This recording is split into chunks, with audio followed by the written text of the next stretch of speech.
Hey, chat. Good afternoon. We've got day 2 of the APRocky trial. So I know some of you were sitting there saying, well, what's this about? Remember, this is about APRocky and whether or not he committed assault with a deadly weapon and when him and Relli got into a fight and whether Rocky used a real gun. Now, I've been thinking about this case from when we watched the Friday. Because remember, today's day 2. They had Monday off. I don't know how this is going to work. I honestly, I gave this a thought today. I had to go to court. While I was driving, I was thinking about how would I prove this case if I was the defense. I don't know how I'm going to convince a jury. I don't know how they're going to bullshit this jury into thinking, oh, it was a fake gun he was using and it only shot blanks. I just don't think a jury is going to care or find that believable, especially when we know Rocky has the ability and is licensed to carry a concealed firearm in California. So Relli's going to take the stand. He's going to have to. You're looking better today. I'm feeling better. Oh, I was feeling better on Monday. I was feeling better on Sunday. So I appreciate it. Yes, we made 25K, guys. We'll worry about that another time.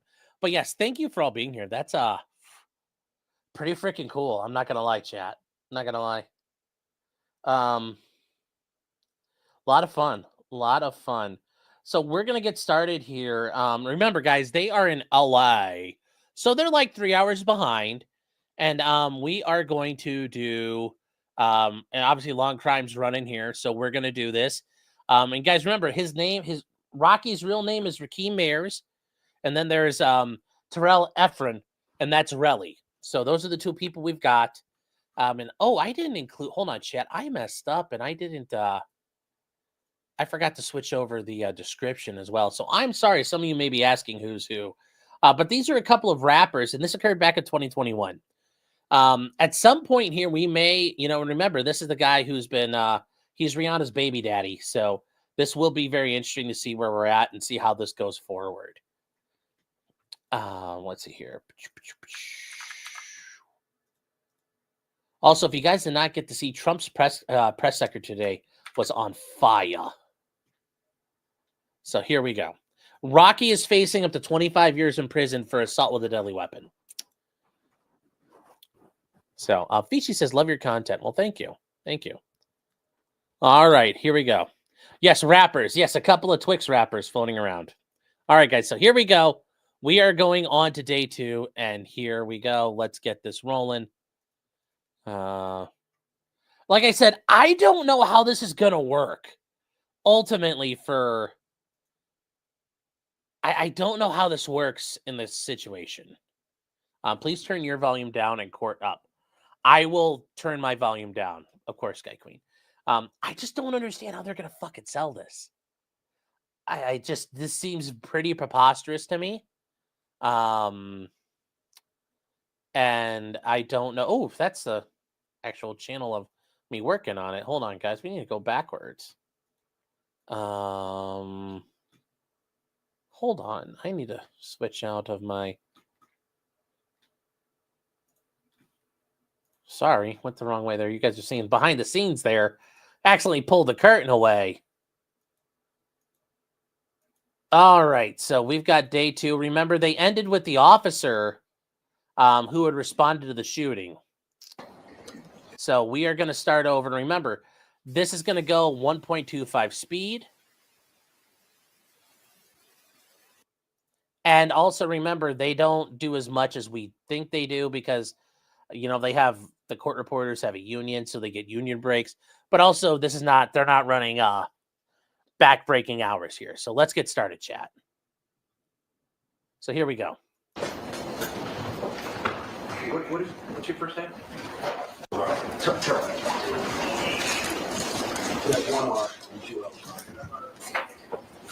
EPHRO. All right. Mr. Ephron is an extremely important witness to both sides. That's patently obvious. The jury is entitled to know him and about him, consistent with case law and statutory law. The parameters of questioning that I am permitting is based on my consideration of a number of factors, including the evidence code, specifically all aspects of evidence code section 352, the probative value weighed against prejudice, the relevance to issues that the jury will have to decide and discuss, and both sides advocating for their client, and above all, fairness to both sides. The rulings on what Mr. Ephron can be questioned about on direct examination and cross-examination is final, with no input from either side. He can be called, he's been identified as Relli. He's also been identified as Terell Ephron. Depending on how you wish to address him, you can call him either Relli or Mr. Ephron.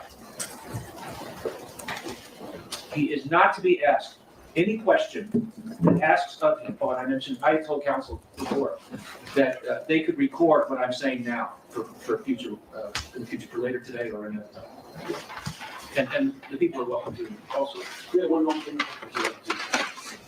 Oh.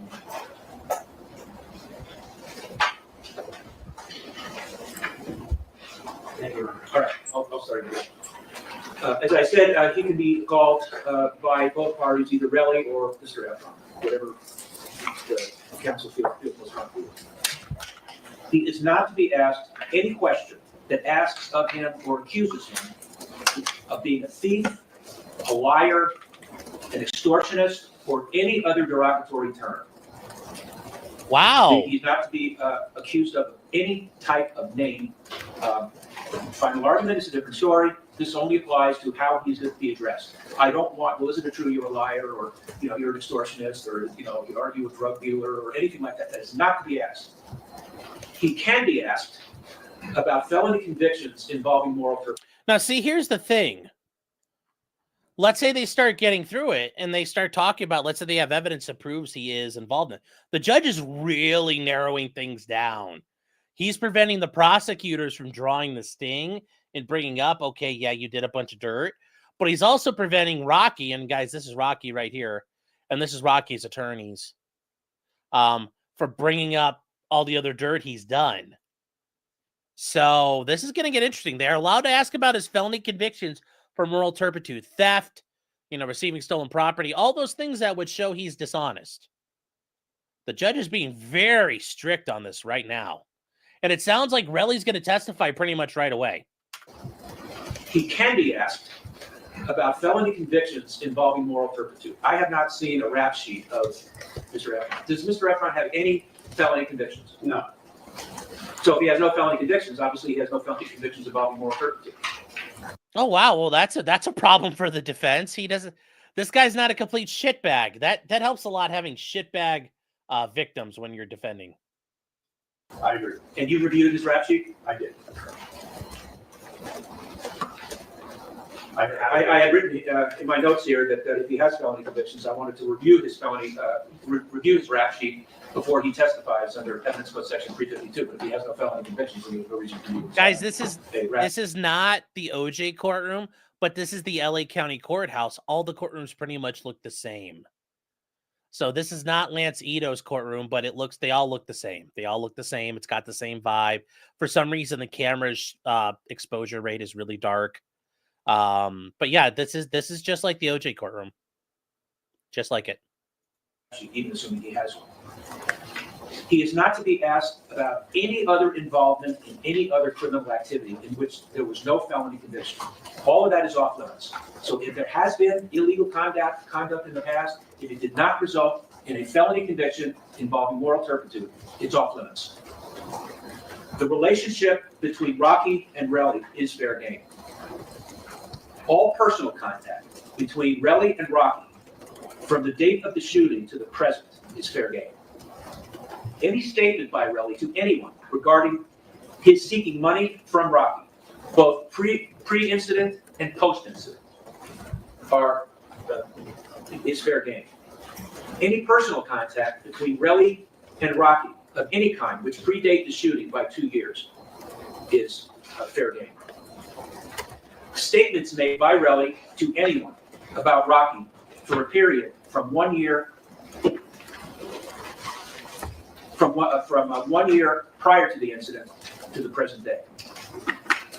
If Relli made statements on social media regarding regarding Rocky, that's fair game. Voicemail, fair game. Oral statements made to any person, to anyone, is fair game, as long as, if there's a denial, the recipient must be available. If Relli says he didn't make a statement. Any written statements by Relli to anyone is fair game. The recipient, however, must be available if Relli denies that he made that written statement.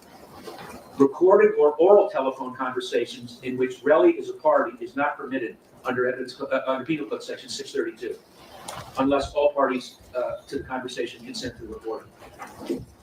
Those are the parameters, and that's in stone. Yeah, we got just questions, not questions, we have specific questions on what they can and cannot. I just set forth the parameters. If you think that something contravenes what I just said, lodge an objection. Okay, I'm not doing any clarifying because it would take us forever for both sides to go through question after question. I set parameters. Both of you know if you think that on either side a question contravenes these parameters, lodge an objection. All right, different topic. Does the prop gun exist? Your Honor, do you want the witness to go out of now? What witness? Yes, because we're going to talk about evidence. Yeah, yes, please step out. Your Honor, while he's here, the court will require him on the issue of whether he's willing to speak to the defense. All right, yes. Mr. Relli, the defense, I know you've been interviewed in the past and you've been examined in court a number of times.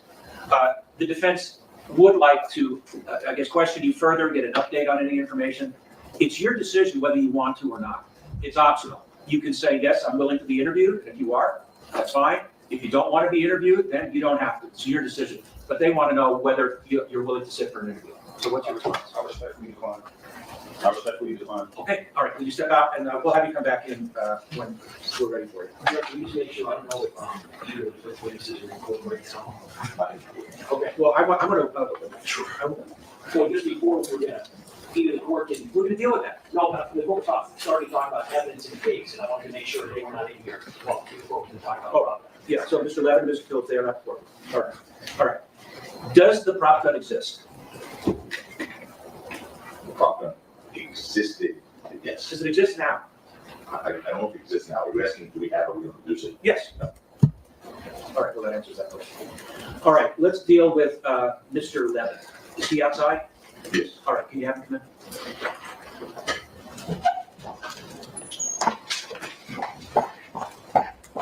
And I don't see any reason why, no, he can't. No, you?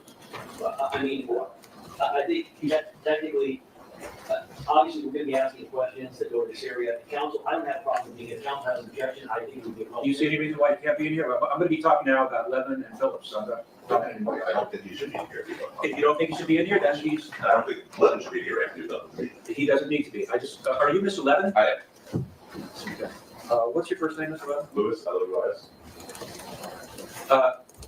Deputy Bennett, could you give him a piece of paper? On the piece of paper, I want you to write the birthday down. Yes. I don't want you to say it in open court because this is being recorded and the public doesn't need to know your birthday. Okay. Once you write down your birthday on a piece of paper, give it to Deputy Bennett. Deputy Bennett, give it to the prosecutors and they can investigate it. Have you done that? I have. All right, Mr. Levin, the prosecutors, they want the opportunity to interview you before you take the stand. It's optional. You can agree to do it, or Yes. you can refuse to do it. It's just totally up to you. Were you advised of this? No. All right. These are the prosecutors. They just want to explore what you have to offer in this case.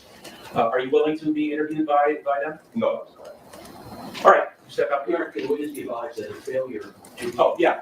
I just want you to know, and Relli will be told the same thing. By refusing, this can be brought out on cross-examination that you refuse to be interviewed by the prosecution, which could impact your credibility. But that's totally your decision.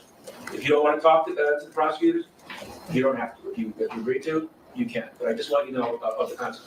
I understand that. You still don't want to speak with them? Correct. All right. I'm assuming he could answer as to why he doesn't want to, correct? Yeah, if he's asked, Yeah. yes, of course. If he's asked, if he's confronted with, isn't it true that, we wanted to speak to you and you refused? He'll say yes. And then the prosecution asks, or you can ask, why did you? And guys, this is sometimes witnesses pop up at the last minute. That's why they're asking for his birth date and all that stuff to identify him, because, how many Bob Bobersons could there be? A lot. That's so they can figure out who he is, who's the right guy. They're probably going to send out an email to their investigators. So remember, an office like LA County, they have investigators, like their own detectives, just like Fulton County does. And those guys are going to start investigating who the fuck this dude is, so they can figure out, does he have convictions? Does he have blah, blah, blah, blah, blah? Who is he? Has he been into an insane asylum?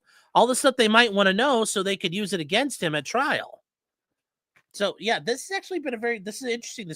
This is the pre-trial stuff is always interesting like this. Sure.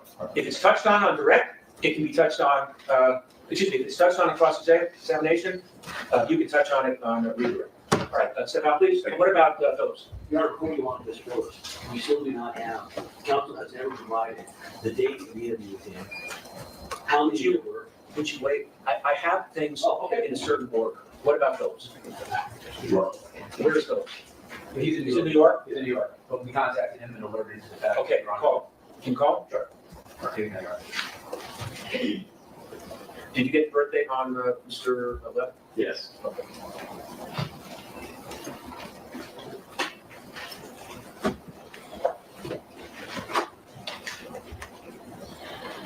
You guys are ridiculous. What is Phillips' first name? Janelle. Jamel. Janelle? Jamel.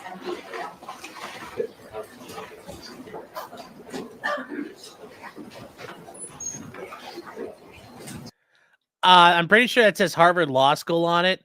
That's him flexing that he went to Harvard and showing off that he went to Harvard to everybody. I'm pretty sure that's what it says. So that looks like Harvard's, crest.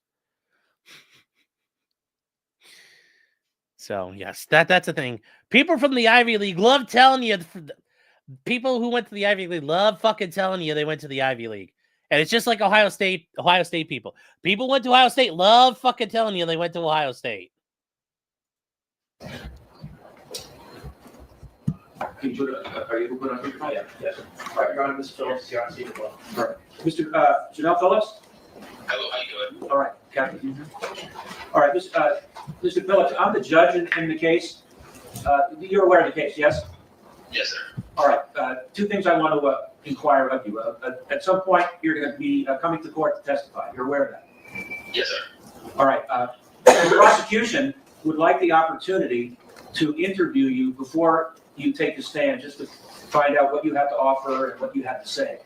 It's optional with you. You can either you can agree to be interviewed or you can refuse.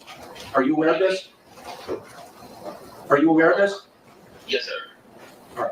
Will you agree to be interviewed or not? No, I do not want to be interviewed. All right, I want you to know though, if you refuse, then the jury is going to know that you refuse to be interviewed by the prosecution, and it could impact your believability and credibility in the eyes of the jury.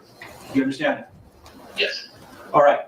What I'm going to do now is I'm going to have you taken off speakerphone, and the phone is going to be given to the bailiff. Mr. Phillips, I want you to give your birth date to the bailiff. No one is going to be able to hear it except for she's going to write down your birth date, and she's going to give it to the prosecution, because the prosecution is entitled to at least look into. Guys, these are the defense witnesses, and this Terell Phillips is another defense witness who hasn't really made his information known, so the prosecutors can investigate him. But also, they have the right to request an interview. They have the right to deny it. Remember, they have the right not to speak with him, but they will bring that up on direct, they can be brought up at trial. You refuse to talk to us, so we don't know what your statements are going to be, and use that against him to show he's biased and obviously just picking up for Rocky right now. So it's a total thing they could do.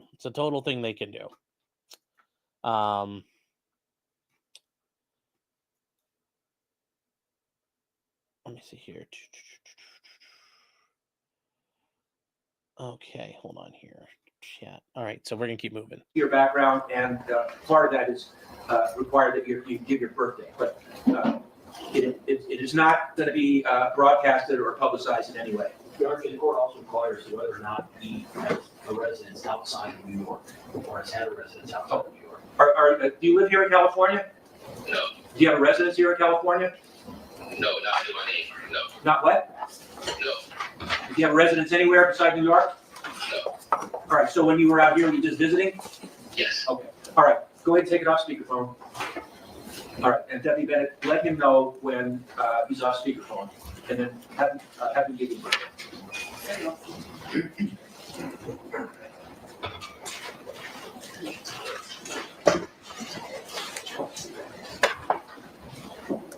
Do you want him on like 24-hour call or is that? Say again? All right, you have birthday? We did. All right, getting back to Mr. Levin, since he's being called as a witness, how many times has he been interviewed by anybody from your office? Twice. Okay, when was the first one?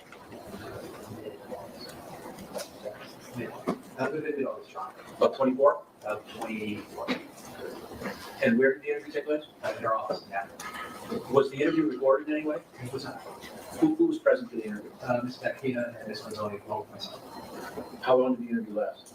I'm trying to call your honor. About an hour and a half. And nobody took notes or prepared a written statement as to what Mr. Levin said? No, your honor, it was a conversation. I had said that the people are entitled to at least know the sum and substance. Since there's no written recording of what happened, the people are entitled to know the sum and substance of the conversation. So that is to be generated today. We did that, your honor. We provided it. Oh, you did? Yeah, the court, if the court recalls, Your Honor, the court made an order they were supposed to turn over the show. Did they? What originally got was we got a paragraph saying he was going to talk about his observations, not what the observations were. The day before we started trial in 20, we got approximately a 15-line summary that certainly would not take an hour and a half. No dates as to when the interview occurred, nothing about the interview. By the way, even now, what they're just told the court is there's an interview in mid-August. They can't even say what date it was. And what they gave us was simply apparently a combination What's of the date? everything he said. I know you know what date it is, so what's the date? It would have been August 16th or 17th. Your honor. All right. When was the second time you interviewed? About? No, not about. When was the second time? Well, of course, I'd like to have questions or get with it, right? On this. I mean, we have the same issues with some other, right? All right, well, let's deal with this, and then I'll listen to what you have to say. All right, when was the second time? It was the 26th, your honor. So 10 days later? No, 2 days ago, January 26th. Oh, where did that interview take place? That was at our hotel. How long did that interview take? Yeah, about the same amount of time, around an hour and a half. So, was that interview recorded anyway? So there's an interview that was done, and they're trying to sort this out here. I don't know what happened. Hold on. Let's make sure we didn't miss anything. How long did that interview take? Yeah, about the same amount of time, around an hour and a half. So, was that interview recorded anyway? So they have an interview with one of the witnesses, and they're talking about some discovery here. Okay, hold on.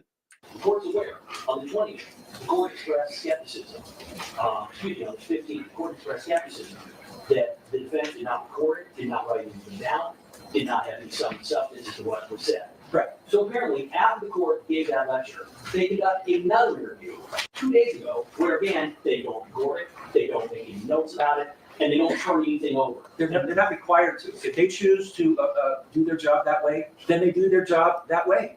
You know, they are required to let us know that they have interviewed the defendant or the witness. Yeah. They have to let us know that interview took place, when it took place, who was there. It appears that, again, I'm not gonna pull punches. It's very clear what's going on. All right, so what do you suggest? Well, what I suggest is I find completely disingenuous that we have 3 hours now worth of interviews. We got a total of about 15 lines. Very little detail about what's going on. And so if all of a sudden he ends up testifying to more detail than he gave, and the court already has, because we've said it, if he ends up testifying to more detail than what he has previously provided in his mid-drive summary, then we got a discovery violation. Are you, who's gonna be, question? All right, are you gonna be going into any subjects or areas that are not covered in what you gave to the prosecution? No, Your Honor. So there's nothing that you are going to ask about that does not fall within the summary. That's correct. Okay, okay, then I think there's been, I think discovery's been satisfied. Well, at least at this point, Great. we can't demonstrate the discovery's not very satisfied because he has. Right, Chad, I'll be right back. Does the court really believe that we have 3 hours of interviews and 15 lines? I don't.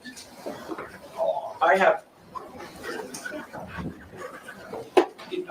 this is not the first time I've been aware that lawyers don't take notes of interviews. If Mr. Siegel represents to me that no notes were taken, or Mr. Tacopina represents to me that no notes were taken, I have no basis to disbelieve it. Would I do it that way? No, but if they choose to do it that way, that's their choice. He told you, Mr. Siegel just told you, that any topic that's gonna be inquired about is in the summary that you've got. So for now, discovery has been complied with. All right, let's talk about Phillips. When was the first time Phillips was interviewed? That's what, Oh, is that one We were just talking about that. no. What? We were just talking about that, right? We're not talking about Phillips. Right. All right, when was the first time Mr. Phillips was interviewed? It was a week after we reviewed the letter. All right, around August 23rd? That's right. And where did that In August. happen? Okay, and who was present for that? Same service, yeah, just kind of, you know, just like, only myself. And how long did that interview take? Yeah, about an hour, Your Honor. 1 hour? No notes, or no report? No. Did you provide a detailed outline of the sum and substance? We did, at the same time, we provided that detailed sentence. Now, do you intend to go into any areas with Mr. Phillips that are not within the summary that you provided to the prosecution? No, Your Honor. Okay, how many other times did you interview? That's it. That's the only time. That's right. Just so it's clear, Your Honor, we provided literally with about 12 lines of Mr. Levin's alleged testimony. The issue is not, We're talking about Phillips now. excuse me, Levin was 12 lines, Phillips was 18 lines. Okay. And I should just add that the issue is not that they're not gonna cover a new area. It's that, as an example, when Mr. Phillips is talking about the actual incident, there's very little information there. It would appear, as the court is aware, the first thing that they said in discovery was that the witness would testify, quote, about his observations during the incident. So they then followed up with, well, okay, we're now going to tell you apparently a little bit about what he's going to say. So again, Your Honor, this is our concern. Because we provided with so little of what actually happened, it's not that we're going to introduce a new topic. It's that all of a sudden, these witnesses are going to get on the stand. And the amount of detail they are going to give is going to be completely inconsistent with the minimal information that we're given. When you add in the fact, and again, they're not required to take notes, but they are absolutely required to immediately after provide, if they're not going to take notes in court, an accurate summary and statements of what the witnesses said. So our concern is, we basically were given nothing, almost zero. They're going to get up on the stand after, again, 2 hours for one, hour for one, 3 hours prior to the other, and they're going to testify in greater detail. That, when you combine that with the prior attempts and not turning over discovery, even after the court's order, leads to the inescapable conclusion that they're not complying with the meaning of the letter in the court's order. So understand the court doesn't have anything it can do now, but the court has been furnished with the discovery they provided. It's not a long read, as I said. I haven't been provided it. It's in, I believe it's in the emails that we have sent. So if not, I will give the court a copy, but it's literally on one page for both of them. If I'm understanding you, Mr. Siegel, that any topic that you're going to cover on direct examination, I'll be one, his third Phillips. All right. Am I correct in assuming that any question that is asked on direct examination by either counsel or Mr. Levin and Mr. Phillips is encompassed in the summary that's been given to the prosecution? Yes, Your Honor. All right, I just want to yes or no. All right. And I'd like to say more than one word. Wait. All right. I don't see any other topics to go into. All right. In terms of, on this issue, so For now, there's a couple of other issues that people have. The first issue relates to, it's not just the real evidence of proper evidence. We've been focused on two witnesses of the problem. Right. It is our So here's one of the issues. If you guys didn't understand all of that, the defense has interviewed some witnesses, and some of that information was turned over, like summaries of what they said. And sometimes you will do that because you want to show, like, here's what they said to us. Now, the prosecution saying these are kind of like bullshit, bare bones statements. And the judge is saying that's their right to do it however they want. They don't have to do it to a certain standard. They're not the state. Remember, they don't have the same obligations. But the judge said, you're not allowed to ambush them and bring up shit that wasn't in the other thing. Like, if it's not in your statements or summaries, you can't bring it up. And the defense is agreeing, yeah, we're not going to do that. So that kind of diffused a big issue here that we heard going on for a while. And that's kind of one of the problems here. This is an issue about the witnesses and the exchanging of data and information. So here we go, chat. Here we go. So I hope that made sense already. Legal Mindset had to explain for the YouTube monetization. Well, yeah. Anyways, the state is whining. Yeah, they're whining to an extent, but some of it's not outlandish. That they're just making sure that they can nail down to the defense, and I don't think that's obscene. I don't think they're not being too obnoxious yet. They're not being too obnoxious. There will be no other witnesses that will be called to testify about fraud. The court's aware.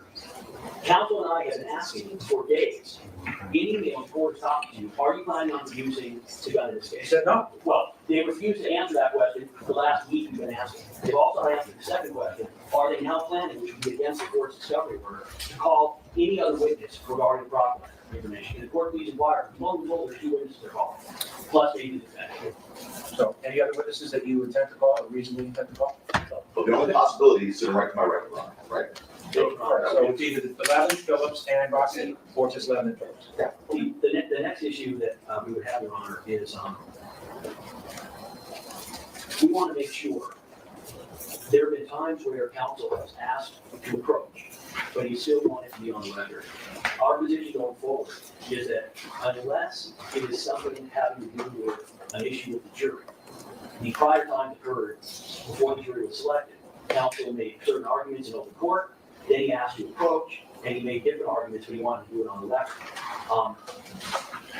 Unless the court orders it, and there's a good reason. The last time this happened, Your Honor, as the court is aware, counsel elected at his request to give a speech that he was very happy with this jury, wanted it to be known that he was happy with the Give jury. speech. Stop, don't interrupt. Okay, fine.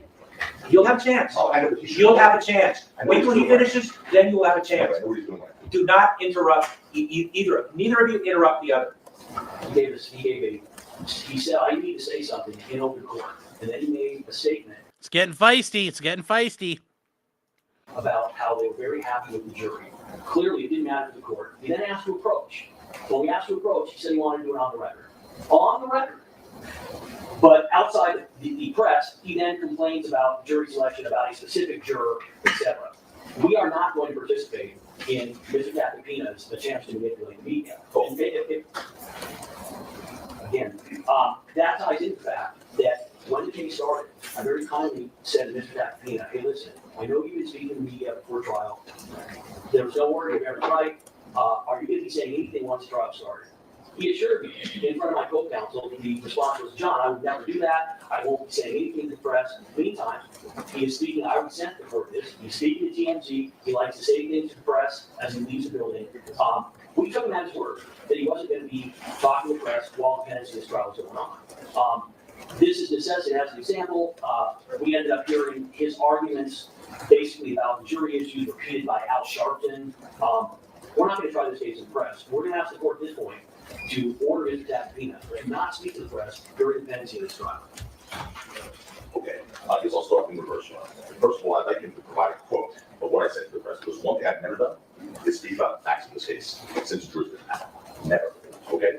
But I do have here a quote from the district attorney, Mr. Hoffman, who did quote to Extra that he appreciates any time defense counsel is pretty sure they're going to prevail, but we don't win cases unless we're very sure we can win those cases by establishing and meeting our burden of proof beyond a reasonable doubt. I believe that when we see the evidence that's going to be presented in this case, we'll meet that burden. So that's the district attorney. Okay, so I should be able to rebut something like that. That's different. That's saying we're going to win the case. We know the evidence, and we'll meet our burden. I talked about nothing other than potential issues with the jury. I didn't speak about the fact. I didn't speak about Mr. Ephron, and I won't do that. Now, the last thing he said when I spoke to TMZ, again, I decided to provide to the court what I spoke about. I didn't violate any order. First of all, there was no order, but I certainly I know enough not to speak about the facts of the case. By the way, I didn't open statement to the jury. Certainly, I would never say anything outside of that open statement. I didn't even do that, Your Honor. I simply talked about the issue of the jury, and the reason I did that is because he just did again what he did the other day. Stood up and said, "We're not happy with this jury." Try and get that message back to the jury that we're not happy with them. That is not the case. But, Your Honor, the reason I raised the issue about maybe we would have selected a different jury, or certainly a different juror or two, is because of the late disclosure of the ballistics report after the jury was impounded. And we have a right to make that record. It doesn't mean I'm unhappy with the jury. So, speaking of disingenuous, we're going to now get into disingenuous. It's a very good argument to make. Protect the record, protect my client. So that's first and foremost. So again, the issue that it's number one. He's already he coming right back both barrels. Coming right back both barrels.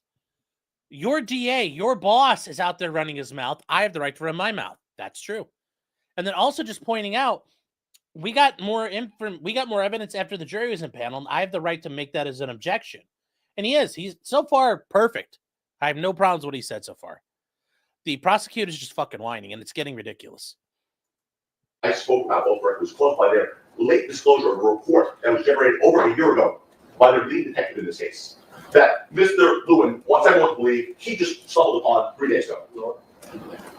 He just stumbled upon 3 days ago. You don't have to whisper, just talk. Try to get that middle ground there. Just talking to normal tone voice. That he just stumbled upon 3 days ago.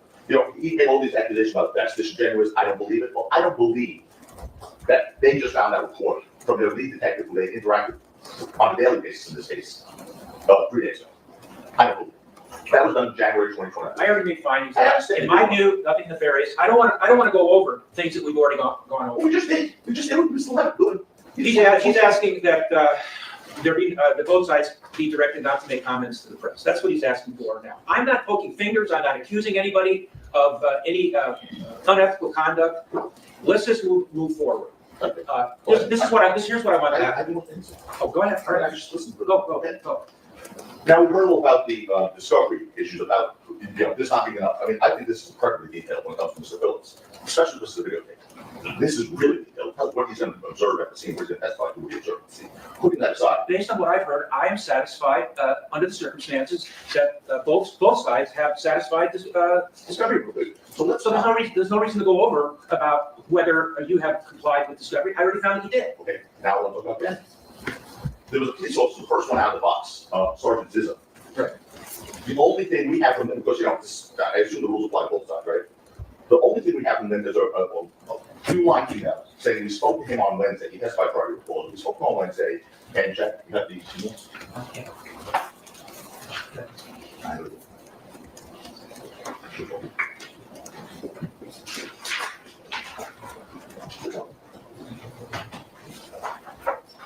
There you go, chat. Harvard Law School. He's just flexing where he went. What a tool.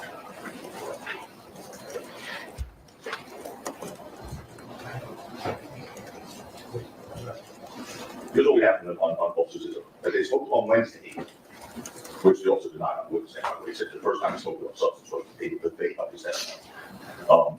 He said that he advised the district attorney that he responded to the shooting while on patrol, and it's common occurrence that they'll receive a call to shooting and respond only either to find no evidence or the victim, but also sometimes find out where the call was intentionally misrepresented. 2 sentences. That's the discovery.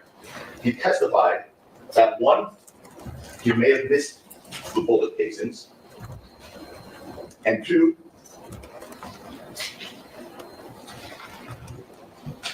he didn't know where to look. 2 sort of important things and he didn't agree, he didn't search the entire street. That was not their disclosure. Not their disclosure at all. But yet I'm being accused of not giving them the right information. First of all, I don't have the date. There's nothing in that disclosure that they interviewed Friday before his testimony. We don't even have that interview. We don't have that date. We have Wednesday only.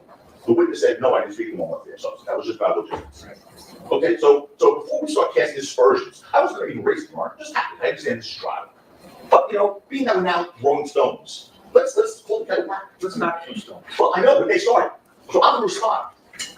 This is a no squabbling. Oh, after he swallows. Well, I'm swallowing back. Well, you're a good squabbler. You're doing a good job squabbling. All right. Ugh. Regarding what Sergeant Zizzo testified, did he write a report? He did not write.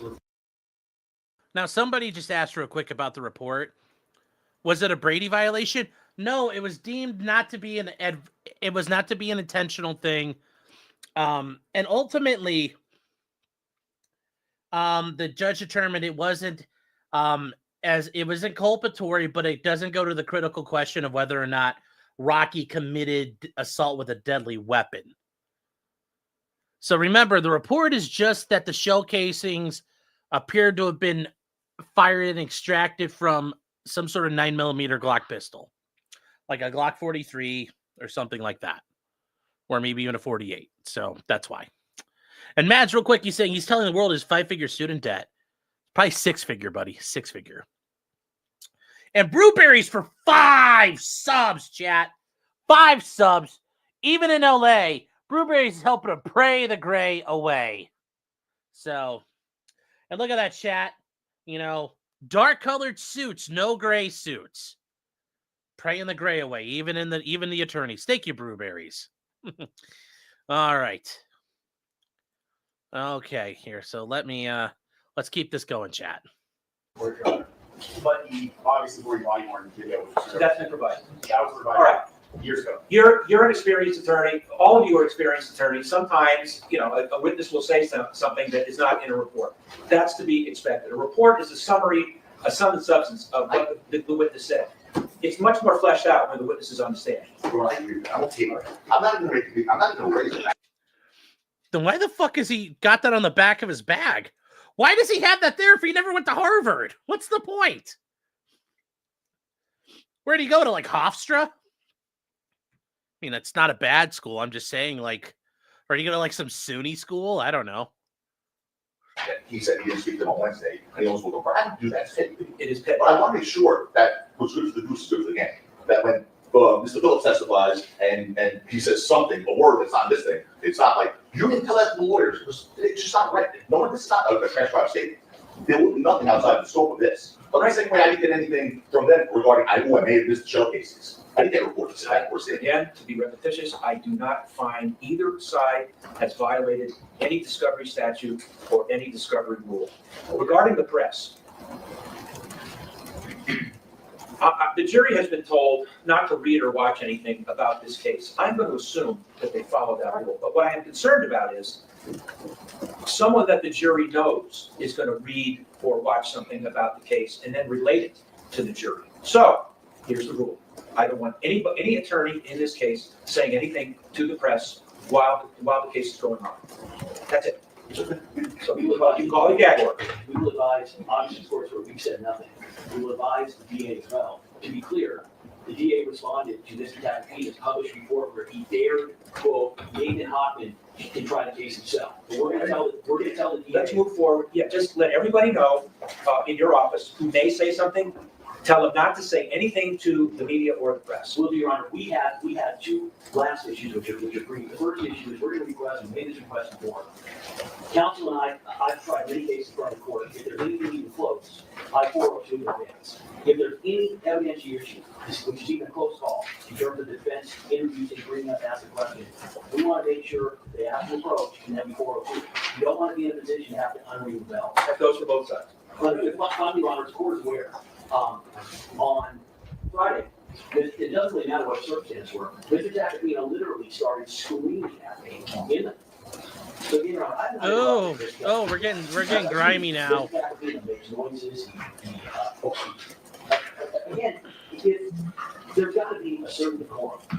We're following it. But we can't bring a knife to a gunfight. So we would appreciate, as the court is respectfully instructed, there one word is talking, the other word not interrupt. Mr. Tappanina, as court is aware, started literally screaming at me in the courtroom. He basically appeared to challenge me to a fight. What a pussy. Again, I've been doing this longer than he has. I've not had that experience occur before. I'm not going to be treated that way by anybody. I'm certainly not going to be treated that way. I'm not going to get treated that way. In a court where I practiced more than 30 years in front of a judge, I deeply respect. He doesn't have to go along with me, but he cannot be screaming at me, whether on or off the record. The court was here. The court, I mean, everyone heard and saw it. Not right. So I'm just asking that, or again, the chap is an emotional guy, that the court advises. And you are, both of you are zealous attorneys, aggressive attorneys, both of you are. We are through zealous aggressiveness. The court is not going to be the other screen anybody. And again, and it's not a request. I'm not going to take that. All right, why do we do this? I did not hear you yell. I did not hear it. If it did happen, it wasn't in my presence. Because you two have this relationship, why don't you not talk to each other unless it's on the record?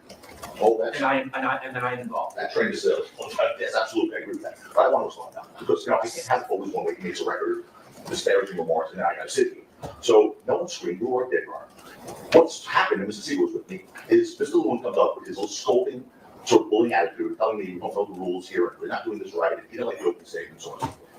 So I respond, I don't need a lecture. Oh my God. Okay? I'm not going to go into Fucking crybaby, stop. His reputation before this trial starts. Judge is going to jump off a bridge. Including lawyers inside the district attorney's office currently. Okay? I'm not going to go into the trial. I'm not paying. No, and now you're interrupting him. Just that, you were complaining about him interrupting you, you're interrupting him. Don't. I'm not going into the trial. I just don't want to do that. But please, there was no one on the record. It was argument between both sides, both of us. I agree. That's not happening because I'm not going to speak and get off the record. So you're right about that. That's number one. Number two,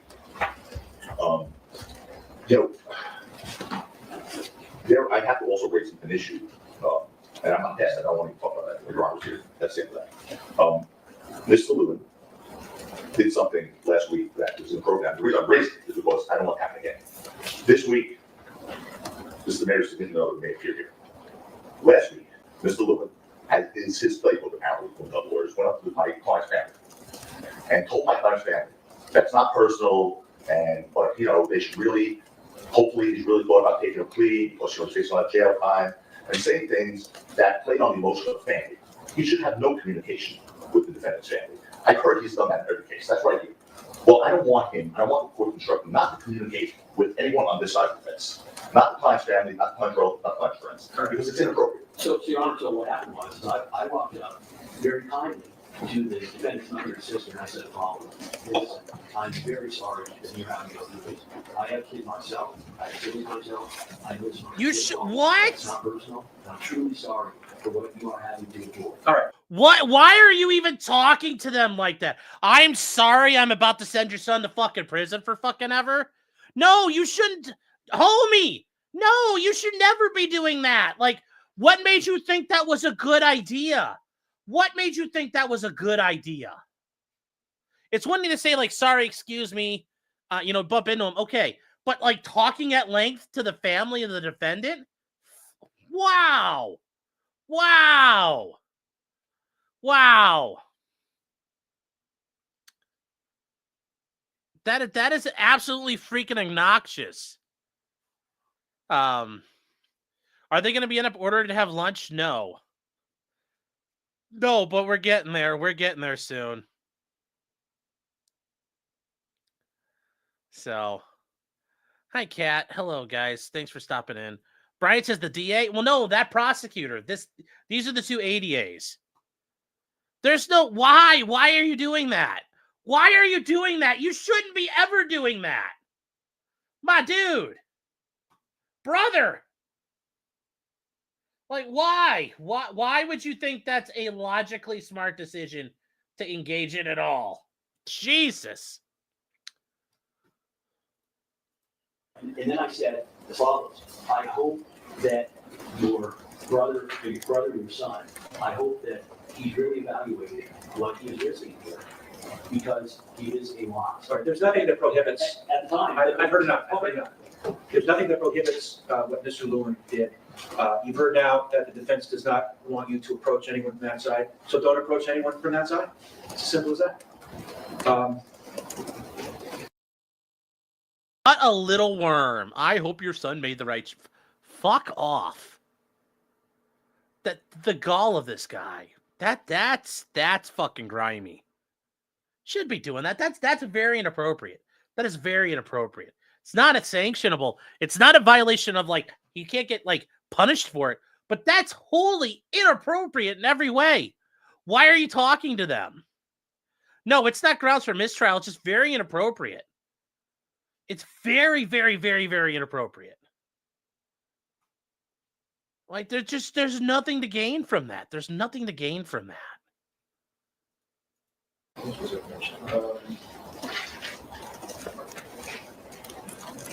All right. Your Honor, again, this is one evidentiary issue we need to deal with. Well, Another one? Yeah, unfortunately, What is Mr. it? Lewin bring up What is one or two every moment. I just want the record clear on this. What is it? It's that the defense doesn't need to preview our impeachment material on an eliminating motion. Mr. Lewin keeps saying we need to bring it to the court's attention or his attention when we plan on introducing or using evidence so that he can have a 402 hearing. The law is crystal clear. If I don't need to go further, I won't, because we're on the same page. But the law is crystal clear that there's no rule of law that would require the defense to disclose evidence gathered by an investigator who may technically be called by the defense for impeachment purposes. That's Hubbard versus Superior Court. I'll continue. People versus Hunter.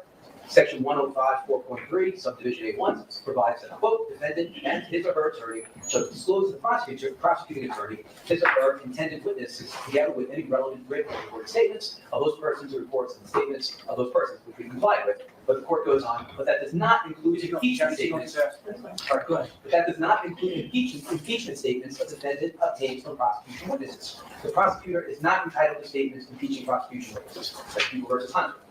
People versus Sloan. Here, the defense, the court noted, could use the messages on the tape to impeach a witness without disclosing the tape to the prosecution. The prosecutor was wrong that using the tape for impeachment was the same as introducing it into evidence. A few more cases. People versus Ledesma. The court noted to the extent the evidence issue was submitted to impeach, counsel may have been unwilling to give the prosecution the benefit of a preview of the defense case in order to obtain such rulings, which is what apparently Mr. Lewin seeks to do now. The court noted that the defense was appropriate in the way it proceeded. Two more. Zaga versus Superior Court. This is Zaga, yes. Right. The defense is not required to disclose any statements it obtains from prosecution witnesses it may use to refute the prosecution's case during And cross-examination. you're going to mention Phyllis. I'm going to mention Morrison, in which the court noted, nor did the discovery statutes obligate counsel to disclose she would impeach a witness with evidence of prior misconduct, particularly in that case, gun possession. Now, I understand, Your Honor, that the prosecution here wants us to do their homework for them, but the law doesn't require us to. For that matter, all of the impeachment material that we have arises from their own discovery. All right, let me tell you my view on impeachment. I'm aware of this is Zaga, but that's a California Supreme Court case. There's another California Supreme Court case that's called People versus Tillis, T-I-L-L-I-S. Both of them say the same thing. Impeachment evidence does not have to be disclosed. Impeachment witnesses, once the decision has been made to call them, does have to be disclosed. But the evidence does not. All right, we are at 5 minutes to go. I don't want the jury to wait, so let's give Kathy a break, and if anybody wants to use the facilities, they can. I want to get started right at 10:30. Don't need four witnesses, just logistics. And what's logistics? Not controversial. We got the 5 minutes we put in on the defense. All right, guys, that's kind of like this is some good stuff. This is some good stuff here. So the judge, oh no, they're all streaked out, Judge. All right, so oh wow, and we're gonna take a break here. So it's like, look at this time; it just gets eaten up. You know, we're back with Sergeant Zissou, okay, or Zissou. And we're gonna start up here. Right? No, I never actually said. Since Friday, I'm sure anyone had their testimony. I had people ask me about it, but didn't really get into detail. You just speak obviously to the prosecutors, right? No, sir, we agreed not to. Tyler, what are you saying he's right to? Which part is right?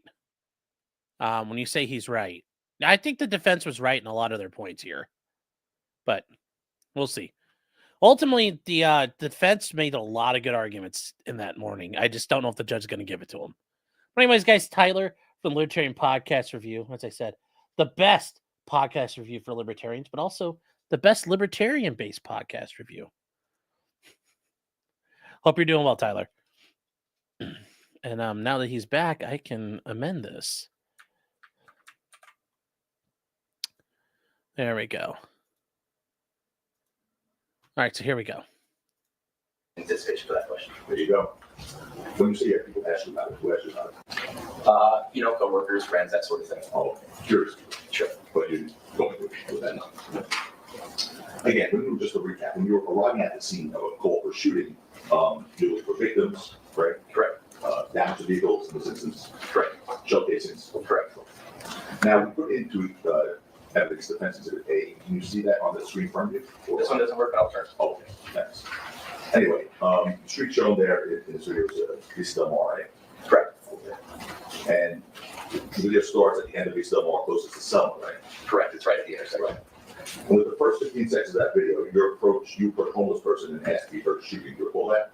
I don't independently recall that. Okay, let's play that one. That's it, Ryan. Hey, Val, did you hear any shooting over here? Yeah? Okay, that's you, right? Yes, on the left side. Okay, you were asking, you said, hey, Al, you're shooting over here, correct? Yes, that was me. Okay. By the way, why was your body cam not on there anymore? I really don't remember. I don't have an answer for that. Jordan, just for the purpose of going forward here, we have copies of the transcript of this in case we have to refer to that. I have many copies of this. Alex, could you distribute the transcripts to all of the jurors and, Yes. does anybody counsel have one of these transcripts? That's okay. No, we have to go Want me to wait to distribute them? No, sure. Yes, sir. Before you go on, this is going to be D.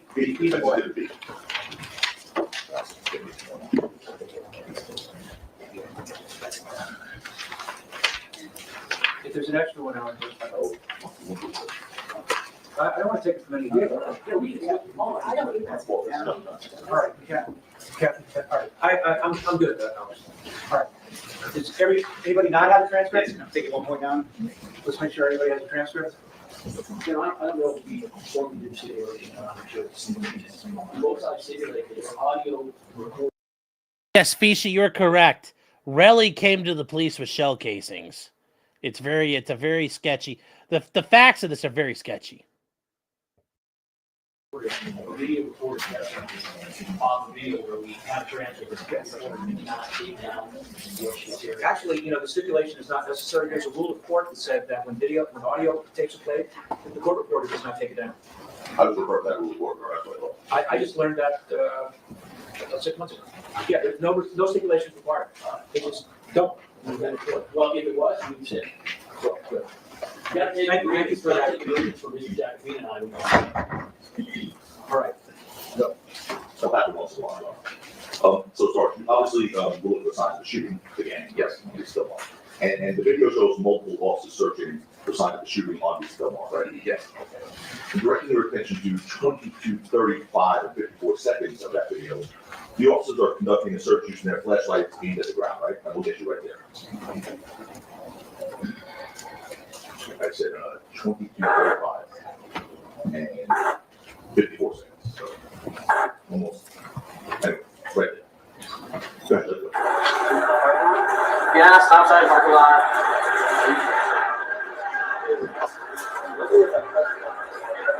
You want to right now? What's your step right here?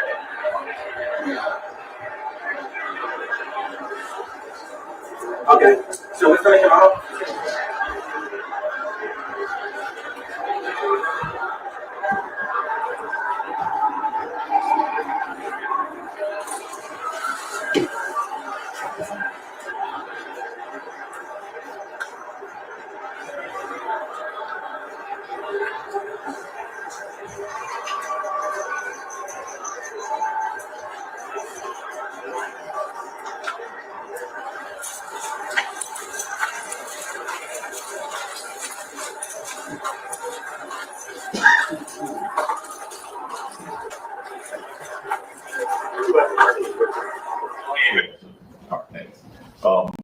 Obviously, everyone has their searchlights out, right? Yes, sir.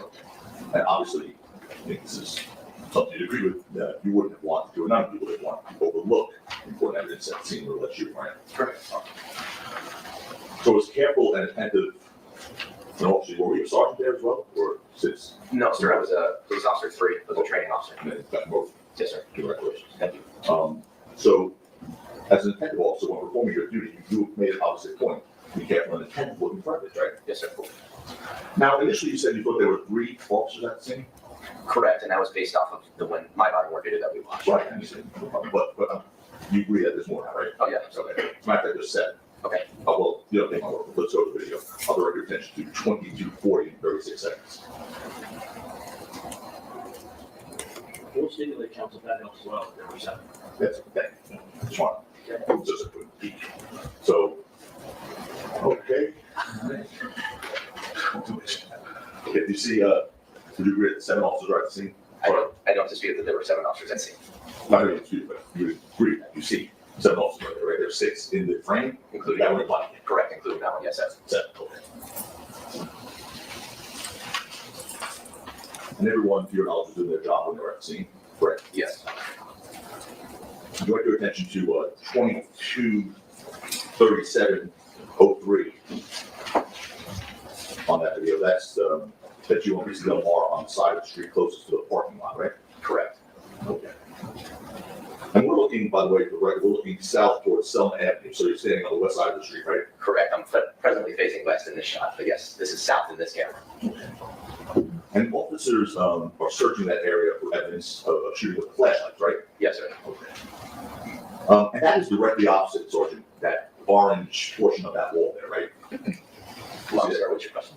That where the officers are, right there, Right. including you, is directly opposite that orange, whatever that thing is, portion of a wall, Correct. right? Which is next to that adjacent block there, right? Yes. A big one, I should say. So that's right across from that orange, whatever, correct? Correct.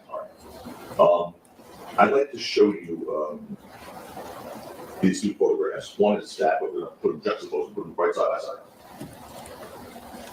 Okay. The first one is the basically still frame what we just looked at.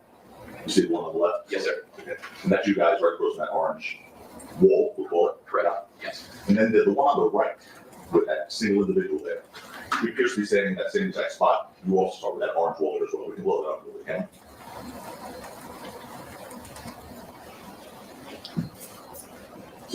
See the orange wall on the other side? I see orange there. I mean, based off this photo, I'll be honest with you, I can't tell much beyond that. I We'll see go back out. There's that vacant lot right there, right? Right. You see Okay. that? Yeah, and you know what, the driveway on this side, yeah, I see what you're saying. So it's basically where that individual is where those officers are, correct? Approximate, yes, I would say so. Okay. And so just as you told, we talked earlier about the parking lot where your body game was. Just as in the parking lot, you agree there was no sign of shooting on the street as well? Correct. No blood? No, sir. No bullet holes? No, sir. No shell casings? No, sir. No physical evidence of shooting was recovered at all? No, sir. Directing your attention to 22:37 and 29 seconds. Hold your place, portion, go ahead. We're checking the area. It doesn't look like anybody's ever doing that. By the way, for the transcript, what were anyone's locations? Sorry.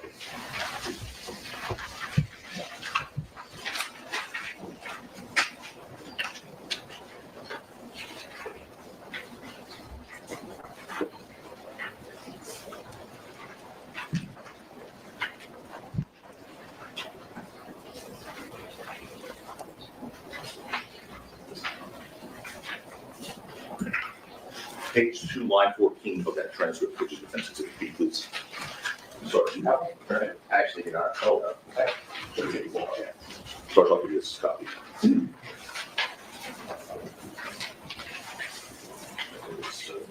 See page 3, line 4, line 4, that is it. Okay, can we start playing that portion again, maybe go back a few seconds? Okay. We're checking the area. It doesn't look like anybody's ever doing that. Okay, so that's one of your, you know who that was speaking? I actually don't. Okay, well, one of the officers, right? Yes. And you say basically we're checking the area, doesn't look like anything ever, right? Correct. And direct your attention to 22:38, which is basically a minute later, 21 seconds.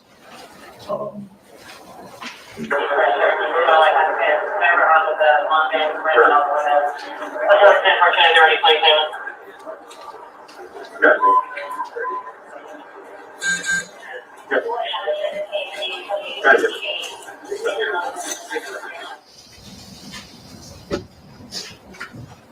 And check every part of the There's nothing, no hits. Do the second PR. Okay, because I got two friends that give up.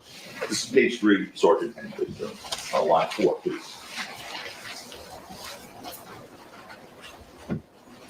Can you play that portion again, please? Extremely possible. And there's nothing, no hits. Okay. And then a few seconds later, 22:38:40, which, second one, visually the right portion. I'm good. Nice. Okay. Next course, I'll direct you to the same page, page 3, line 20. So there. And now we'll play that portion. Go ahead. No evidence for now. We can no evidence. Okay. So one of the officers, remember that was speaking, by the way? I did. Who's that? So at the time, Officer John Cook and Sergeant John Cook. Sorry, John Cook, okay. It says there's going to be no evidence for now. We have no victims, no evidence, right? Correct. Now, directing your attention to direct your attention to 22:40. 04. Last page here is.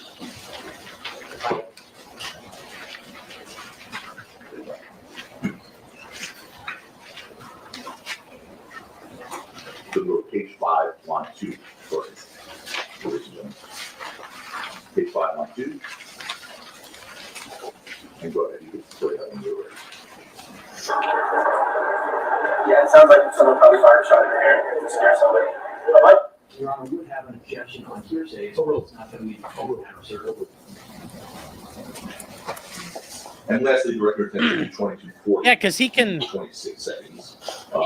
It's not. Which would be, It's not hearsay because, like, he can test was it said or not said. This is just a little ridiculous there. Darcy's saying, are there other lawsuits involved? Well, the idea is that Relli's trying to shake down Rocky for like $30 million. Remember, we talked about this on Sunday, going over the opening arguments. Relli was trying to get $30 million from Rocky. $30 million. Camille Vasquez and Ben Crumper there.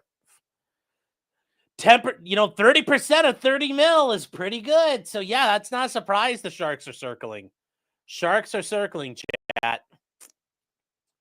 So I've not fixed the white balance. It's not my thing, guys. So the audio is terrible. Yeah, Mock Race, I'm sorry. I left a comment up. My apologies there. Sorry. Do I know how to podcast? No, not really. I'm pretty bad at this. So my apologies.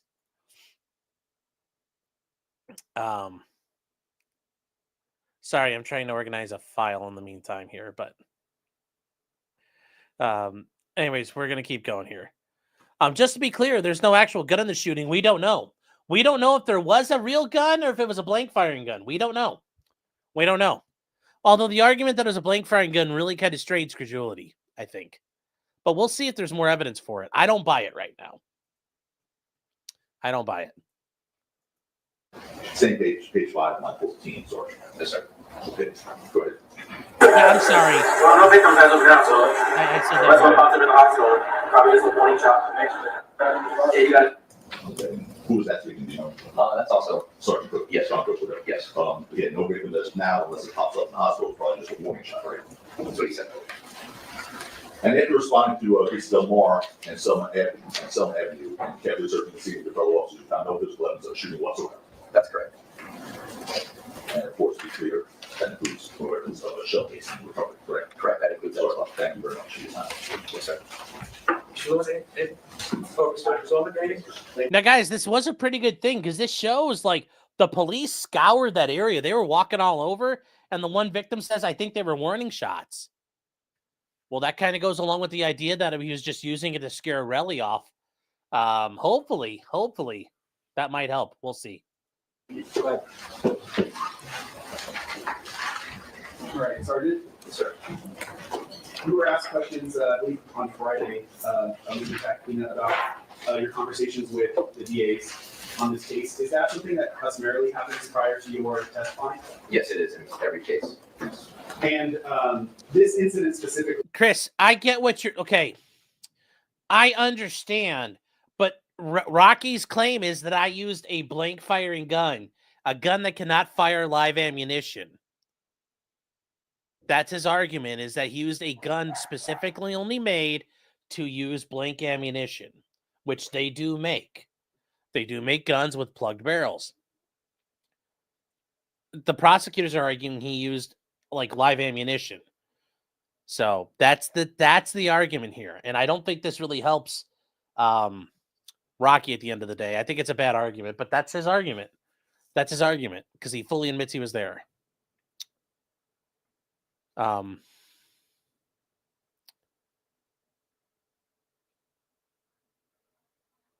So that's kind of where we are. And no, guys, that was Laney, not Clyde. Remember, they bark differently. We happened approximately just over 3 years ago, correct? Correct, yeah. When you first received a subpoena related to this case, did you immediately know what incident you were even called to testify about? Absolutely not, no. Was it of assistance to you in refreshing your memory to be directed to your body worn video from this specific incident? Absolutely, yes.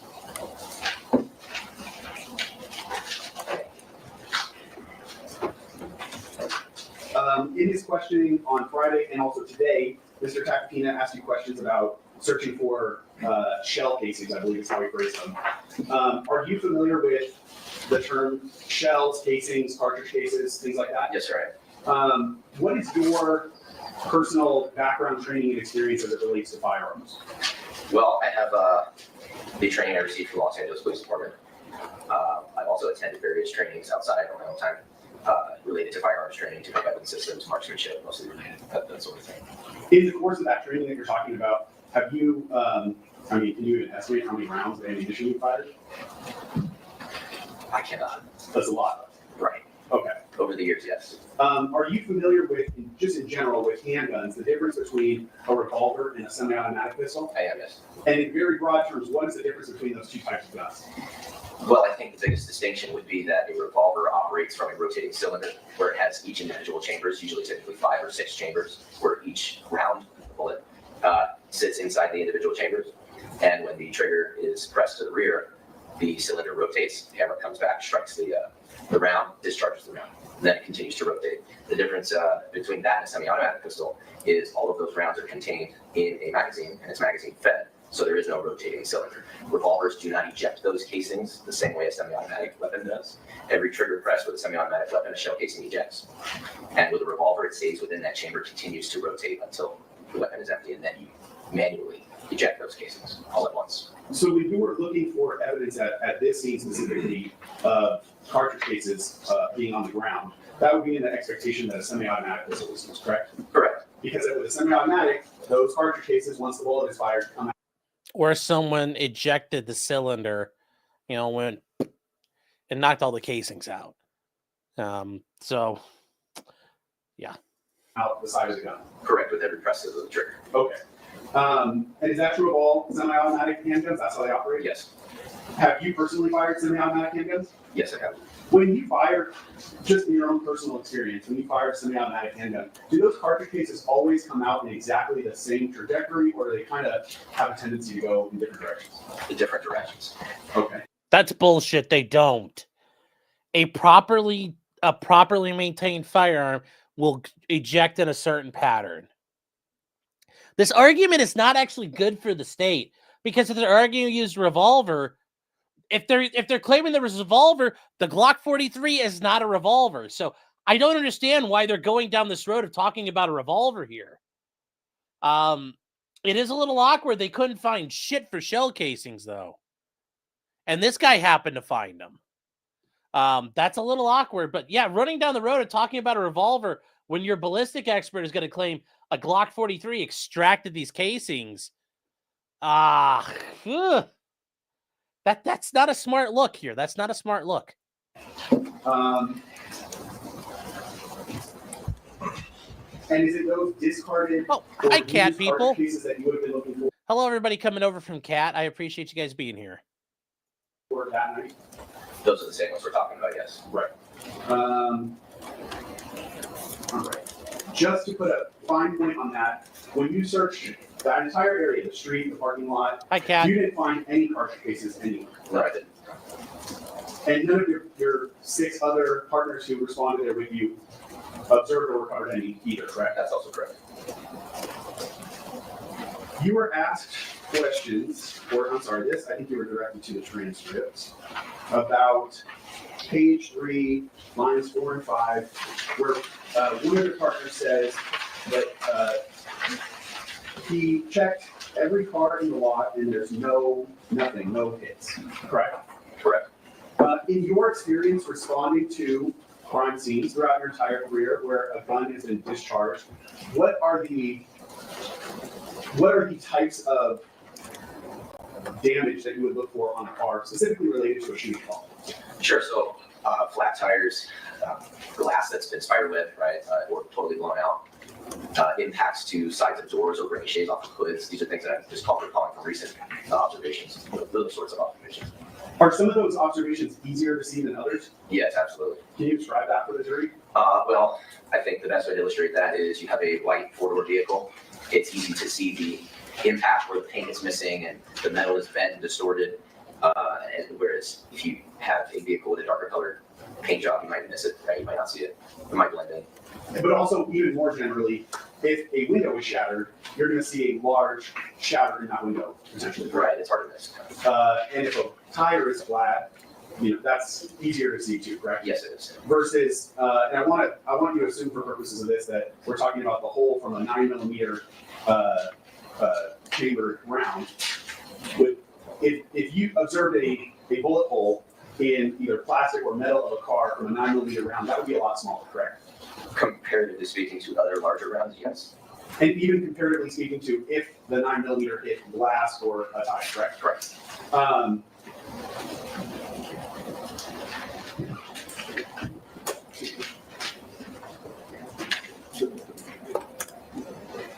If a firearm was fired in a downward trajectory and struck the ground, would you expect the round would either ricochet up into the bottom of the car or potentially fragment into bullet fragments that would then strike the car? I think both of those scenarios are possible. Okay. Did you and your partners check the bottoms of cars? No, we didn't.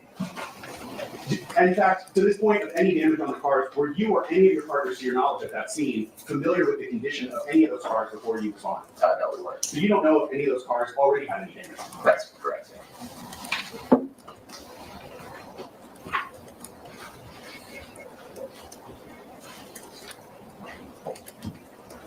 You do have to stay. No. Okay. I need a video. Do you have it on a DVD or? Yeah. Okay. I can do it. I can do it.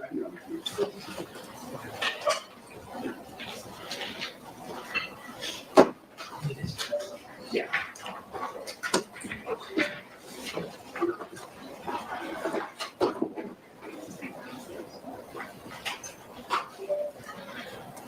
Brittany, we'll get to this in a second, but yes, you are correct.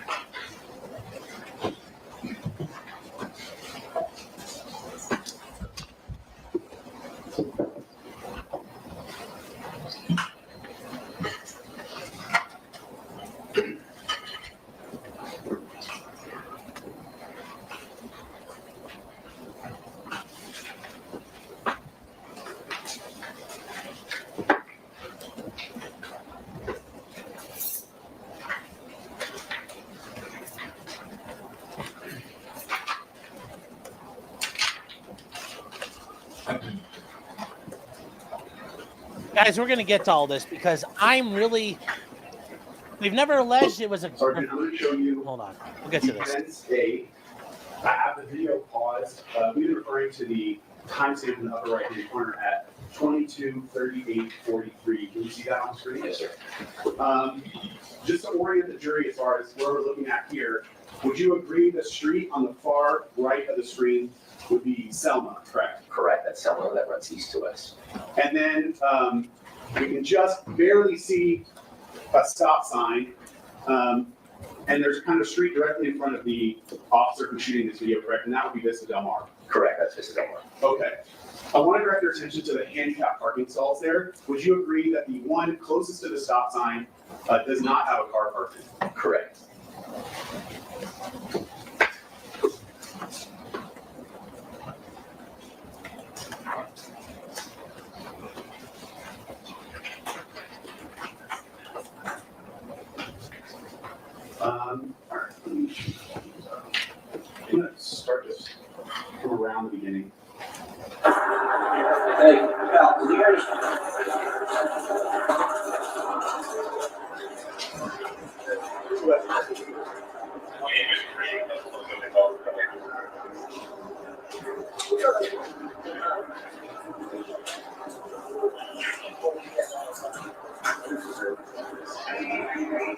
One second.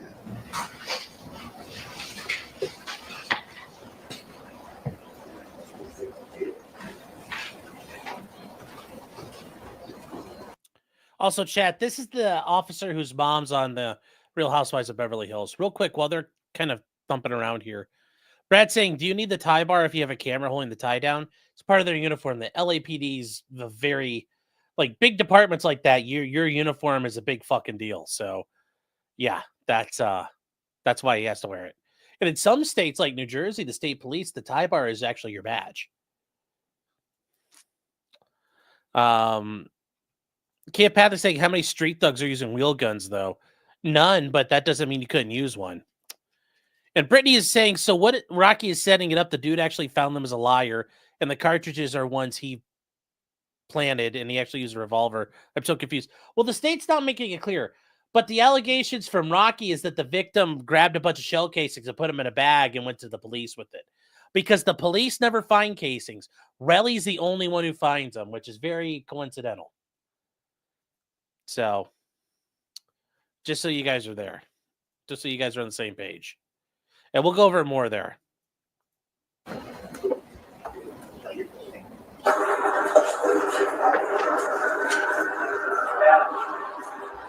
Hey. My apologies, I did mark on transcript, but I'm not sure where that corresponds to in the video. One second. Nobody was trying to center it.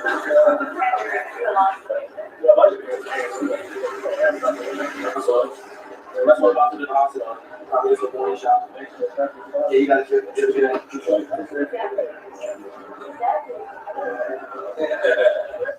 Sorry, not going to replay this section, but can you hear what sounds like a crowd of people in the background of this video? I'm going to play it starting at 22, 40, 41. I'll play it forward for a few seconds. Okay.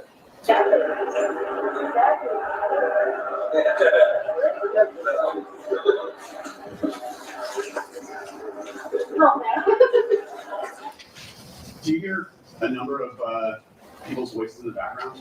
Not officers. Right, it's distantly, yes. Okay. Was Hey, this Young, how in you area doing? of Hollywood? Oh, absolutely, yes. Okay. Those noises that we hear, would that just kind of be people in Yes. surrounding areas out on Saturday night? Correct. I don't have anything else.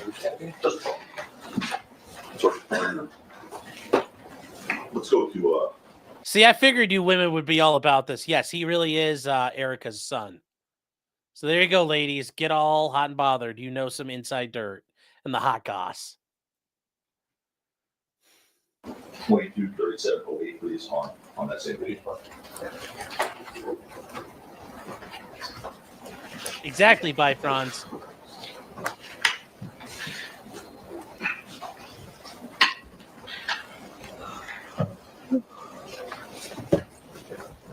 So just take it.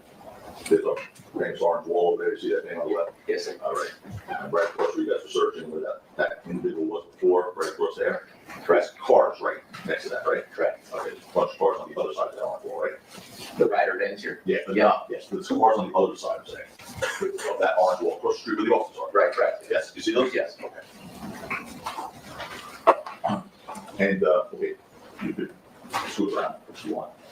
Or, no, we're done. So you talk about things that you're looking for, flat tires in the car, broken glass, right? Those two, impacts on side doors. Yes, sir. In any event, you found none of that, right? That's correct. And by the way, you never received a report of a complaint at any point in this case that a car was damaged, did you? At the time when I was at scene, I didn't know. At any time after, you know where? If somebody had reported it, unless I handled it myself, I wouldn't have knowledge of it, right, if it was after the fact. And one last thing, the Glock is one of those semi-automatics that does in fact eject shell cases, right? Correct, it's a strike card. Thank you. All right, Sergeant Sizzle, thank you. Thanks for coming back today. Who's next with us? My next witness is Leah Robinson. And chat, once again, This is one of those things. These prosecutors are not gun people. These two prosecutors right here, they've like, oh, we'll talk about a fucking. Why would you talk about a revolver? Your argument is that Rocky was using a Glock. Completely different. Revolvers have no primary extraction. A revolver is simply ejection.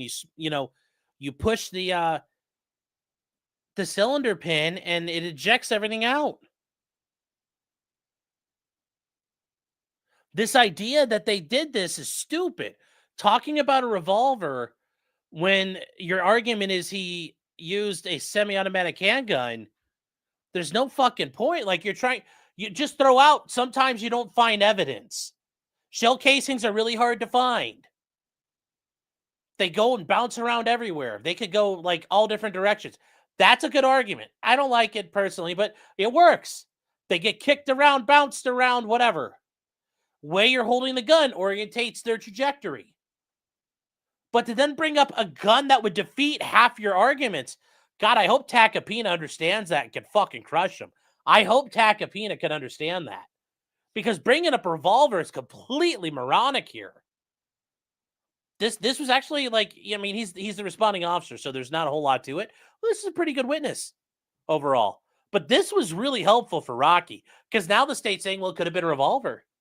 Did you find a revolver in Rocky's house? How many 9mm revolvers are out there? There are a couple. I doubt Rocky's carrying a Smith & Wesson Night Guard in fucking 9mm, though. He's not carrying a competition revolver. So, yeah. And I doubt Rocky reloads 9mm casing. So, good job on this, you guys. Good job on this. Good job on this. I wish I could show you guys guns. I know not all of you guys know how guns work, but yeah. Is Rihanna coming to court? At some point she will. Probably tomorrow is what the claims are. Sonia, it's being done in real time, but this is hold on here. Let's check what time is it right now. It says it's 11:45 a.m. Pacific time. So I'm in Ohio, so this is, this would have been like, close to like 2:45 in the afternoon for me.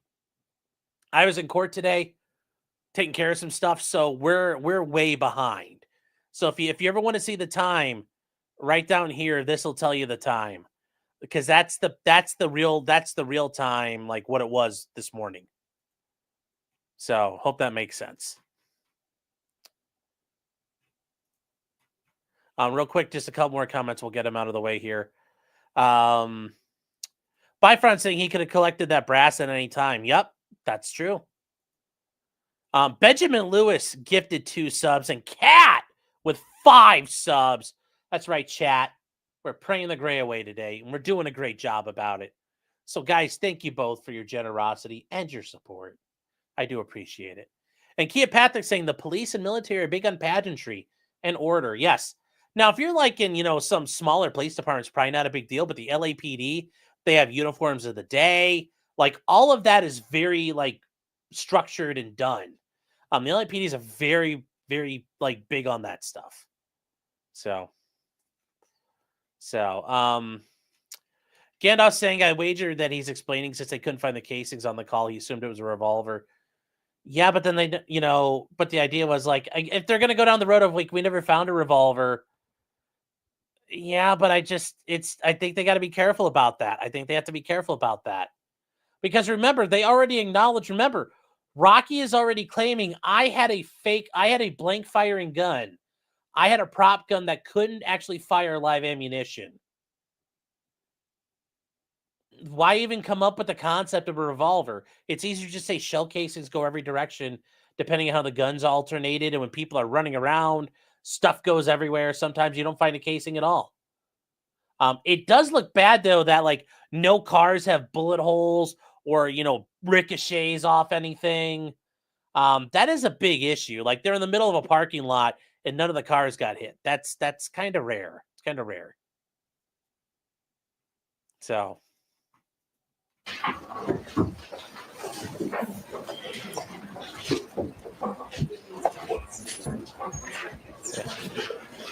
Okay.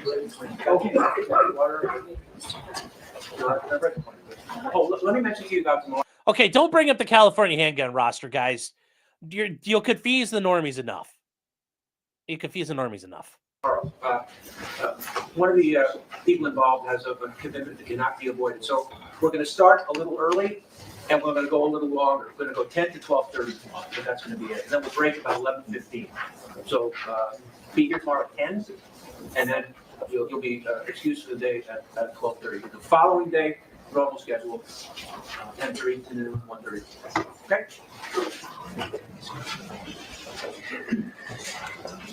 I guess that if they're only doing 2 hours, they're only doing 2 hours of trial tomorrow, chat. We're gonna have a double show because wow, Jesus.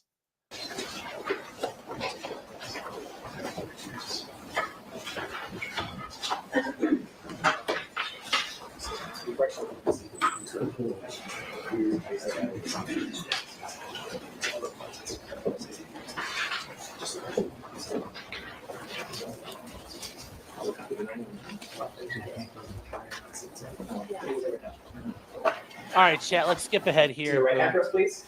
Thank you. Shall you state the testimony may give the cause and outcome before this court. The truth, the whole truth, and nothing but the truth, so help you God. Okay. Please take a seat at the witness stand there.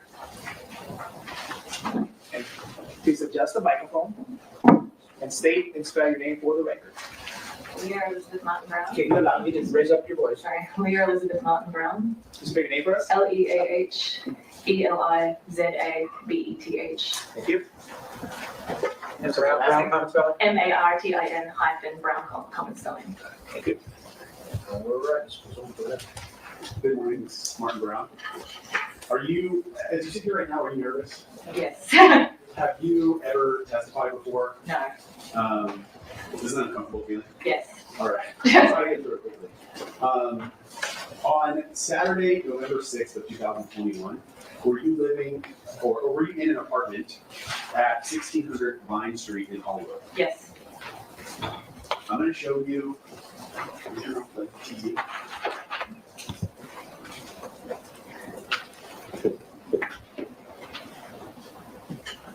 There is something that puts up there that should work. All songs.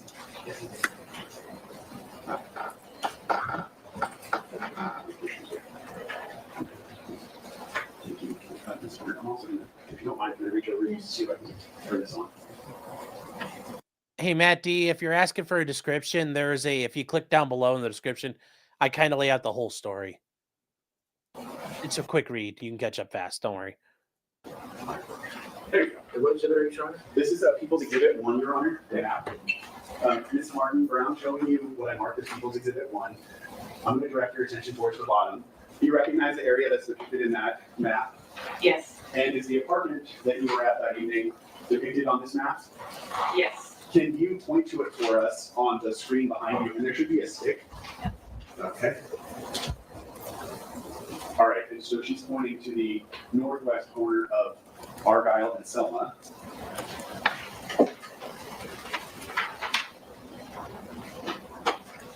The apartment that you were in that evening, did it have either an exterior facing window or a patio area?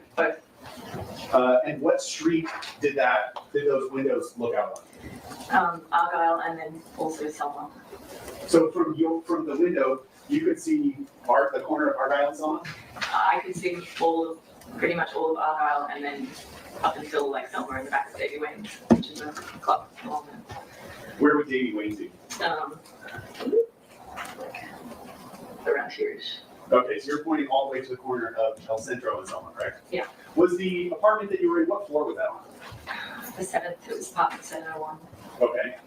So from the 7th floor, you're up high enough that you can see over the buildings there at the northeast corner of Argyle and Selma, correct? Sorry. Yes, please modulate a little bit. Yeah. The reposition is foundational. Not the last question. That's the question. Okay, so from the 7th floor, you're up high enough that you can see over the buildings that are at the northeast corner of Argyle and Selma, correct? Okay. If I could mark my next exhibit, Your Honor. 6. Equals 6. One-page document with a single photograph. Here's the take the corner of Selma.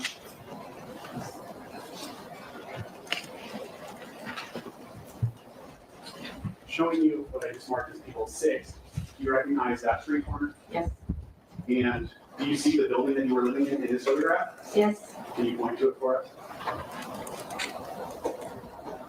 All right, I'm going to zoom in. You're pointing to the building on the far left of the screen. If I can. All right. The apartment that you were living in that building, was it? I'm pointing to the exact balcony. Oh, you are? Okay. Yeah. This here. How would you want to describe that here? So I would say in the photograph, there are a number of. What don't you bring it up to a little circle? I can do that. And then.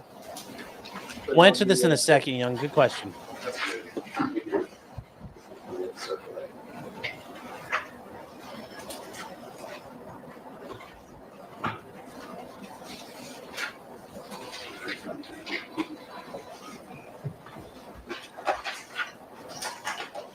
Yeah, so you have points with the Sharpie. Yeah. Thank you.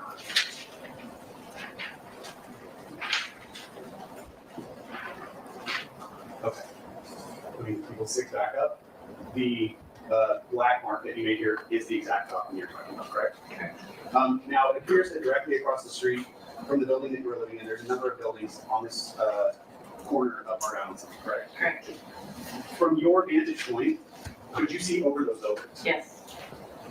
Taking you back to People's One, you said you were able to see all the way to Selma and El Centro? Yes.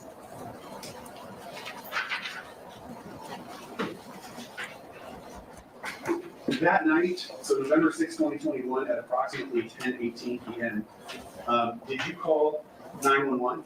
Yes. Why did you call 911 that night?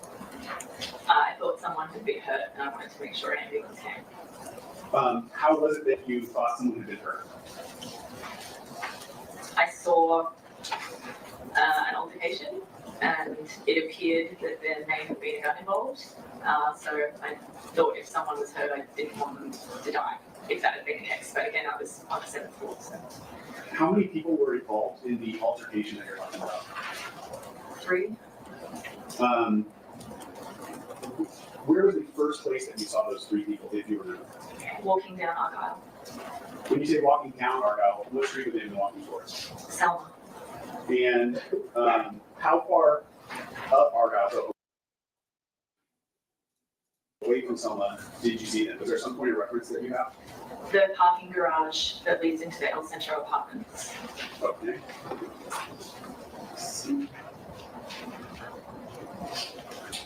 Might be difficult to see here on People's 6, but do you see the entrance to the parking garage on this in this photograph? Sort of. Where is it that you sort of see that entrance? It was a little further up here. Okay. There's a red. Indicating on the right-hand side of the photo, halfway up after the first set of cars on the right-hand side of the street. There's a red sign here that we can see that's vertical. Do you know, does that sign say, if you could read the whole thing, does it say parking? I believe it does, yes. And would that essentially be the entrance to the parking lot? Yes. Maybe a little past that? It was a little further up that. But Okay. yes. Thank you.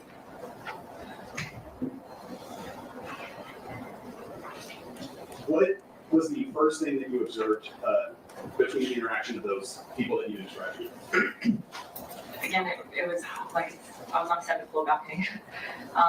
It appeared that they were arguing and they kind of ducked under the parking structure roof and there was like some loud yelling and then they appeared to be fine but went around the corner into the back parking lot and then that's where it appeared that there was another kind of issue and there appeared to be like allegedly a gun drawn and someone appeared to be shot. Okay, I want to start at the parking garage. You said you saw these 3 people arguing outside of the garage. Did you see a firearm at all while they were outside of the garage? I was on the 7th floor. I understand your perspective. From the 7th floor, did you see anything that Not at that time. Okay. So the only thing that you observed from the area right in front of the parking garage was arguing, is that what you're saying? They seemed to go sort of underneath the roof. There may have been like something physical, but it was obscured by predominantly it was obscured by the roof. Did you see any physical contact between those men? Very briefly before underneath, but again, I don't want to speak on that any further. Thank you. And I'm not asking you to speculate on anything that you're saying happened when you couldn't see them, but from the point that you could see them, what physical contact was it that you saw? Someone appeared to grab someone. Were there any, where on the person who was grabbed, where on their body were they grabbed? I'm not sure, I was too far away. Did you see any punches thrown or anything like that? I said what I saw. Okay. Thank you. You saw one person grabbed and then they. And then they kind of went underneath it, like there's like a roof thing that obscured things. All right, fair to say while they were under this roof or overhang, you couldn't see them, correct? Correct. When you next. Now, chat, they're talking about that whole incident where where the initial shoving match happens, and you can see Rocky holding some sort of gun in his hand. That's that spot they're talking about. That little scuffle you could see on security camera where the big parking garage sign is. So she's looking down and could see it, or apparently heard it. Okay, so that's where we're at in this. Saw any of the individuals involved in that scuffle, where was that person going? The three of them appeared to, again, I couldn't identify who was who. They just all looked like equal to me. I just saw them all in a group walking towards Selma. Were all three of them bunched together, or was there any separation between the three of them? I can't really accurately recall. Okay. As you saw them walking towards Selma, could you hear anything that was happening between them? No. Did you hear even any raised voices, even if you couldn't make out exactly what was said? Prior to that, yes, but at that stage, no. When you say prior to, do you mean at the parking garage? Yeah. Okay. So you heard arguing at the parking garage, but you didn't hear any arguing as they went down or No. down? When these three were, did it appear to you that they were all men? It did appear that they were all men. Okay. Is there anything else distinct about them that you could describe? No. One was wearing a black hoodie, but again, it was a long time ago. I don't know if that would be an accurate recollection. Okay. When they, could you even tell the race of these people? It was dark. I don't know. Okay. So when these three men got to the corner of Argyle and Selma, where did you see them go? I saw them turn, from my perspective, left, and then into it's kind of like a parking lot behind these buildings. Okay. I still have people 6 displayed up on the screen here. Can you see the direction that they went in this photograph? Yes. And where would, if you could take the pointer, just kind of show us where they walked down Argyle and which way they went down Selma. Okay. So, Your Honor, I would say she's describing walking southbound on Argyle towards Selma on the east side of the street, and then making a left turn and staying on the north sidewalk of Selma, headed eastbound. So you're describing them walking past this building out of view, correct? They went out of view for me. My apologies, that was not a great question. It would have been off of this photograph, correct? So if I take you back to People's One, what you described was them walking south on Argyle, making a left on Selma, and continuing on Selma, correct? Yes, and turning into like a parking lot area. And as they were walking on Selma, could you still see all three of the men that you described? Yes. Did you hear anything between them at that point while they were on Selma? No. Did you see any interactions between them while they were on Selma? No. You said they got all the way to the corner of Vista Del Mar, correct? From my vantage point, it appeared that they went into the parking lot area. I'm not entirely sure what the street is called. I just know that it's behind the Central Apartments. Okay. If it's marked here as Vista Del Mar, does that sound accurate to you? If that's marked as that, then I suppose it's accurate. Okay. And you know that there's a parking lot at that corner of Vista Del Mar and Selma? Yes. So you said what you described was they walked into the parking lot, correct? Yes. Where did you see them go from the parking lot? I saw them in the parking lot, and then they had what appeared to be an altercation, and then they were on left. Can you describe what you mean when you say they had an altercation? Again, this is a long time ago. I can only speak on what I can remember. It appeared they had some kind of disagreement. There was what appeared to be like a firearm pulled. There appeared to be shots, and then people ran away. The initial altercation that you're talking about, what was the first thing that you observed? I can't recall. Okay. The person that you observed with the gun, where was that person in relation to the two other people? Closer to the El Centro apartments than someone. Let's see.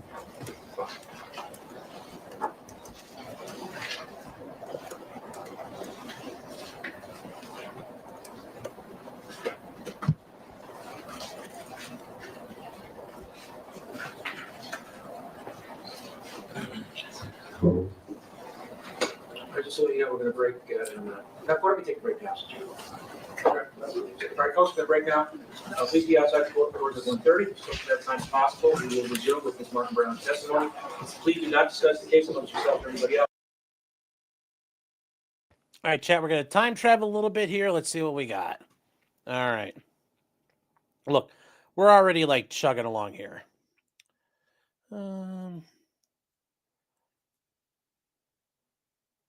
Let's wow,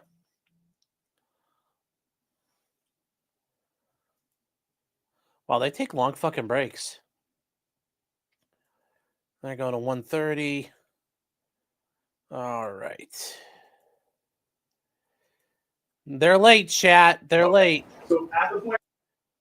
Here we go.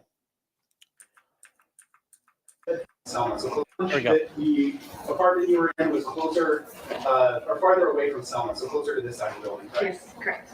7 stories high. Yeah. Now you had described looking out. Were you on the balcony or were you looking out the window? Both. I started out on the balcony, and then as things progressed, went inside to the windows. So at the point where you saw them then walking down Argyle after the parking garage altercation, were you inside or outside of the apartment? Outside.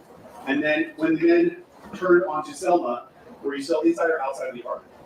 We moved inside. Okay. So at the point where you described you saw the men arrive here at Selma and Vista Del Mar, you were inside of your apartment. Correct. And what is the first thing that you recall seeing when you saw the men arrive at that intersection? They were in this parking lot, and I couldn't hear anything, but it appeared that there was some kind of, I don't really know how to describe it. You could just tell that the vibe changed, and then they began to argue, and then there appeared to be a gun pulled, and then 2 shots fired. It appeared that someone fell down. There were some cars, so I didn't see what happened to that person, which is why I called 911. And then people ran off. Someone ran through the El Centro apartments, and others scattered. And at that point is kind of why I called, because I didn't see the third person, so I was like, I hope they're okay. Okay. Now, I'm going to kind of go step by step through what you just said.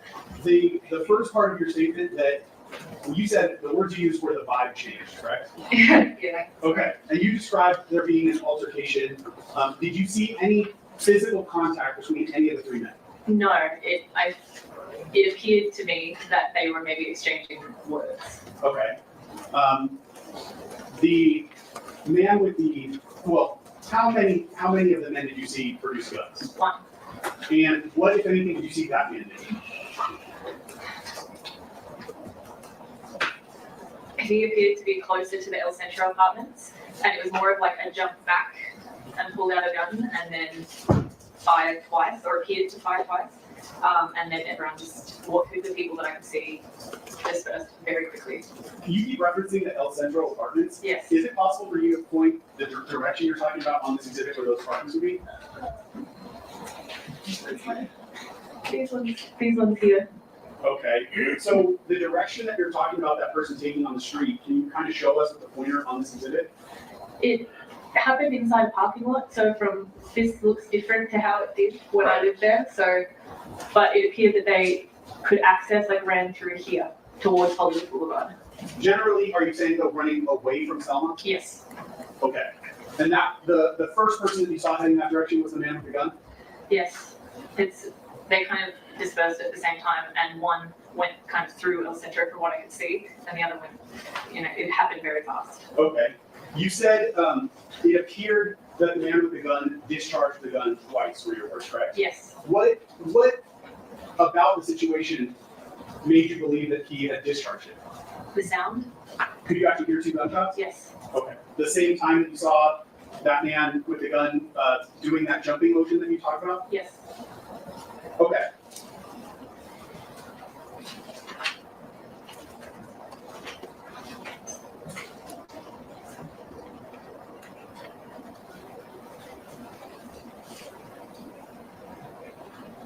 With that, I'm going to mark my next exhibit, the DVD and the transcript. The DVD, this is of the 911 call? Yes. Correct. That will equals 8. And the transcript is 9. Do you have enough transcript for everybody?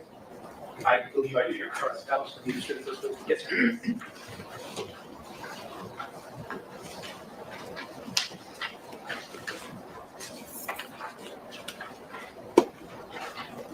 You want transcript?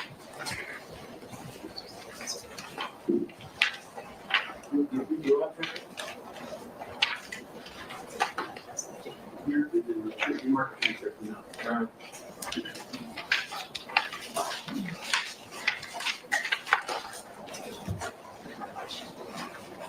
The next one? What, here?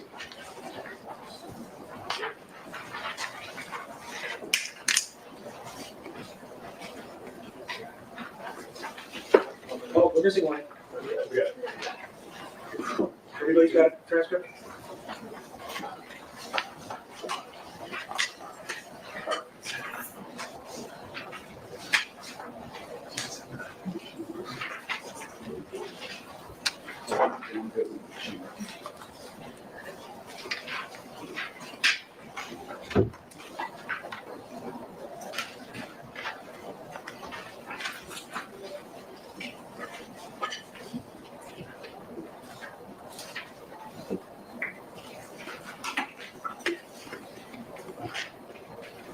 There's only one audio recording on this card. I'm just going to play it all the way through.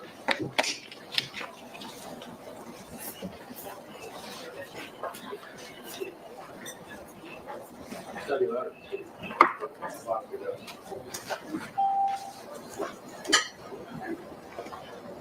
Hi, I live in the apartment on the corner of Argyle and Selma in Hollywood. And there's a bit of shooting. Did you see it? You just heard it? Yes. No, like we watched it. Okay, what did you see?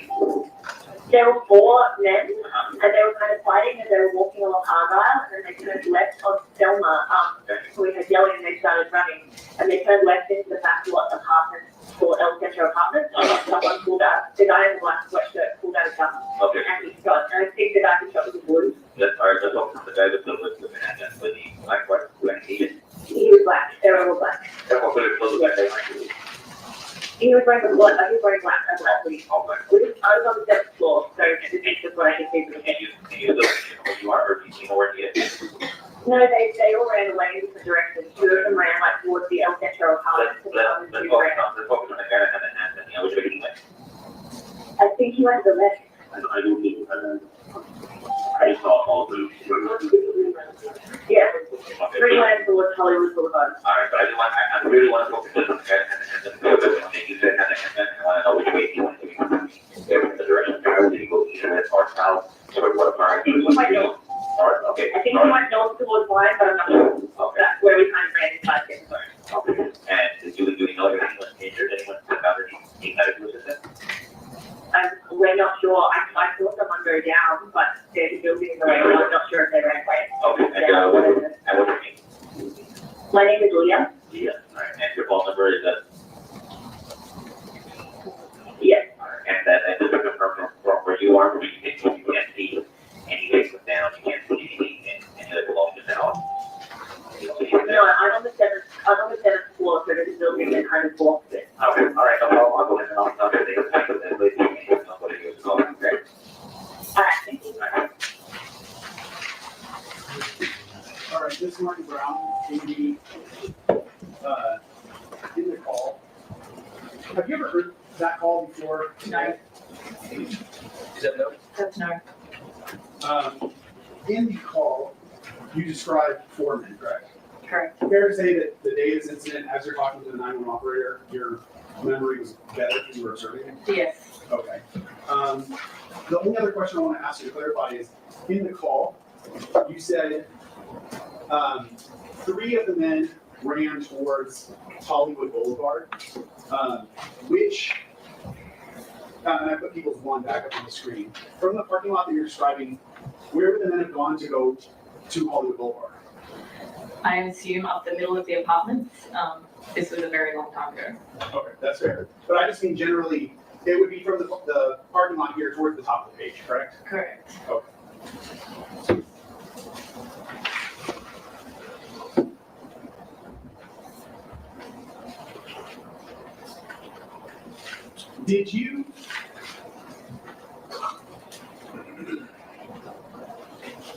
Did you actually see the police arrive after you called 911? Yes. Did you go down and speak to the police while they were there? No, I said I didn't want to speak to them when they called me back. Why was it that you didn't want to speak to the police officers? Because I absolutely did not want to be involved. I was only calling in case someone was hurt. I should ask too, the female voice that we hear on that call, do you recognize that to you? Yes. No. I don't have any other questions. Mr. Stephanie? Hi, good afternoon. This is Mark Brown. You and I never spoke to each other, right? We have not.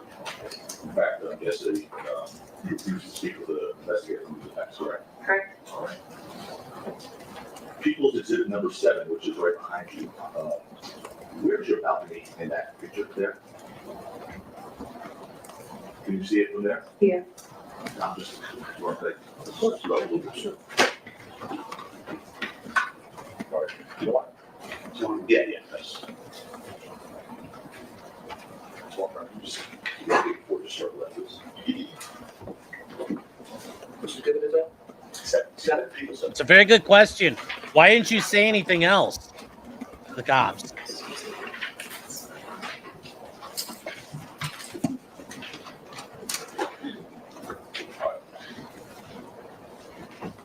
So you were there when you observed what you described, correct? Correct. And you said the vibe changed at one point? Yes. You could tell from up there that the vibe shifted?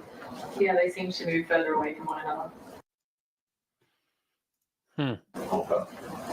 And where did the person you said before, person went down, where did the person go down? From, oh, sorry. From where my balcony is, as you can see, there are some buildings. Yeah. So most of what happened was in further towards the center of the car park where there were no cars. When someone went down, they went near the cars, and that obscured my view. Show us at that point where all the stuff happened for you. So in the middle here, and then towards this kind of wall where the cars are parked as well. That kind of obscured a little bit at the end. Just want to focus on that one person. So it's your testimony that when you observed your 7th floor balcony, all occurred inside the car park. The last part, yeah. Okay, the part where there was scuffling, the sound of the gun. Yes. And 2 people, and someone going down. Yes. That was inside the car park? Yes. Closer to the back wall of the car park where the tent is, that tent over there? No, it was kind of in this area from what I could observe. It appeared to be This area is what? in the middle. Middle of the car park? Yes. Just so the record's clear, she first indicated what looks like a blue tent towards the back of the building. That's what counsel was asking about. The witness then indicated further up, she pointed to the thing by a white pickup truck. That's agree, counsel? Yeah, sure. Thank you. But that's Well. point that you want. So around here, we're talking about what you saw from the balcony here? Directly in the middle of the area, and then we could see the tail end of the parked cars when it occurred. So that's what obscured the end when someone fell. So they weren't over here on the street, right? Honestly, from that vantage point, it could have appeared that street was part of it, but I thought it occurred in the car park. But again, I was on a 7th floor balcony. Okay.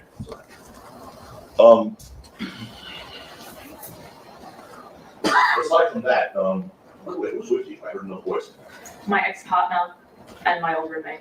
2 other people. Yes. And what was their names? Do I have to know? Joachim Unge, and then another friend of mine who does not want to be identified. Okay, who was the first one? Sorry. Joachim Unge. He's Swedish. Yes, that was likely Your friends don't want to be identified. It's J-O-A. too fucking bad. K-I-M-U-N-G-E. Doesn't fucking matter. That's one individual. Yes. And there was a second one, Yes. and the second one, She does not wish to be identified. she told you that. Yes. Yeah. So why should she be identified? Probably because she doesn't want to be doing what I'm doing So right now. By the way, we talked about it, and I heard on the 911 call, you said that there was a building that in part obstructed the view, right? Yes. Okay. Did anything else interfere with your ability to proceed that night? Potentially. Potentially what? It was a Saturday evening. Okay, what else happened on that Saturday? That potentially was impaired your ability to proceed. So we were watching movies, and I had a hit of a joint. You had what? I had a hit of a joint. So you would use a joint in marijuana? Yeah. You use marijuana that night before observing what you saw, right? Very lightly. Very lightly. Did you tell that to the police that night when they called you back? No, I just said I didn't want to speak to police. Okay. And I think you said on that 911 call, you just heard it, so I don't want to replay it for you, but the apartment you were at the time was up on the 7th floor, right? I had that right, 7th floor? Yes. Okay. And it was on the corner of Argyle and Selma. Yeah. And let's put up people's one right there for me.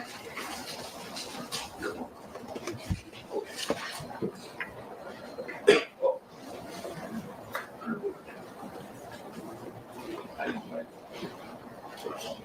Your Honor, it looks like it's working out here. It's not past those charges. It's also function.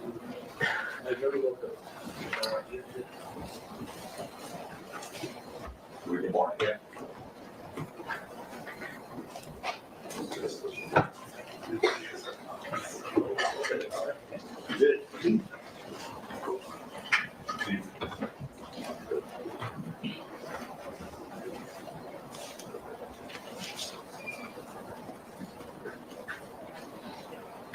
Okay, so that's, you still have 4 people, so that's a little crooked. So just straighten out for a second. That's people's one, correct? That's what you saw before, it's Matt Lonnie, right? Miss Mark Brown. Yes. So, before hearing what you believed to be a gunshot or 2 gunshots, you saw people fighting in the street. Having an altercation, yes. Um, But I did say that part of it was obscured by the top of the car park's roof. As a matter of fact, what you just said on that 911 call was that The car woman, they was kind of fighting as they were walking along Argyle, and then they turned them on the south, correct? Yes, correct. And that was at the time. Yes, it had just happened. Right, so your recollection obviously would have been much better than Yes, today. I have not, the first I've heard of this again was literally a week and a half ago, so you can excuse me for being a little shady on the details. Oh, no, that's just normal, right? I mean, Yeah. obviously, it's almost 4 years later. Yeah. But, what he said back then, on that 911 call, would have been. Yes. Right? Yes. That's your ability. Yes. Despite your after you said those 4 men were kind of fighting, walking along Argyle, they turned left onto Selma. After that happened, you saw these people turn left onto Selma Avenue, right? Yes. And at that time, you heard yelling, according to your 911 call, right? Okay. And then you saw people starting to run, according to the 911, correct? Yes, correct. And according to your 911 call, only after you heard the yelling and saw people start to run, you saw what you believe to be a gun, correct? Correct. And you told the police that after seeing someone pull out the gun, he shot. Yes, correct. And to be clear, that happened after the people turned left from Selma Avenue. Correct. And the street they turned left onto before you heard the shot was Vista Del Mar. I wasn't sure what the street name was, I just knew that there was like a car park there, but yes, according to that map, yes. Assuming that matters, right? Correct. Right, okay. Obviously, from your central about, you didn't see a bullet or anything come out of that gun, right? Just starts out. I saw flashes. Okay. But I heard shots, I saw flashes, but I obviously can't see from that. Correct. And obviously you didn't see anyone get hit, in particular, you thought you saw someone go down, right? I saw someone go down, I didn't know if they'd been hit or not, and that's why I called 911. And you didn't know, by the way, I think you said on the record here today, your testimony today, again, I know it was several years later, it appeared someone may have had a gun involved, but you're not sure because you were on the 7th floor. You both saying that this morning, maybe the right testimony? Was that when you were talking, when they were talking about underneath the parking structure? or in the actual open, because if we're talking about when there was the altercation on Argyle, then I couldn't have been sure because it was under a roof and I was on the 7th floor. But when it was in the car park, it appeared to be a gun, because otherwise, why would it make noise and flash? Okay. Now, your testimony that you saw someone going down with it. Oh, I'm so Your sorry. testimony that you saw someone going down. Yes. All right, and according to you, you think the person who was shot was wearing blue clothing? I said that in the 911 call. As of this moment, I do not recall. Yes, I would be with this walk around, right? No one suggested you should, as you sit here today, remember exactly what you saw back in the railroad. I'm basing my question and your answer on your 911 call, okay? Okay, So what's sorry. that 911 call is really what we should be relying on, right? Yes. Yes. That's an official question. Okay. Well, let me ask you this, is there anything in your 911 call that was correct today? No, there's not. I have been as accurate as possible with the time that has passed. I'm just here to give testimony and then leave, hopefully. Yes. Yes, please. Thank you. Anyway, what's your 911 call? You thought that person who was shot was wearing blue clothing, right? According to my 911 call, yes. And then you said illegal people ran different directions. According to my 911 call, yes. And you can't be sure, I guess, the direction you believe the person had to go, right? According to my 911 call, yes.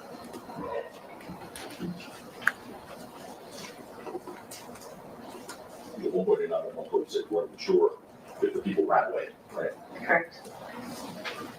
And then when did they call you back? Is that what happened? They did call me back, yes. Okay. And basically the officers at the scene at that point already? I can't recall if the officers were already at the scene, but I do know that they were on their way. Okay. And that's when the 911 operator asked if you meet the officers? Yes. And you declined? Yes, Right. correct. All right, thank you. Mark Brown, over there. Thank you. Mr. Zoll? No further questions. All right, Mr. Brown, thank you for coming in. You are excused. Next witness. The next witness is Terell Ephron. From the state, I believe he's,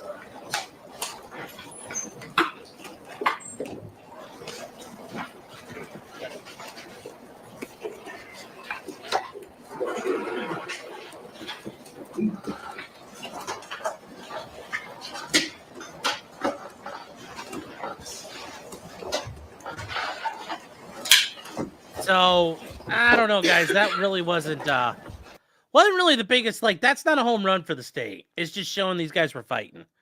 Yeah, not the biggest witness in the world, in my opinion. Not the biggest. Not really going to make or break things for Rocky here. Not really going to make or break things for him. Real quick before we get too far, guys. You say, Young, how are you doing? It's good to see you. It's been a little while. Say, do a handlebar mustache if Rocky is found guilty. There's a good chance he's going to get found guilty, guys. I just don't know how it's going to work. Young is saying, would that woman have to get approval to wear a wig on the stand? No. Because she could change her appearance. She could dye her hair. And if that became an issue about her own identity being an issue, did you change your hair? Was your hair black at the time? Are you wearing a wig?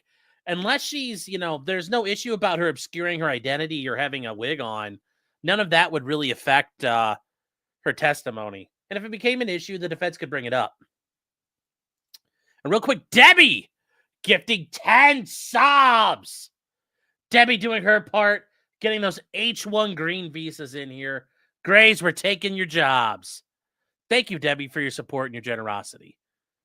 Brewberry's saying, she's like, sorry, we sound like we're uncertain about everything we say as an Australian.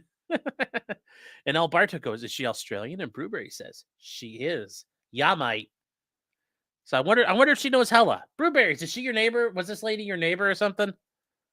And Cliff Jam, as another Australian, says, as an Aussie, she sounds Australian, maybe from Sydney or Melbourne. Okay. Well, thank you. And Dirty Ninja's saying, a little behind right now, but congrats on the 25K. Well, thank you. I appreciate it. And then Colostomy Bag's been a member for 13 months. Says Sean, an F-35 wallowed into the ground. The pilot lived. Well, that's like a cell. Like, how many times now? How many times now did the landing gear collapse on this one? So, well, I guess the pilot living is a good thing. So, Yeah.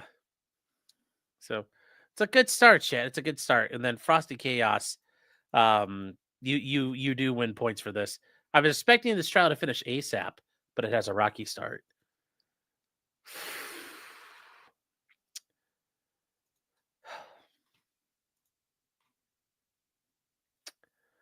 Deanna's saying you take my job. I don't have one. Oh, I should ask Hayden if he knows her. Yeah, Australia's a small place. I know. And hella, they probably all know each other. They all probably live next to each other. So, all right, let's keep going, chat. Let's keep going here.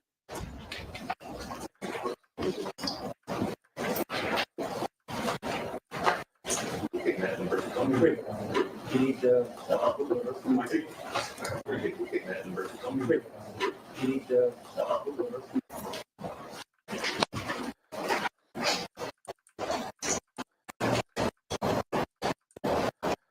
Raise your right hand first, please. Thank you. You solemnly state that the testimony you may give in the cause not to before this court. Okay, here we go. The truth, the whole truth, and nothing but the truth, so help you God. Thank you. Please take a seat with the witness stand right over there. And please adjust the microphone and tell us your first name. After tell us your name, then spell it for the record. Terell Ephron, TerellEphron. All right, chat. This is Relli. This is Relli, chat. Here we go. We've got, I don't know if trial, like, I mean, they would have just, it's only 5:30 in LA. I don't know if it's over yet, but this is going to be today. This is going to be tomorrow. Like, the state's going to wrap up pretty quick here.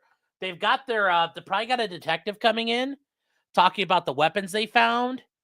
And then they're probably going to have a detective come in or their ballistics expert come in. There's probably not going to be much more than that. I assume the state's going to be over pretty quick. And the defense is probably going to have this by Thursday. I can't imagine this goes on too long. But here we go, chat. Here's Relli. This is it. The victim. Here we go. For this moment, floor is yours.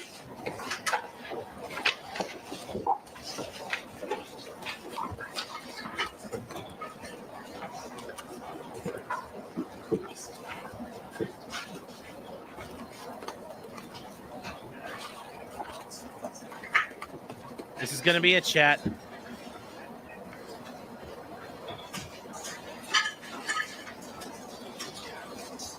Yeah, this is, yeah, guys, if you go read the description down below, Relli was in the ASAP mob. Like, these guys were friends. They knew each other in New York City, and the story is Relli is jealous of Rocky's success and wanted more money, and they had fights over that. And then Relli tried to shake him down for a bunch of money after the shooting.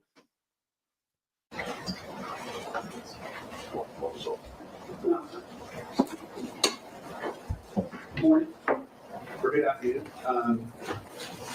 Do you have a man seated at the table in the tan jacket? Yes. What's his name? Rakim Mayers. Man, do you know him by any other nicknames? He's at Rocky. How did you first meet him? In high school, we grew up together. How old were you, do you think, when you first met him? Probably like 17, 18. When you first met him, was he a well-known famous rapper? No.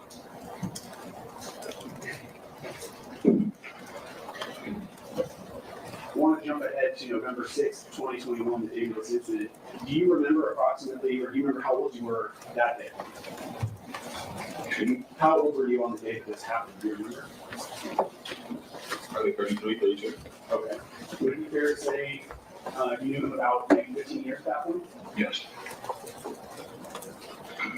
Over the 15 years that you knew him, were the two of you friends?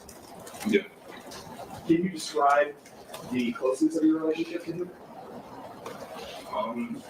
About 15 years. Yeah, over the course of your relationship, sort of how it started and then how close you were throughout the 15 years. Well, I mean, we started a collective ASAP, which is a bunch of how would you call it, like a bunch of people from New York that got different down nerves. It's okay. Just take a minute, take a couple deep breaths. The relationship that you're describing in high school, were the two of you close friends? Like, would you see him every day, or was this sort of a friendship where you knew of him but didn't really know him? Now we knew each other. We knew each other. We knew each other very well. It was probably like 6 or 7 of us. Probably like 4 of them was rappers. Do you think you'd see him every day? I would say he got famous, yeah. Okay. Like a little bit until he got famous. How long do you think you knew him before? I know it's hard to peg down exactly when someone becomes famous, but about how long do you think you knew him before he became famous? 7 years. And over that 7 years, it was a regular occurrence that you would be with him almost every day, correct? Yeah. Would you describe him at that time, the beginning of your relationship, as someone that was like a brother? Yeah. Okay. Now you started to tell us about ASAP. What does ASAP stand for? Yeah, it means a lot of different things, but what we strive across. Were you a member of ASAP? Yes. Within ASAP, did you have a nickname that you went by? Yeah, Relli.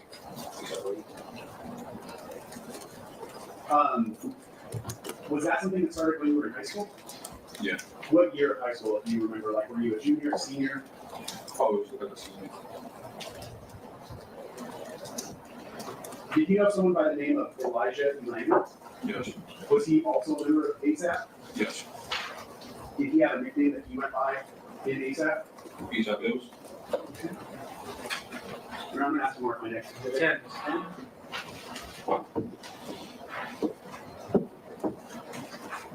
Do you recognize the person depicted here in Eagles 10? Yeah. And who is that? Elijah. Okay. Is it easier for you to refer to him as Elijah, Bills? How do you want to refer to him? Bills. Bills, okay.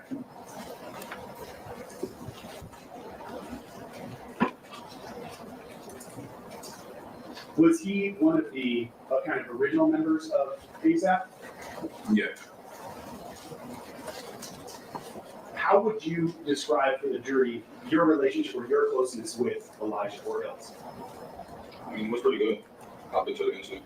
Would you, up until the incident, would you have considered him a close friend of yours? Yeah. Was he someone that you would talk to on a regular basis? Yeah, I talked to him the night before. I was at his house actually. Okay. Would it be fair to say, kind of up until the day of that incident, you've known him maybe approximately 15 years too? Yeah, just. Do you know someone by the name of Jamel Phillips? Yeah. And is he also a member of ASAP? Yeah. What, if any, nicknames does he go by? ASAP Bills. My next exhibit. Is anybody having trouble here? Everybody's okay? You having some trouble? Yeah. Mr. Ephron, could you try to speed up a little bit, please? I'm in our People's 11 year. Yes. Where is it? It's a one-page document, a single photograph, picking 2 people. Mr. Ephron, showing you the person on the left in this photograph. Do you recognize who that is? Yeah. Who's that? July 12. And kind of like the same question with Hills, what's the easiest way for you to refer to him? I was never really that cool with him. No, I mean, as we're talking about the different people involved in this, how do you want me to refer to him? Do you want me to call him 12? Do you want me to call him Janelle? 12. Okay, 12. And the person who's next to him in this photograph, do you recognize that person? Yeah, that's Rakim. All right.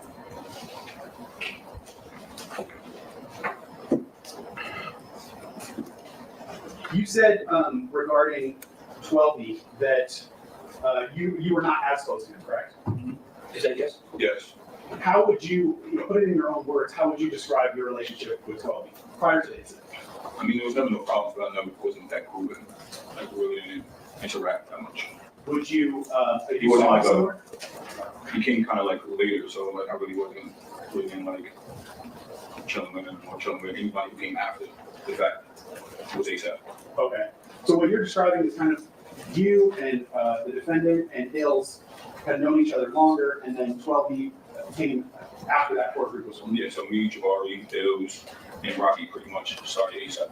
Okay. Anybody else who came after, if they wasn't like genuinely like trying to competitive itself, but do something other than like fooling around, kind of distance myself.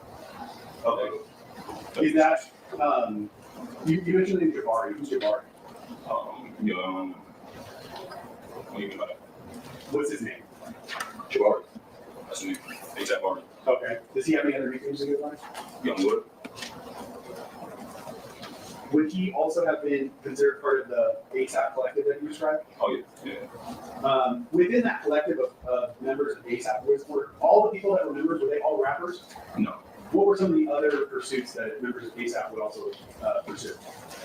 Fashion, producing, anything involved with like culture, really. What, were you a rapper? No. What was your contribution to the group? I was a manager. Not of ASAP, but I created my own company. What was the name of your company? Shut up. And when you say you were a manager, what does that mean? I was scout for talent, like I had producers, I had artists. I helped actual ASAP members with stuff. So the managing that you're talking about is all related to the music. Sorry about that, chat. And you're saying you would try to find people who are talented at different areas within music, like rapping or producing, correct? Yeah. And would you try to help get them projects? Yeah. Okay, sure. No, he posted a $550,000 bond like the day he got arrested back in April, a while back. So he's been out on bond since. He's not in jail. Okay. The person that you referred to as Jabari, did you also refer to him as Bari? Yeah, Bari. So if we say Jabari or Bari, you're talking about the same person? Yes. That person, Jabari, how close were you to him? I would say he was good. Was he someone that you would see on a regular basis? Yeah. Did you have problems in the time that you knew him with him specifically? Is that enough? No. Okay. Were you with Jabari the day before this incident on November 5th of 2021? Yes, I was. That day, November 5th, where in the country were you with Jabari? We actually missed a flight. We were supposed to go to Chicago, but we was in LA. Okay. So the whole time you're with him, you're in Los Angeles, right? Yeah. Okay. Did you live in Los Angeles at the time? No. What state did you live in November of 2021? New York. How long have you been in Los Angeles on November 5th, 2021? So Guys, this is kind of the boring stuff right now. Exact date that you flew in, Now we're just getting to it. Estimate of how many days you've been in Los Angeles. Probably flew in, I think the 5th. So that day. Or the 4th, I don't know. Like, my artist was in town, so he was recording. So I don't know, it was a while ago. I'll have to look at text messages or something like that. Okay. Would that refresh your recollection? Yeah. Okay. May I have your turn? I'm sorry, you don't have to. Yeah, I apologize. You told us that. Refresh your recollection. Yeah. Okay. So what days were you specifically in Los Angeles with your artist while he was recording? Let me see, I give a data. What did you? Hold Hold on. What did you attempt to refresh his recollection? Let's text message. Is it a screenshot? Yes. I wasn't going to mark it as an exhibit. You don't have to. It's just used to refresh his recollection. It doesn't have to be an exhibit. Yeah, take your time. Yeah. Okay, so what days were you in Los Angeles with your artist? Probably got here the 3rd day. Okay. Probably flew in the 3rd. I got on the Airbnb. That's pretty close to my hotel. Okay, Terell, you gotta keep your voice. Your voice is soft, so try to speak into it. So what I think you're saying is you arrived in Los Angeles, to the best of your recollection, November 3rd of 2021, correct? Yeah. And the artist that you were managing was recording music the 4th, 5th, and 6th, correct? I believe so, yes. How did you get to Los Angeles on the 3rd? What do you mean? Yeah, you're from New York. How did you get here? Oh, When you say you flew, did you fly on a private plane or on a commercial jet? on a Delta commercial. Did you have to go through airport security? Yeah.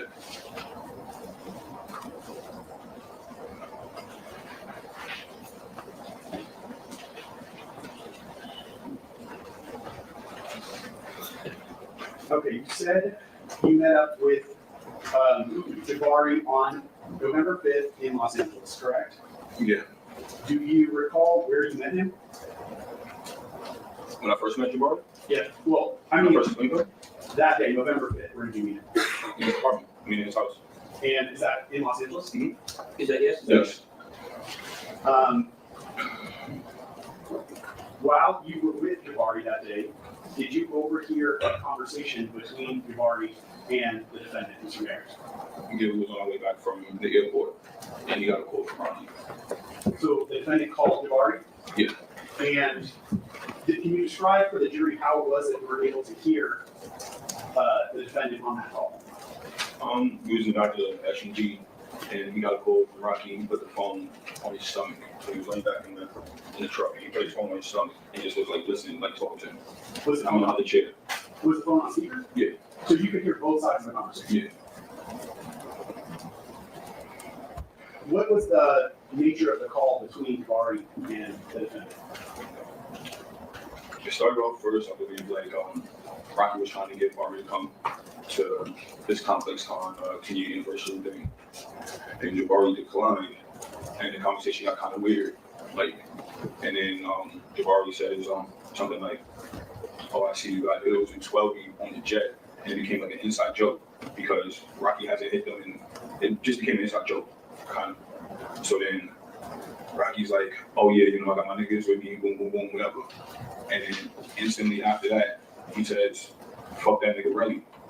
And I'm like, I'm sitting in the back of the chair, and I kind of get up and I'm like, and then Barbie like stops him. He's like, and then I'm listening, and then he's like, "Oh yeah, I don't fuck with." Can I say what I want to say? Yeah. Say it. So it pretty much was like, "Oh, I don't fuck with that nigga. He mad emotional, like this, that, and the third." Pretty much. It was so long ago, but it was, and the contents of that. And then Jabari was like, "What you mean you don't fuck with him?" And he's like, "I just don't fuck with him. I don't like that nigga, like this, that, and the third." And after he said something about like, it's so long ago, but he was like, I'll beat him up or something like that. So, you want to keep going? Let me stop you. You said that you keep saying he said. Were those all things that the defendant said specifically? Yeah. So he was the one that said he doesn't fuck with you, correct? Yeah. Have you said anything at that point in the car that would have alerted him to the fact that you were actually in the car? No. Do you guys really need me to translate all that, or are you guys just joking? I mean, it's pretty obvious. But right now, guys, we're getting into the background stuff. You notice when they talked about him going through airport security, that's to show he didn't have a gun on him. Although he could have strapped up in the meantime once he got landed. But the argument is he came out of the airport and he didn't have a gun with him. He didn't know I was there. I wanted to say something, but Bari was like hopping his hands aside to like my leg. You know what I mean? And I was just listening. I'm assuming then that Jabari didn't tell him, "I'm in the car with." Oh, no. Okay, so as far as you knew, the defendant had no idea that you were in the car. No, he had no idea.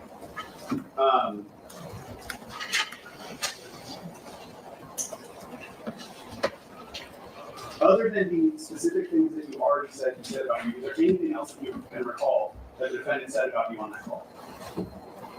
Not at the moment. It was like 3 years ago. So like, I got anxiety. I got anxiety right now. So it's like a shock.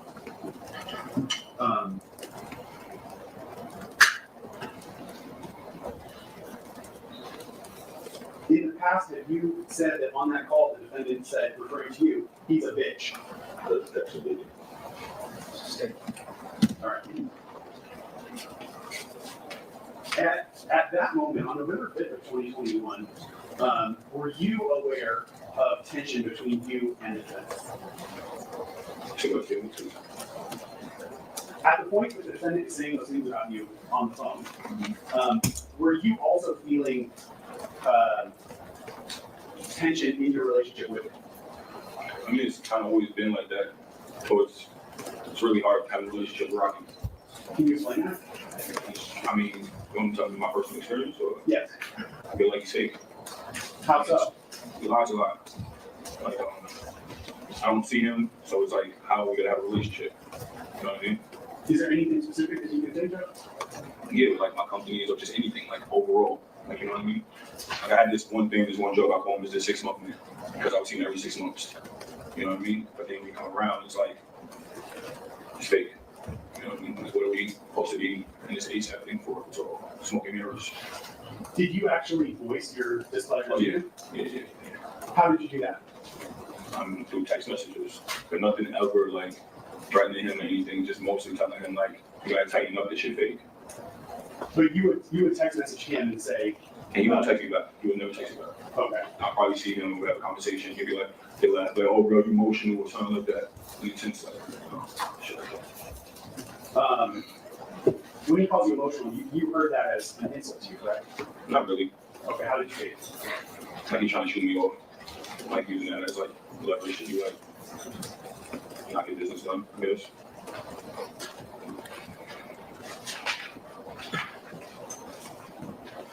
All right, I want to direct your attention to the very next day, so November 6th, 2021, the day of this incident. Where were you staying at that night in Los Angeles? Staying at the Lowe's Hotel in Hollywood. And that evening, did you have any plans to meet out with the defendant at all? No, I haven't spoken to him in months probably prior to that. I texted him, but he never answered me back.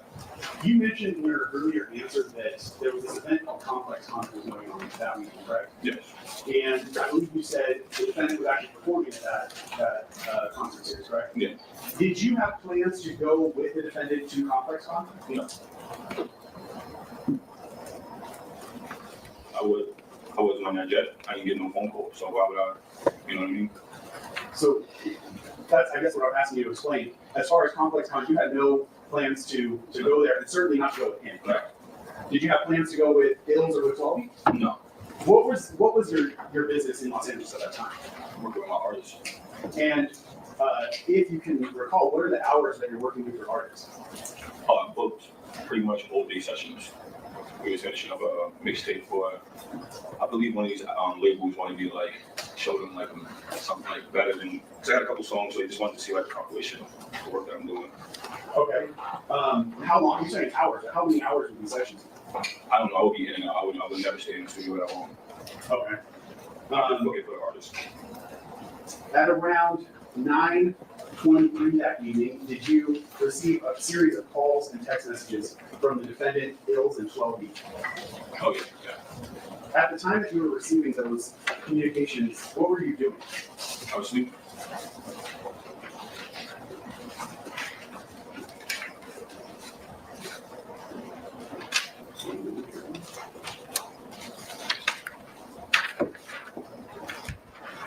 Mark my next exhibit, Your Honor. 1212. It is a single photograph, a screenshot of a call log.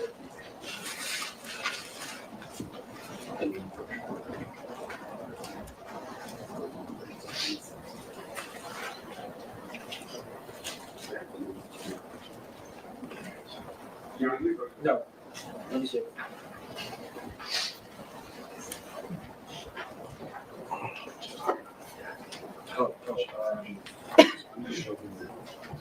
Right, just me. Yeah. I'm going to show it to you. You recognize what's here? Yeah. And what is this? It's my call-outs. And is this a photograph that you specifically took? Like a screenshot? Yeah. Okay. And what is reflected in your call here? Okay, all these numbers are in red. Does that mean anything to you? This call. And who were the people that you were missing calls from at the start of the conversation? Rocky, that's a larger number, that's 12B. Elijah, Rocky. Okay.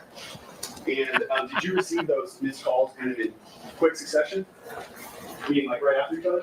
I don't know, I woke up to a FaceTime call from Rocky. So then after I noticed I had all those missed calls, I didn't even like wake up and notice the calls. Isn't it interesting, chat? What this all started over was just like, I don't feel like you're being a good enough friend to me. You know, thank you for being a friend. I mean, God, these rappers sound like little bitches.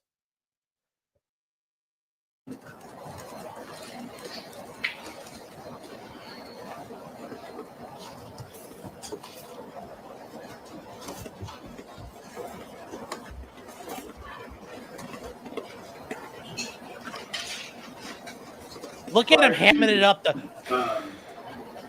Just hamming it up, man. Receiving text messages from the defendant? We were. So you're saying you received a bunch of missed calls while you were asleep. You woke up, you answered your phone, talked to him, and then you kind of went back and looked at your phone afterwards. Is that accurate? Yeah. And that's when you saw you had a bunch of missed calls from him, and Elijah as well. You also have text messages from him. Yeah. We mark my neck around 13.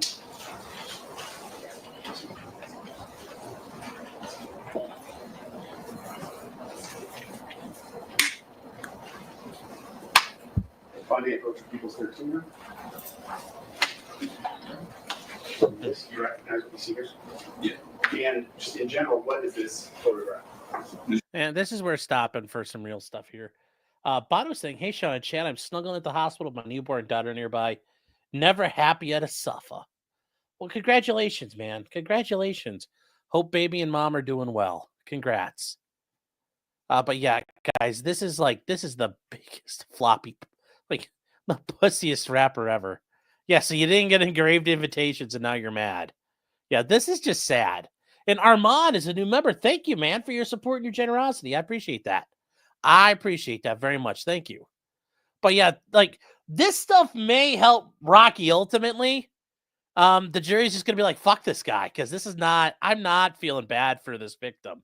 Remember, chat, a jury has to find someone they want to hate. They have to find who's the bad man. And right now, this guy's so pathetic, they might hate him instead. Maybe that's part of their strategy. I've had the strategy before. So let's see. Let's see what happens. About your phone? Yes. And is this screenshots, text messages that you received from him that day? Mm-hmm. Yes. You say yes? Yes. All right. Every time you say that, or he's going to ask you. Yeah. If you can, try to say yes or no. Yes. So there are 3 messages at the top that are in gray. Are those from you or are those from the defendant? That's from Rocky. And if you would read them one after another, what do they say? Will you add question mark? Let's get to it. Stop ducking my calls. Okay. Thank you.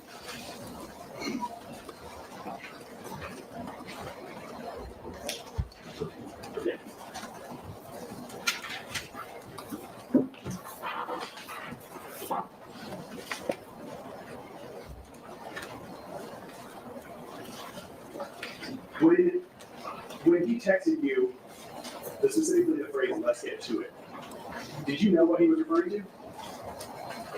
I mean, I had kind of an idea that he wanted to probably fight or something, or just argue or something. What gave you that idea? The day before this conversation. So you still have that conversation that he had with you already in your head at the time you read that text message? Yeah, that conversation spoke volume because I never heard him talk like that. And open up the whole, many years I know him, I told him a bunch of times, if you ever had a problem with me, let me know, because shit's not adding up. Okay. When you said that you thought he wanted to fight you, what do you specifically mean by that phrase, fight? Like, what do you mean by that? Do you mean physical violence? Do you mean an argument? What do you like an argument, maybe like a physical, I don't know. I wanted to fight, but not like that. I don't know what he was saying. Did, at that point, were you wanting to have a physical fight with him? No.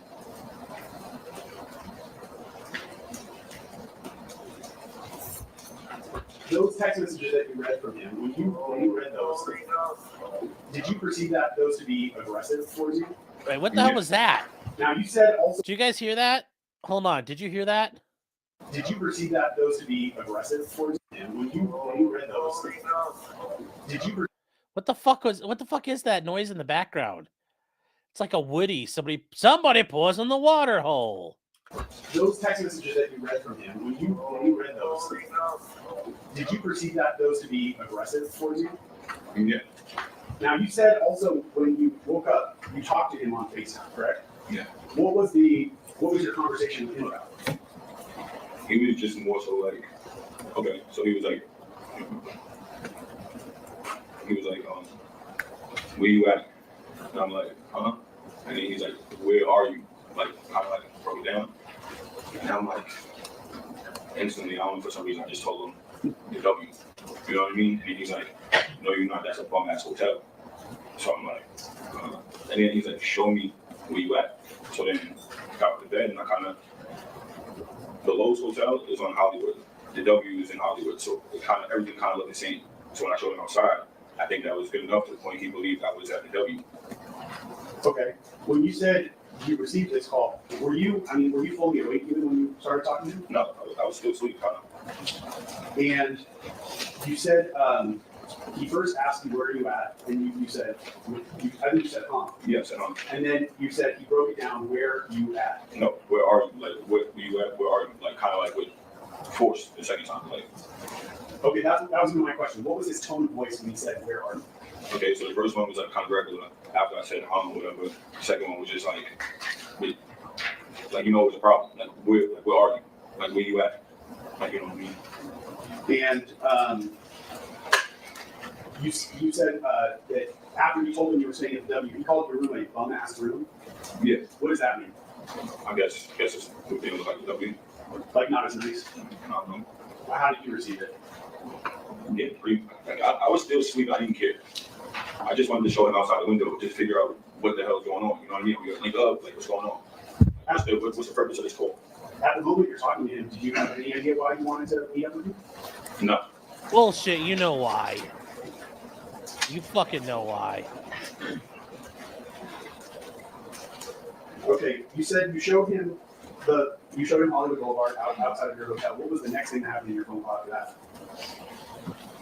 I think he said he'd be right there.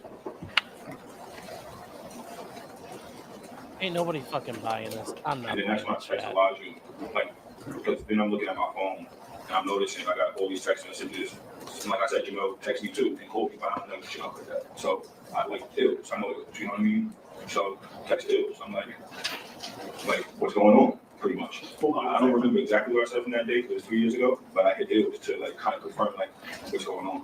Yeah, and that's fine. At that point, did you know that 12B and Ills were with the defendant? What do you mean? Like, did you know the coming and work together? Like, come to leave me? No, I mean in general. Oh yeah, because it was on the plane. Okay. And so when you received the messages from Ills and from 12B, you understood at that time that they were with the defendant, correct? Yeah. After your conversation and let me clarify that, when you say you're on FaceTime, was that FaceTime that also had video associated with it? Yes. So he could see you through the phone, correct? Yes. After your conversation with him, did the two of you make plans to meet up? I mean, I didn't really make plans. It was kind of like link up. I wanted to, though we just had to talk and like really hash things out. Because this happened before, not like this, but like when we talk shit out, you know what I mean? Like I said, I call him Mr. 6 months and I haven't seen him in a very long time. So maybe he hasn't read the room, you know what I mean? Like, okay, yeah. You said in the past when you had a problem with him, you felt comfortable just expressing that to him verbally and talking to him, correct? Mm-hmm. You said yes? Yes. And was that sort of something that happened on multiple occasions where the two of you would talk and work out your problems verbally? Can I ask for meeting to be curtailed a little bit, please? Can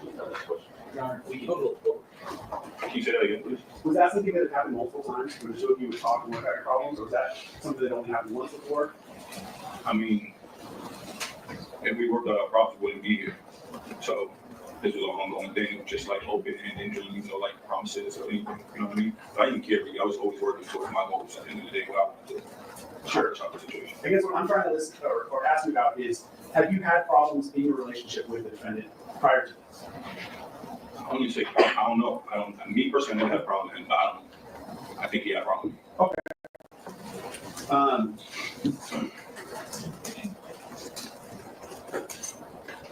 You say, I think the words that you used to describe. No, I actually do know he had a problem with me because in the text message, he says that I got cut, like I let him get cut.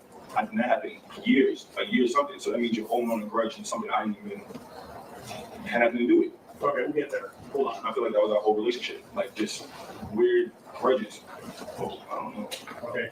Are you saying that you felt like he had a problem with you and you didn't have a problem with him? Yeah, of course I had a problem with him. But you had sent in messages in the past where you had expressed, your disappointment. You already said that, right? I did. So there I was think we have those text messages. The text messages, I always still like, how you say it, like, complimented him or bigged him up for his success. At the same time, like, you're doing bad. Okay. But then the same text messages, like I never was like just straight out like, oh, fuck you. I never said fuck you. I probably did, but it was like real wishy-washy in the sense like love, like I don't know, you know. But I never really got responses back from him. I'm trying to understand, if you can, what your state of mind is as you're going to this meeting with him, or as you said, to link up. My state of mind? Yeah. I was feeling real confident because, like I said, I don't think he read the room. I'm doing really good for myself. So I felt like this is a time for me and him to like actually come to common ground and be like, fuck the bullshit. You know what I mean? Because what are we doing here? Like you talk to everybody else like that. You're not talking to me like that. Nor am I accepting none of this. You know what I mean? When you say read the room, what do you mean by that phrase? Because why would you do what you did if you're not under? I say read the room is because like you're not reading the room. Like you're not knowing who you're dealing with. You know what I mean? Like you thinking you could just he knows of me, but he didn't know what I was up to. So he probably thinking I'm a bum or I'm not like this person, somebody you could just have your way with. Did you feel personally like your music career was becoming more successful? Yeah, for sure. I was going in and out of label meetings. Would you say at that point that was essentially the height of your career in the music business? Have you been more successful? Okay. Yeah. In the music industry, yeah. Yeah, I was at my highest I've ever been because I finally figured it out. I figured out how to make money back into everything. So I made my own way. Sorry, and I don't mean to talk over you. My apologies for that. You said that going into this meeting, you were confident. Is that what you mean by? It wasn't even a meeting. I wouldn't even call it a meeting. It was just like I'm linking up with Rocky. I haven't seen him do it dumb long. Yeah. Like anytime you want, like you're gonna go link him. Like you know what I mean? Like I don't see the dude. What does that phrase "link with him" mean to you? Are you saying something less, like more informal than? Like if, for instance, if we had a problem, I felt like it could have been hashed out the moment he seen me, but instead it was like it got nasty. You know what I mean? Like he didn't read the room. He didn't take a second to think. Okay. Where is it specifically that you ultimately linked up with? Well, when I was walking from the Lowe's, because it's kind of far away, I was texting Elijah, and then I told him I'm like next to Trader Joe's or something because I know the area of the W. So then when I don't really know the streets, so the top of the W that I just instead of being on the side of the W across the street for some reason, and then I see Rocky walking. Well, I don't see him yet. I'm walking down the block. Then I hear him. I hear him first before I even see him get the video. Okay. Is there any kind of landmark in the area that where you ultimately linked up with him? What do you mean? Meaning, you're saying I don't remember what the streets are called. That's okay, but was there? So here's the thing I don't get, chat. He's like, "Oh, I'm doing so much better than Rocky. I'm doing so much better. I'm the better singer and the better rapper." I guarantee you, when they said the 30 million thing, they have documentation for that. If you're doing so much better than him, why are you shaking him down? Like there's gonna be some issues here coming up. I just can't wait. Can't wait. There's something on the streets where you met him that you could say we were outside of this. Oh, it was directly across from the entrance to the W. Like, it's ASAP Jelly. like where we stopped at. Kind of. I'm going to mark my next thing. 14.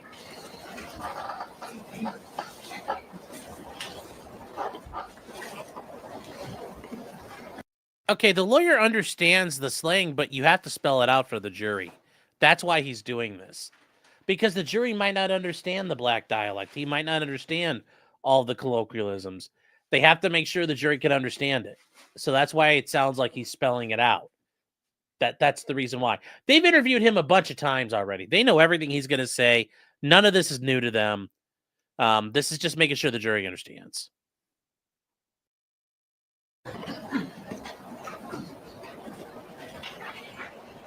Mr. Ephron showing you he was 14.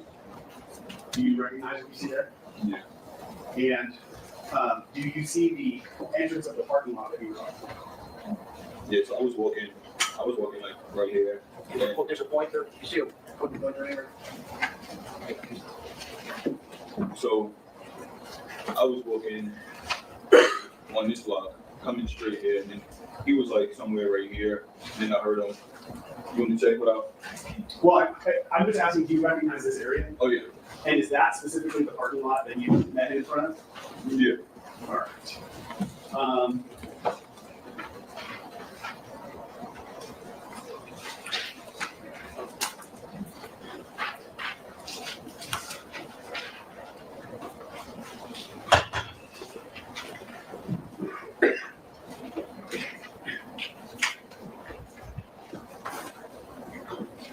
You said you don't know the streets in that area very well, but did you know where Hollywood Boulevard was? Yeah. And were you at all close to Hollywood Boulevard? Yes, I mean like straight, I believe. Would that have been like directly above where you? Yeah, met? above. All right, I'm going to show you number 2, where Hollywood Boulevard is labeled here at the top. You see that? You see what now? Is the screen in front of you working? Just so you don't have to turn around. No, it's not. Is that better? Yeah. Okay. Along the top of this page, I know there's a lot going on here, but you see, do you recognize this to be Hollywood Boulevard at the top? I'm not from LA, so I wouldn't really, but that's how we live already. Let's go to Eagle River too. Let's go to the market. Oh yeah, yeah. Sorry, people's one. Thank you.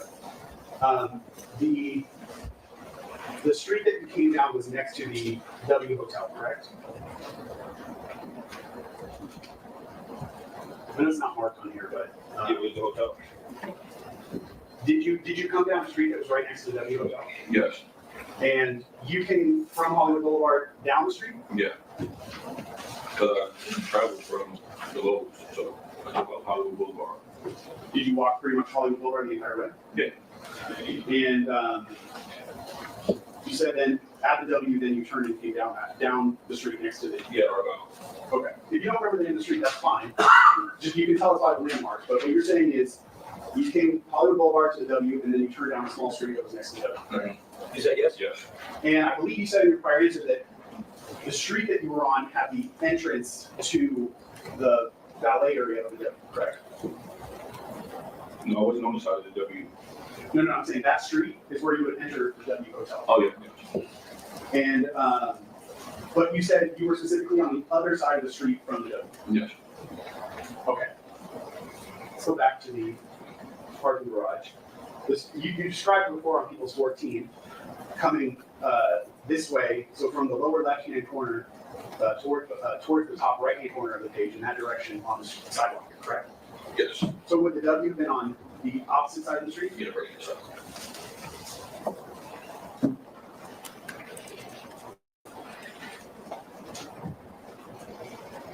And as you were walking down that street, what was the next thing that you remembered that caught your attention? I didn't see nobody. I heard Rocky.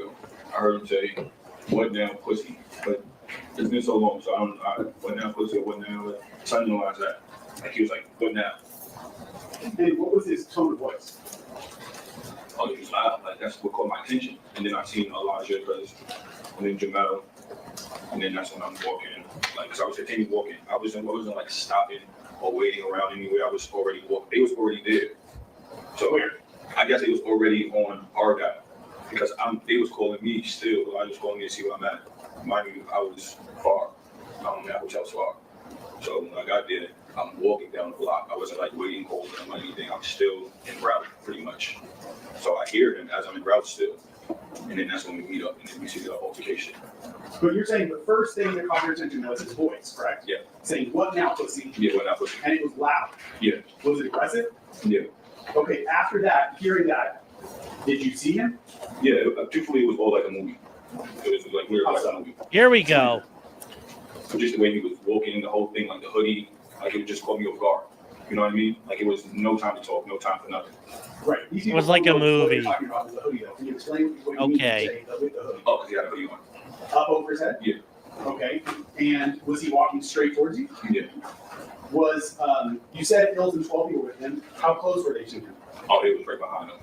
Were they facing you too? My eyes was on Rocky at that point. Like when he said, "What now, pussy?" I was like he's right there. You know what I mean? You're focused on him. Yeah.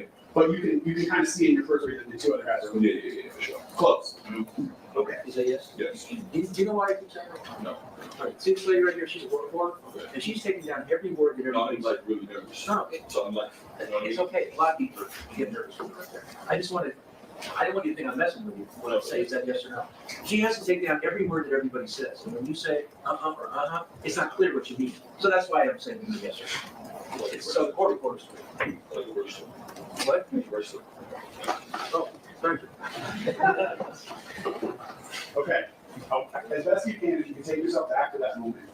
As you're walking up towards him, were you expecting to get in a physical fight with him? I mean, at that moment, the way, before then, no, I thought maybe we was going to talk. Or even when he did bring them, I thought maybe he was bringing them to like make a statement or something to like let them think that he's like tough or something. I don't know. That's what I kind of thought like after. No, I'm not talking about ill or trouble. I'm just talking about the defendant. Okay. Were you approaching him of the state of mind that you were going to have a physical fight with him? No, the whole time, to be honest, I would never fight Rocky. And that's God's honest truth. You know what I mean? Like, I don't have a reason to fight them. We're in an industry where you get blackballed really easy. I'm obviously on the lower end of the stick here. You get what I'm saying? So that's why in the video, you notice I'm a lefty. I pushed him away with my left. He grabbed me with 2 hands. If I wanted to fight him, and mind you, we're walking. If I wanted to fight him, I would have hit him with the right. You get what I'm saying? And we've been fighting. Like, I stopped him with my left. And in the video, that's when you see Elijah, like, kind of like bringing it up after. Before we talk about the video, I want, if there's any other way that you can explain that to the jury, what it would mean for you to get in a physical fight, specifically with the defendant at that moment. The only thing that would make me fight Rocky is if I'm physically like hurt, like if he punched me. Then I would consider getting him a fight. But I would give him, just because who he is, like I think he uses that to his benefits or like whoever famous that whatever shit is. But like I wasn't gonna fight him. What would it mean for your career if you got in a physical fight? Oh, it would be over. How so? It would be over. Can It would be over. You don't have a career. Was that in your head? I'm like part of a conglomerate of a group. So if I fight Rocky and I beat him up or we fight or something, I'm already not liked and people don't like me and shit like that. So I'm fighting him. I'm definitely getting blackballed and all the labels like him and work with him and do this. You know what I mean? Like I'm just trying to swim my way in. You know what I mean? I thought you said you were better than him. Now why are you worried about getting blackballed, homie? Doesn't make a whole lot of sense there. So if that comes to like that we fought or something like that, I'm pretty sure it won't go good. Like nobody do business with me or other things like that. You know what I mean? Okay. I want to ask you just about a couple things you just said in your answer. You mentioned ASAP in that. Was the defendant kind of the most successful member of ASAP at that point? Oh yeah, for sure. By far? Would he have been kind of the leader of ASAP, even if not formally? I wouldn't call him the leader, but You both can't talk at the same time. That's the question again. Would other members of ASAP kind of turn to him when they have projects or things like that? not too many people. It was a promotion. Like then, it was pretty much whatever Rocky got going on. Like people would try things, but we kind of got to like what Rocky's doing and all that stuff like that. Okay. I mean, what you're saying, he was like the only highly successful. CG, man. Just got here late. Hope you're well. This might be my last stream. Surgery in a few hours. My luck hasn't been great lately. Well, it's going to pull around for you, buddy. Might be up. If I'm not here tomorrow, thank you for the entertainment. Well, hey, I appreciate all that, but you're going to be here. I'll see you tomorrow. And you're going to be like, you were getting all over emotional, Sean. I pulled through fine. You're going to be fine, man. You're going to be fine. Say a prayer for you, though. Well, I will. But good luck tomorrow. You're going to be all right. So we'll see you tomorrow. How about that? And you'll be all come in here all hopped up on your freaking anesthetic still and just start. You'll have a free N-word pass. How about that? When you're all hopped up on your anesthetic still and hallucinating. But anyways, we'll see you around, man. We'll see you around. Oh, the cats are getting yelled at now, not just the dogs. No, because if you got Jabari, that creep through the doors, through his big home, you know what I mean? You got Ferg, who did music, but everybody else, good luck. Okay. And I mean, good Including luck. yourself? Yeah, for sure. I was definitely down and out. Let's take a break now. Okay. Folks, we'll take 15 minutes. Please be outside the courtroom doors at 3:15. At this time, we will resume, and please don't discuss the case amongst yourself and everybody else.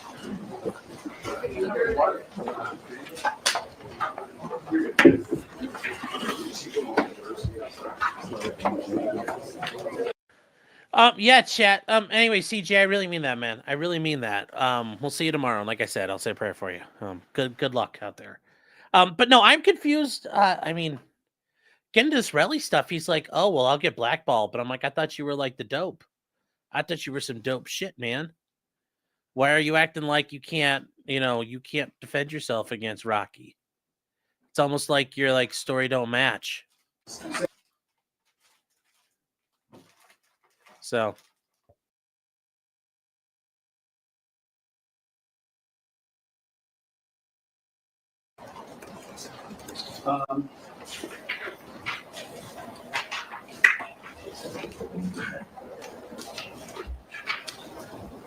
Mr. Ephron, I had asked you before how you traveled to Los Angeles. You said you took a commercial Delta flight, correct? Yeah. Did you bring any weapons with you when you took that flight to Los Angeles? No. Specifically, did you bring a handgun with you? No. All right. Right before we broke, you were talking about what it would mean for your career, or as you understood what it would mean for your career if you got into a physical fight or physically attacked the defendant. And you talked about ASAP already, but in your earlier answer, you said there would also be a consequence with record labels. Is that correct? Yes. Can you explain that just in more detail for the jury so they understand what you're talking about? Remember, Chad, he's talking about I flew Delta, I flew on an airline, therefore I didn't have any guns on me. I didn't check any guns in my luggage.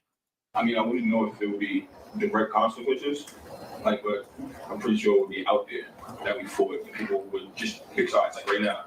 Like, you know what I'm saying? Like, he's saying, I'm nobody, pretty much. Have you had meetings with record labels before this incident? Oh, yeah.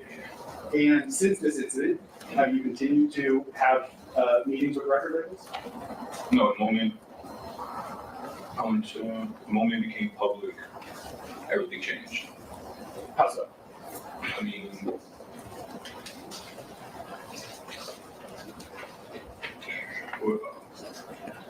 everything changed. Like, people knew it was me that pressed charges against Rocky. So everybody looked at me like I'm doing wrong for pressing charges. And did some of the deals that you had set up, did those go away? Oh yeah, I had to pretty much vacate my label and everything because my artists, they no longer wanted to work with me because of the decisions I chose to make. So imagine that nobody likes a snitch. Record labels that you were meeting with, but no one likes a snitch. Artists that you were managing no longer wanted to work with you. Yeah, because they felt like many different reasons, but one, they felt like I don't have no credibility no more. One, and two, I'm getting labeled as, I guess, a snitch or something like that, you know? Okay. Imagine that. We call you a fucking snitch. We call you a fucking snitch over this. Imagine that. And none of that's Rocky doing it. Yeah, now we got 30 million reasons to fuck with Rocky now, don't we? Uh-oh. Oh, she's like, I fucked up. Now, those are real consequences that have happened to you since this incident. But did you have in your mind before you met with him at the parking lot that something like that would happen if you got into a physical fight with him? Wait, say that again? Yeah, did you know going into this incident that if you got into a physical fight that it would likely be the end of your music career? Yeah, that's why I want to fight Rocky.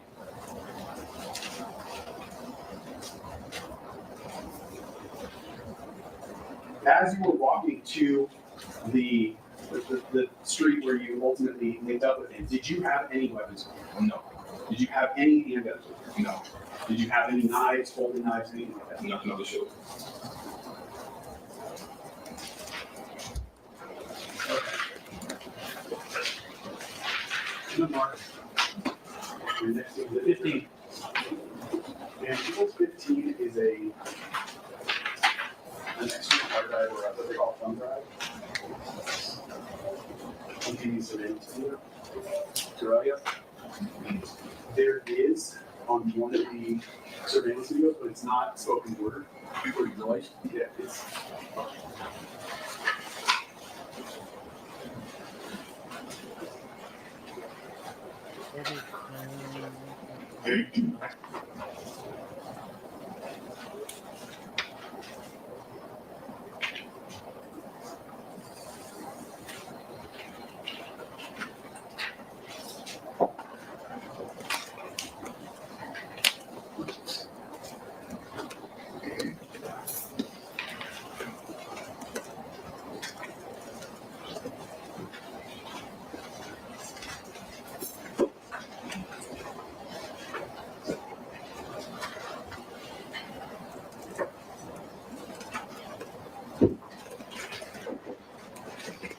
Let's see where we're getting here, chat.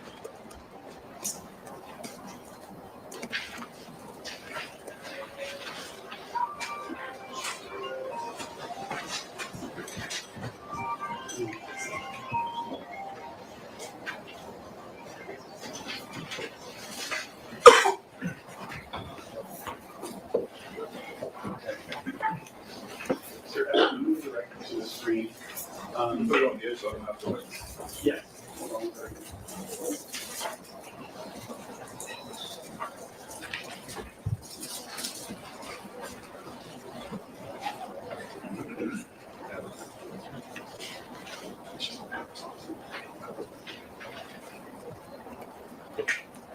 Here we go, chat. Live TV. Okay, and Your Honor, just so the record is clear. Oh, I'm sorry, Kay. My bad. I'll turn myself down. The thumb drive? Here. Yes. Hopefully that's better. Hopefully that's better. Sorry. Sorry. Sequence surveillance video. Mr. Ephron, I'm going to play just a few seconds this video and I'll ask you some questions.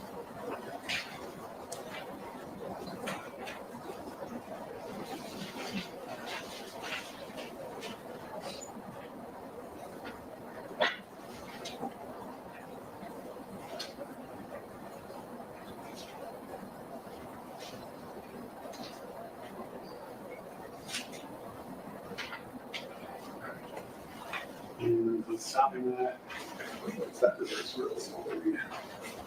That's 30 seconds on the video player. Did you recognize the what was captured on that video in those 30 seconds?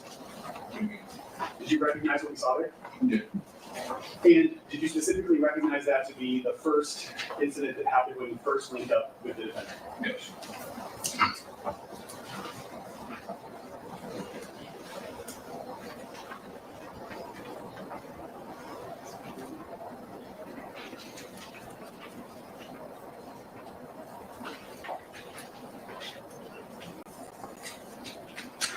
Did you recognize yourself in that video? Yes. Let's play it again to the beginning. I'll stop it. Okay. I think I stopped it at 6 seconds if I can read that from here. The first person that we saw walking down the sidewalk on the screen, who was that? Wait, the person Play that it again. the person that I seen? Yes. Yeah, that was right. No, the first person that we saw coming down. Oh, that's me. That's you, right? Okay. And I'll play it forward a little bit from here. And pause it at 11 seconds on the video. Now, the second person that we see in the screen looks like they're, physically right in front of you. Who is that? That's right. And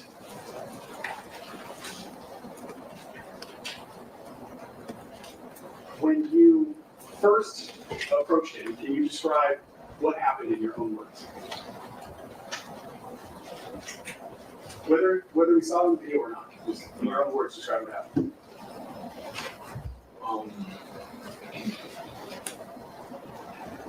So when he came up to me, like from the video from what I can see, because he's saying he trapped on road, it was like 3 years ago. And there was another video. But I was stopping a little. I can see I was stopping a little. Like I said, I'm lefty. I'm righty. I stopped him with my left, trying to like back him up. You know what I mean? And then. Let me stop you for 1 second. That interaction that we see, would that have been right after he said, I don't remember what your exact words were, but. What's up now, pussy? What's up now, pussy? Probably like 10 seconds later. He's still walking. Are you in fact a pussy, sir? And could you see his face as he was walking towards you? Yeah. How did he look? Oh, angry. So could you tell as he was approaching you that you were headed for a physical confrontation with him? His hands wasn't up. It was more so walking. So then when we got to each other, he initiated. He like trying to like grab me or try to like grab me by my collar. That's why you see like that, and I like grabbed him off. You know what I mean? So as best you can remember it, he was the first one who grabbed you by the collar. He grabbed me by my collar. And then you raised which of your hands to my left. Your left hand to separate from him. Yeah. Okay. And as he grabbed the collar of your sweatshirt, what did he do? I think he just trying to tug at me and like. You beat my ass. Going back and forth. You know, everything happens so fast. You know, Elijah gets in the middle. Okay. When you say he's talking at you, do you remember anything that he said? Like I said, I think it was 3 years ago. When I could see what I said. Hopefully I can say something that I don't like vaguely remember. That's fair. But so as you sit here right now, today, 3 years later, you don't specifically remember the words he said. Is that what you're saying? Not the words so much, except for like towards the ending when the gun came out. I remember that. Okay. I remember the words that came out when the gun came out. As best we can, I'd like to go through it step by step. So when he first approaches you, you're saying he's saying words, but you can't remember the words? I don't remember. Do you remember the tone that he had said these words with? Oh, at that point, like, we pretty much getting there fighting. Like, he's saying what he's trying to get, I don't know. Did he sound angry to you? Yeah, for sure. Okay. Were you saying anything back to him? Yeah. I don't remember. You don't remember your words? Mm-hmm. Do you remember your tone? I was angry because he touched me. I was just like, the fuck off me, or probably like. But then, mind you, the gun came out seconds later, so then my tone got really angry after. Because, what the fuck you got a gun for? And that's what I said. Okay, so you kind of move forward. You remember being. I don't know. I'd be angry like because more he's like, tugging please at don't your kill me sweatshirt. if you bring out a Then gun. he had a gun in his hand. Did you see where the gun came from? It came from his waistline. Okay, so Came from his waistline. This might be clear to everybody except me, but can you have Mr. Ephron identified on the screen? Yes, please. I'm the one on the right, and that's Rocky with the black hoodie. For the record, you quoted on the left side. Yeah, so with some type of graphic on it? Yeah. All right. Well, guys, this is not a bitch. This is a bitch move here. Also, chat, this stuff right here, you can't really be doing this stuff. That doesn't look good in front of the jury. Like, you're not like it's one thing to think this guy's full of shit, but yeah, this is kind of fucked up going like this. Nothing so far. Like, this doesn't sound like, I'm not buying this bullshit so far. I don't know about you guys. I'm not buying it though. Some photographs of his clothing. I have three photographs. Can I just staple them and collectively mark them with these? 16 A through C.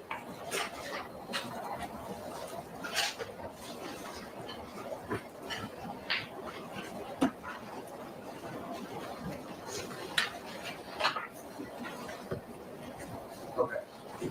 I'm going to show you 16A. Do you recognize what you see there? Yeah, that's my hoodie. Is that the same hoodie that you were wearing that day? Yes, it is. And is that the back of the hoodie? Yes. And then 16B, do you recognize that? Yes, it's my hoodie. Same one you were wearing that day? Yes. And then 16C, Yes, my sweatpants. same one you were wearing that day? Yes. Okay. So your sweatshirt or hoodie had that graphic on the back, correct? Yeah. Let's go back to the video. If I can remember where we left off. So you, video.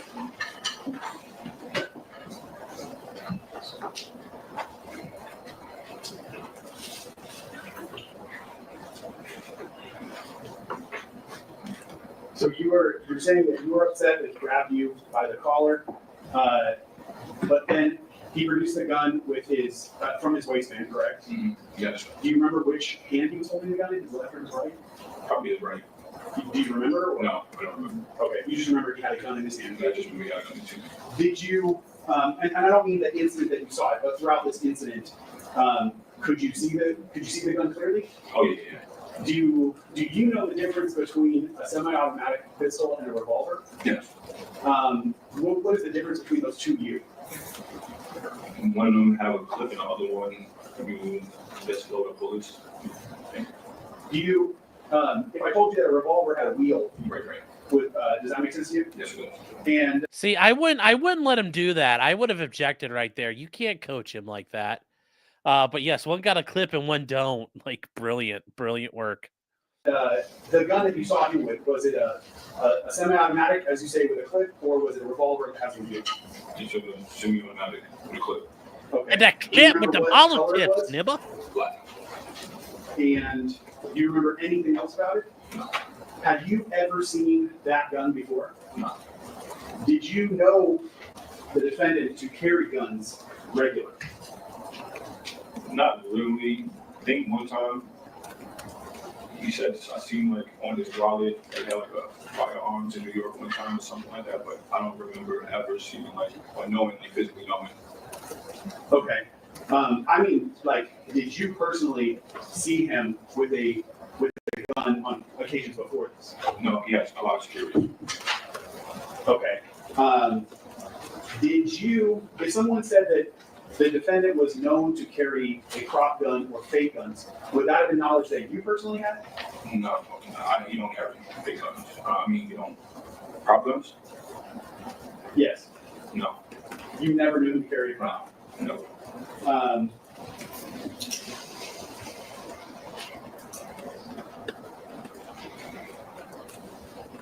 Did you ever know him to have any guns? And I don't mean, now I want to kind of broaden it. So not that he would carry in public, but guns that he would have either at his house or anywhere else. Not to my knowledge. I never physically seen any guns on Rocky. Okay. Except for that day when Yeah, that night. Okay. Now, from what we see on the video, the two of you move off screen off the video. Do you agree with that? Yes. And when the two of you move off of the screen, is that where he first pulled the gun out of his waistband? Yeah. What was the first thing that you saw him do with the gun? Oh, he pointed at me, and then that's when Elijah was like in between, and he's like, "I'll kill you right now, pussy," or like whatever, like just was. And then I'm right behind Elijah, and I'm saying, "If you brought a gun, use it then. Like the fuck you brought a gun for, pussy." That's the words I was saying to him. When you said he pointed at you, where on your body was he pointing? Like towards my stomach, like towards like my headish a little. Like everything was happening so fast. You know what I mean? And from what you're describing, was it moving? Yeah, it was moving. He had it up. Okay, so he didn't just hold it at your stomach. It was kind of he was looking for a spot to shoot. Okay. If Elijah wasn't there, I don't know what would happen. And He was you looking said for a as he spot was to pointing shoot. at you is, what did he say? I'll kill you right now. And was that in an angry tone? Yeah, he was livid. Was his voice elevated? Like, was he yelling this at you, or was this something he was saying quiet? Yeah, because we were yelling back and forth at this point. All right. And you said that after he pointed the gun at you, you became angry, correct? Yeah, I became furious. So what did you say after? I told him to use it. Why? Not because mentally, like, I couldn't believe he just pulled the gun out on me. So I'm like, what the fuck? Like, you better use that shit. What you got a gun for? Can you explain? I want as best you can to the jury. Explain to them what you mean by I can't believe you just pulled a gun on. What is that? What do you mean by that? Like, I physically cannot believe there was a gun in my face. Like, that was the breaking point for me because of what I said. I told this kid numerous times, if you have a problem with me, let me know. You know what I mean? I feel like this got to the max. Like, this was like no return. So, if I was willing to die for my respect at this point, I don't care. You get what I'm saying? Like, if this is what you want to do, I still have my dignity. That's how I felt. You're saying I can't believe he did this to me, though. Did you ever think that he would actually shoot you? At that point, I don't know, but I said I was just so mad I seen the gun. I didn't care. And so when you told him something to the effect of to shoot you, I mean, did you have a death wish at that moment? Did you want him to actually shoot you? Oh, of course not. So why did you say that to him? Because because I was just so mad. I seen this man just pull a gun out. You know what I mean? Like I was furious. Like, what the fuck is a gun? What are you doing with a gun? Were you mad because specifically it was the defendant, or do you think you would have also been mad had this been, say, just a stranger? What do you mean? So if a stranger had pulled a gun on you the same way that he did, how do you think you would take it? Oh, I was trying to run. I was trying to like, if a regular person pulled a gun out on me, Yes. I'd probably be dead. I don't know. I'd probably run, probably get shot. Do you think you'd respond the same way? Is it shoot me? No. Stranger? No. Do you think you'd be scared in that scenario? The only reason why I said that is because I know Rocky. I know him. You know what I mean? So I felt at the moment that was the right thing to do. Especially it goes back to Mr. 6-month man. I'm not gonna let you feel like you come around and do what the fuck you want. You get what I'm saying? Like you're not about to pull a gun out on me. It's not happening. I mean, you already did, but I'm gonna let you know in front of your two little minions you brought with you that. Because I'm pretty sure he would have ran back to his crib and told everybody else, oh, I just pulled the gun on Relli or did this. Like, no, if they're gonna go back to his house, they're gonna say Relli stood up for himself. You know what I mean? Okay. Yes, thank you.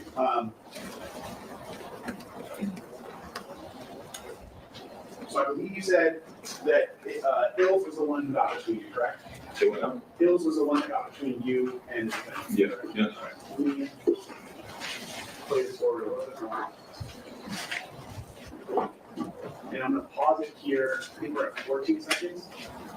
That person that we see in the blue jacket, who's that? That's it. All right, and what is Hills doing at this point in the video? He's breaking up. He's trying to de-escalate the situation. Physically get between Yeah, physically. Yeah. all right, I'll play it forward.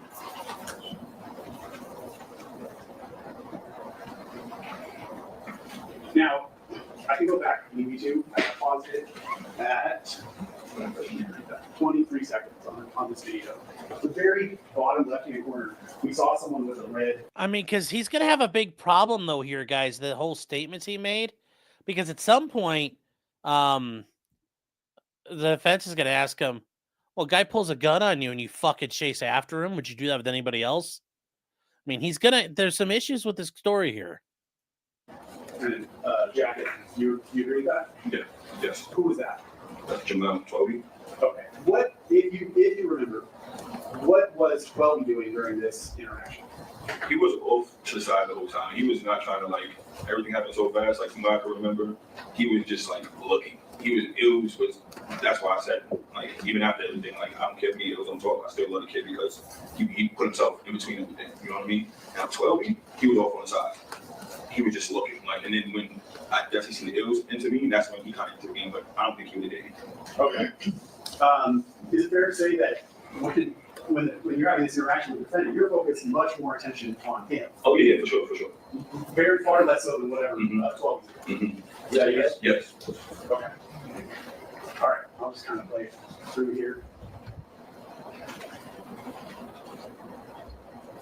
And I'll stop it where this video stops. So right at the end of that video, we saw someone, a part of their body, their lower part of their body comes back into the frame. Do you recognize who that was? I can go back if you need me to. Just a few seconds.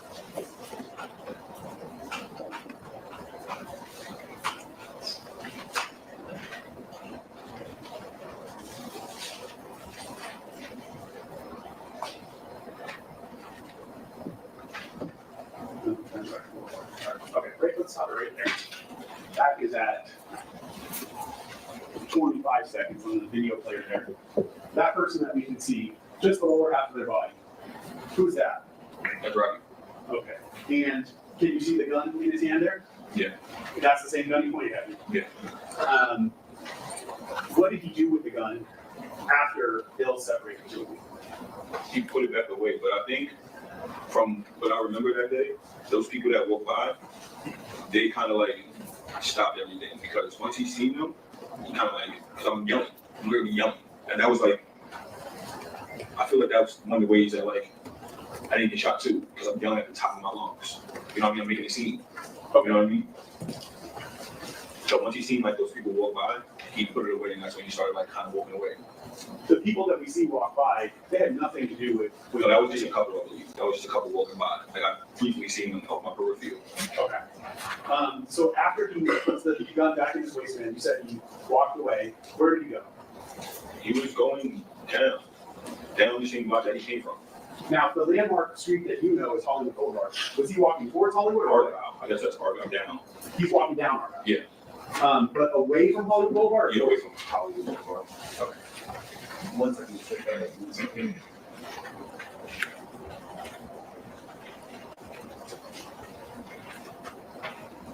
Do you remember the clothing that Hills was wearing at all? I think he had like a varsity on, and like had something like that. The varsity, was it a blue jacket? Yeah. Okay. It was like a Stussy jacket, like a custom one.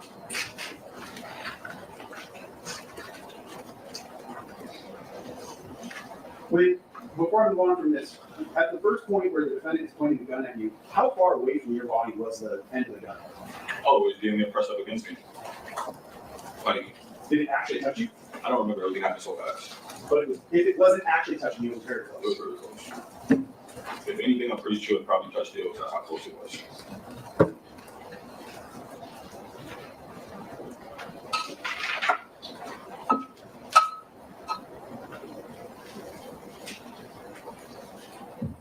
Did you say to the defendant, put that fake gun away? No. Is that something that you would say? No, well, why would I say put that fake gun away?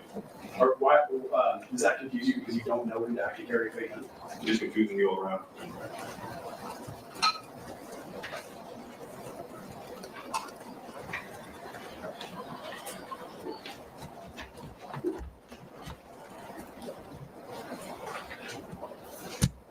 That's a very good answer.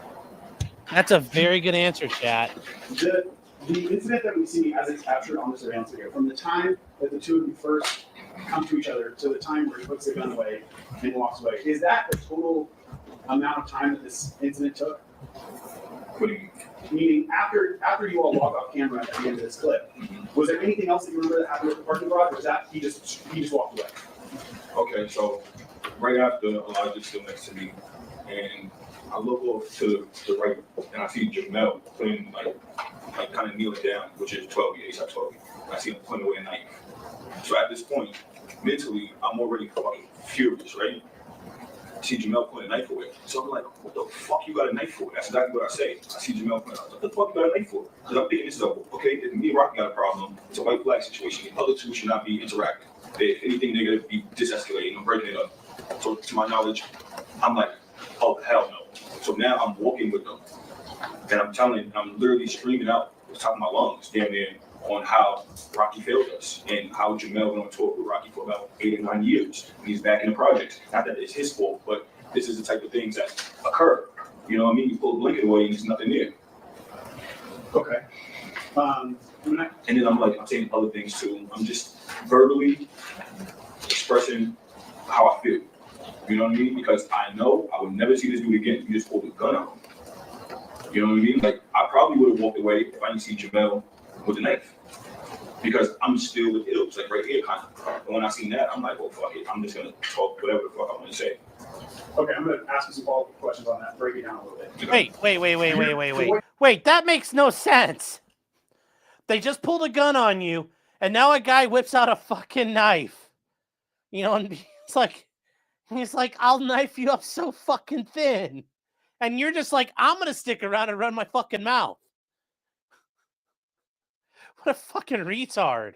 Look at him. Can you honestly believe this guy? You're describing the additional interactions that you had with parking garage were seen 12, correct? With the knife? Oh, yeah. But had the defendant, had Rocky walked away?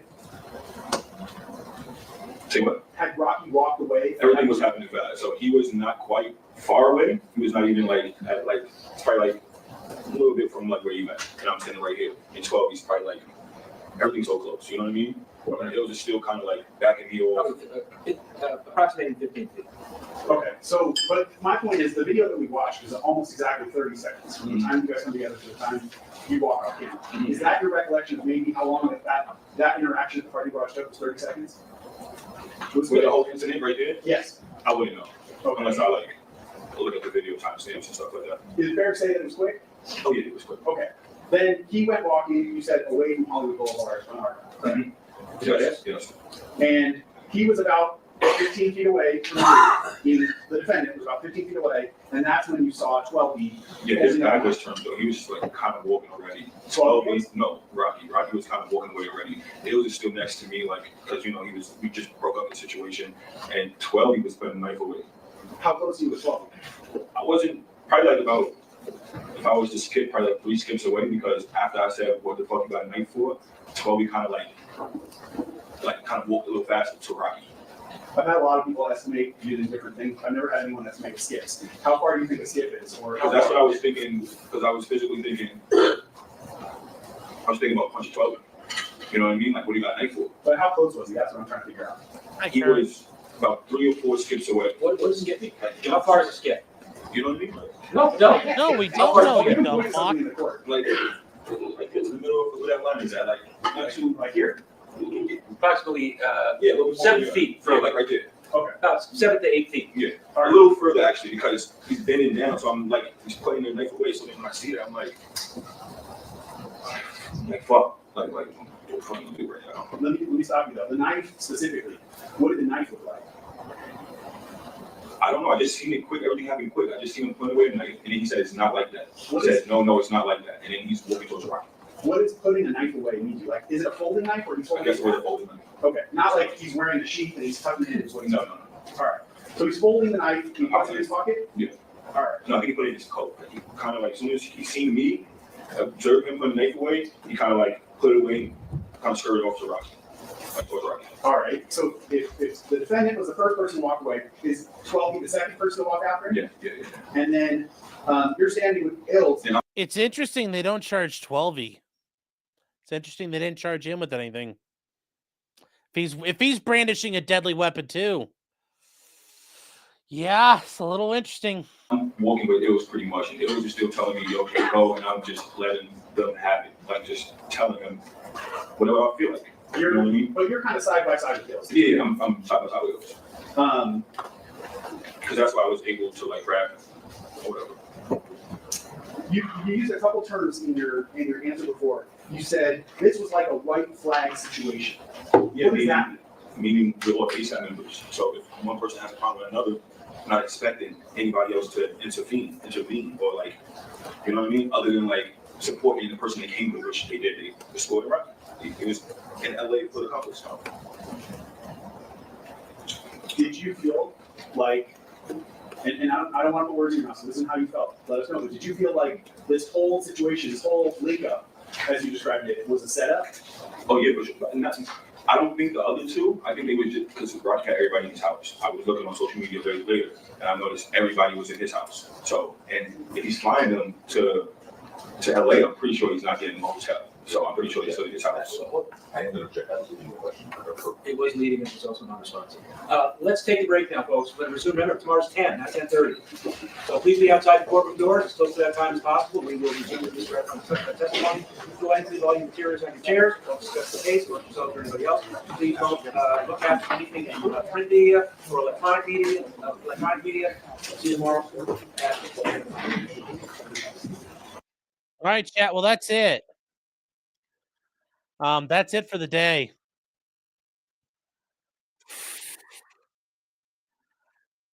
Is this all just a work so Rocky can go to prison and gain street cred?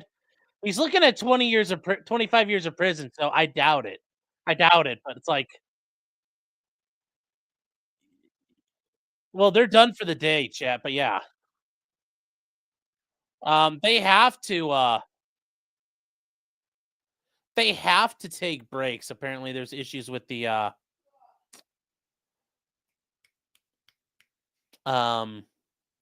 court reporters where they have union breaks and stuff. It's also California, man. They're in LA, so who gives a fuck? I need to reach out. I'd say, too bad my Twitter's fucking down because I have a bunch of questions for Emily Baker about internal things, how they do stuff. I know she hasn't been there in a long time, but she might be able to fill some questions in for me. But yeah, this is just actually garbage. So the dude put a gun on me and he's like, oh, it was like almost on me. And then the dude puts it away. And then one of the other guys whips out a freaking knife and it's just like, I'll fucking gut you. And then he puts it away and runs off. And then he goes after these guys. What a dickhead. What a dickhead. You reported me to Twitter like I asked. Oh, no. Fat Icarus says, I keep a tool around me. It'll keep them fools from around me. APRocky. Yeah, there you go. Yeah. Shooters round me, keep them looters round me. Oh. Yeah, but then he thought it was a white flag. I know. This is just so... I mean, at first, I told you guys when we started up today, I'm like, there's no fucking way this is going to work at all. This might work. This might work, chat. The victim might be such a fucking retard. This might work. God, it's just, he'd better thank God his enemies are so stupid. Really, because this, I don't see how this works otherwise. So, you've always liked the ASAP mob? Yeah. Like I said, Rocky's got some good stuff.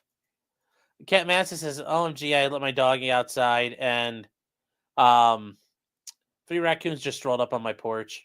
Oh, they're little trash pandas. Aw. Yeah, I don't find this guy credible at all, like, in any way. And we haven't even gotten to, like, bop, bop, bop. We haven't even gotten to the shooting yet at this point. Then he chased him down and demanded, yes. And then I chased him down and they demanded that he actually shoot at me. Yeah. Falcon Hoof, it's like, I mean, at this point, he doesn't deny that he chased them down. Like, none of this makes sense. Rocky's story sucks, and this guy's story sucks. But remember, like, the state has to have a non-sucky story. So, I don't know, man. I don't know. Yeah, like, he's like, with the skipping and stuff, it's like, yeah, skip is a unit of measurement. That's very floofery. That's very foofy. Come on, this is a hood neighbor moment. Yeah, but if there was like they would have both turned that street into a bullet festival, not just one. ESD is saying, can I give a big summary of this? Okay, yes. APRocky is a rapper. ASAP Relli is a rapper. They're both rappers, okay? Relli and Rocky had a fight, okay? The next day they meet up in November 2021 and they have a fist fight. And at some point, Rocky pulls out a gun or a gun-looking object. The fight stops. Rocky and his buddies leave. Relli, the guy who's on the stand, chases after him, and they have another confrontation. And Rocky claims he had a blank firing gun and went bop, bop, bop, bop, bop with blanks. Relli claims it was an actual gun. Everybody runs away. Days later, Relli finds shell casings, goes to the police, and they charge him with assault with a They charge Rocky with assault with a deadly weapon. He's facing 25 years in prison. So that's the best I could do. I would recommend reading down below. So that's the best I can do right here. Angela says, I Googled to find out what a Baldo is. And Aaron says, I'm the moron who Googled blue waffle. Oh, no. Oh, no, chat. You guys can't Google those things. And Angela's like, you come back, CG. You get a free N-word pass. She's like, I'll allow it. Cat says flying commercial. A lot of people fly commercial. Yeah, first class. Like, there is an economy to when a private jet is actually economical. And there's a lot of situations where it wouldn't be. even for super rich people.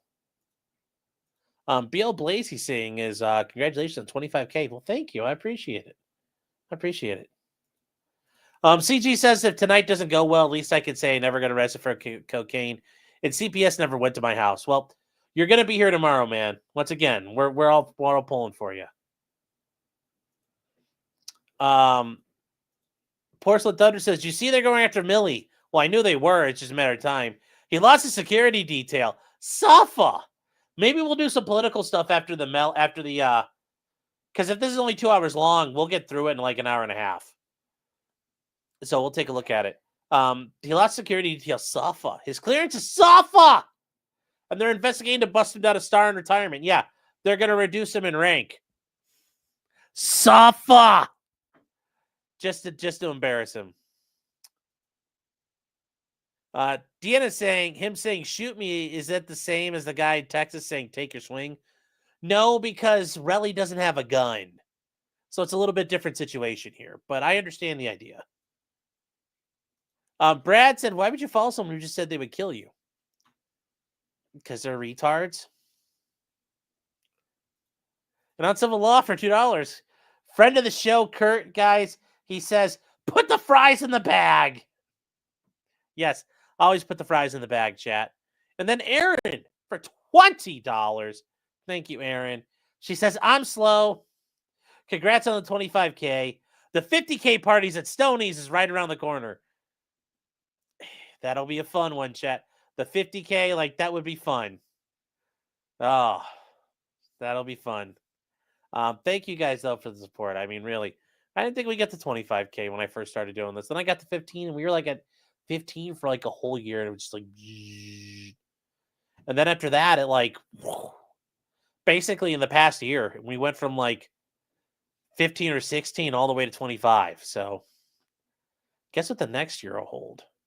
Get to like 30, 35, maybe even 40. I don't know if we can do 50 by next year, but whatever we can do. It's been a lot of fun so far. It's been a lot of fun. So I appreciate all you guys being along for the ride.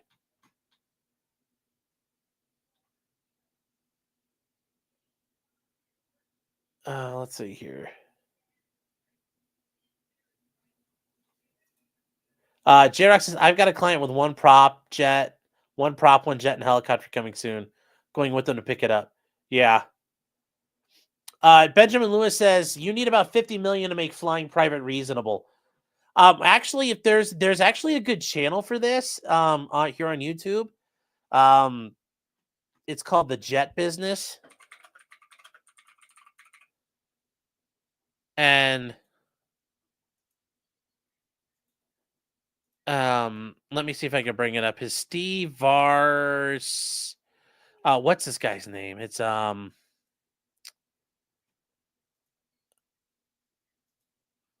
this guy. This is The Jet Business here. This guy's a jet broker and he works out of London. He's really good. He's got a bunch of shorts and stuff, but it's a really good channel with a lot of information about like which ones are the best ones. Like, and he's got a whole showroom that's like a Boeing business jet in London. And he talks about the metrics and how much it costs and the money to, have something just sitting on a tarmac all the time. And like for a lot of people who have a jet, a fractional interest in a jet's probably better, where you have like a time where you can call them up and schedule it out. But yeah, there are people like you have a private jet to make you money because you save time going from A to B without doing all the airport bullshit. You could fly whenever you need to immediately. Otherwise, flying commercials makes a lot more sense. But yeah, this guy's pretty good. Like when he does the math. Let me see if he can he brings up some stuff here. Like we'll touch on this for a minute.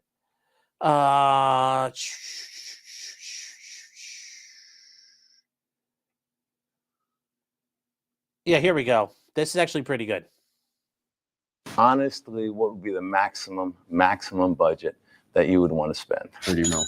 Out of 148, models, there's been 27 of them that are priced over 30 million. So we just got rid of those. So we're going to start filtering out those airplanes that don't meet your need. Normally, there's 4 or 5 or 6 people in a section. So the question is do you want to have a sleeping area plus 2 other sections? Do you want to be able to just have a 4-seater, 8-seater, 12-seater? Needs to be 8 minimum. 8 minimum. Even like, for example, whenever we fly, even if it's just 3 of us, I'll still take a 8-seaters. I think 6-seaters are a little too cramped. Like, you know, when you're in a jet, it just feels like wafty. Like, it just feels like, and sometimes you get in a jet and it wafty. Like sometimes. What is wafty? You know when something just feels airy inside? Yeah, no, listen, there's no question about it. The biggest difference is the interior colors. If there's any kind of pattern, like a stripe or a plaid or something like that, it makes the airplane much smaller. And the size of the windows, funny as it sounds, some of the airplanes have much bigger windows than the other ones. And so if you're sitting in the seat, you know, you have to sort of lean over, look down or something like, it's not like right where it's supposed to be. And some of them have the big windows where you're sitting down, it looks like you're looking out of a living room size window. As you're flying, it brings in more light, it makes the airplane look bigger, even though it's perception, it's an optical illusion, but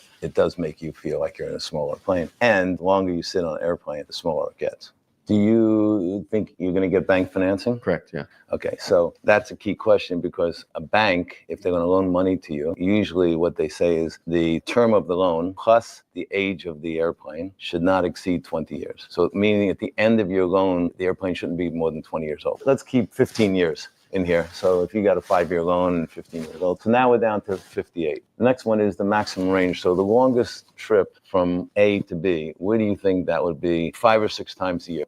I'd say farthest realistic, I don't know, maybe Dubai to London. So from Dubai, this is the range that you can go nonstop. Okay, so anywhere in Europe, you can make it to South Africa and you can make it to Singapore. However, this is with no wind. So now this was the wind. Guys, and I'm serious. This guy is actually, it's a wealth of knowledge. And I think in this one, he breaks down the cost here coming up pretty quick on these planes. Last week at 35,000 feet. We're going to put a 50-knot wind. Normally, you could see that the winds around the world generally go from west to east. So even though they're not a straight line, you have high pressure, low pressures, and things like that. Generally, you can see how the winds are always going this way. Which this means is that you're going to be able to fly faster when you're going east, and you're not going to be able to go as far on range, or it's going to take you longer when you're going west because the wind is pushing against you. I do plan on returning back to London the next few years. I'm also just buying another house in Cape Town at the moment. So I'd like to see from London to Cape Town. Okay, so from London, you won't make Cape Town. I'll tell you, if you wanted to make Cape Town, you can do it for 30 million, but you're going to have to get the larger cabin airplane. What happens is you need more fuel to get that far, and the fuel is carried in the wing. So the bigger the wing, the more fuel you can carry. When you get a bigger wing, they put a bigger fuselage on it. So it's sort of a domino effect. One of the things people don't ever ask, which they absolutely should ask, is how much baggage can I put in my airplane? And I can tell you, this is a nightmare question. Every time somebody has an airplane, they never ask this question. And this is the most important thing of every flight. I guess just to understand, what does this equate to in terms of, let's say, suitcases? This amount is about 18 suitcases, large suitcases. So it's 1 per person. But how many of your friends, I won't say, male or female, but how many of your friends travel with 1 case, okay? I was just on a plane, a Global, the newest, the longest one. There was 12 passengers and 48 suitcases. So the last section of the airplane was just a luggage compartment. It was just piled up inside the plane. And usually what we look at saying, if you want to buy, let's say this airplane, you're going to fly it, 350 hours a year, and you're going to pay $450 a gallon, okay? That airplane's going to cost about $3.6 million a year to run it, which is about $10,000 an hour. There's a surplus for Europe. Yeah, because what usually happens is everything is more expensive. So guys, this is how he does it. He breaks all the variable cost per hour and then your fixed cost. It's pretty impressive. In Europe than it is in America. Everything except jet fuel. So everybody normally thinks because they drive cars, car fuel is so crazy pricier. It's double, triple than it is in America. But jet fuel is actually cheaper in Europe than it is in America. So we put a 25% fudge on it because just the currency, Euro control, and all the currency fluctuations and all that kind of stuff, we add 25% to an airplane that solely works out of Europe. But if you're in the Middle East, it's actually much less because fuel is so much cheaper. And in America, it's so much cheaper. Europe itself is expensive, and Asia also. Before, we used to go to Russia, landing in Moscow, they you for everything. It was so expensive just to land. Is that because of the demand or just because they can? Because they can. You had no choice. You had one airport to go to. They take out the trash from their plane, just literally take it out of your plane and put it in the truck to go throw away. They charge you $1,000. If you walk off the plane and the front door of the terminal is there, no, sorry, you can't walk on the ramp. You have to get in the van and take over. It's, $500 a person. They can. Yeah. And they figured, hey, the guy just showed up with this $50 million plane. He's not going to complain about an extra 10,000. This is 100% scale of the. So if you guys saw that, it's anywhere for like the one plane they were talking about, anywhere from $3.6 to $4.5 million a year just to have a plane. And that's if you're using, that's if it's just basically sitting there and you fly it a couple hundred hours a year. And that's 350 hours isn't that much.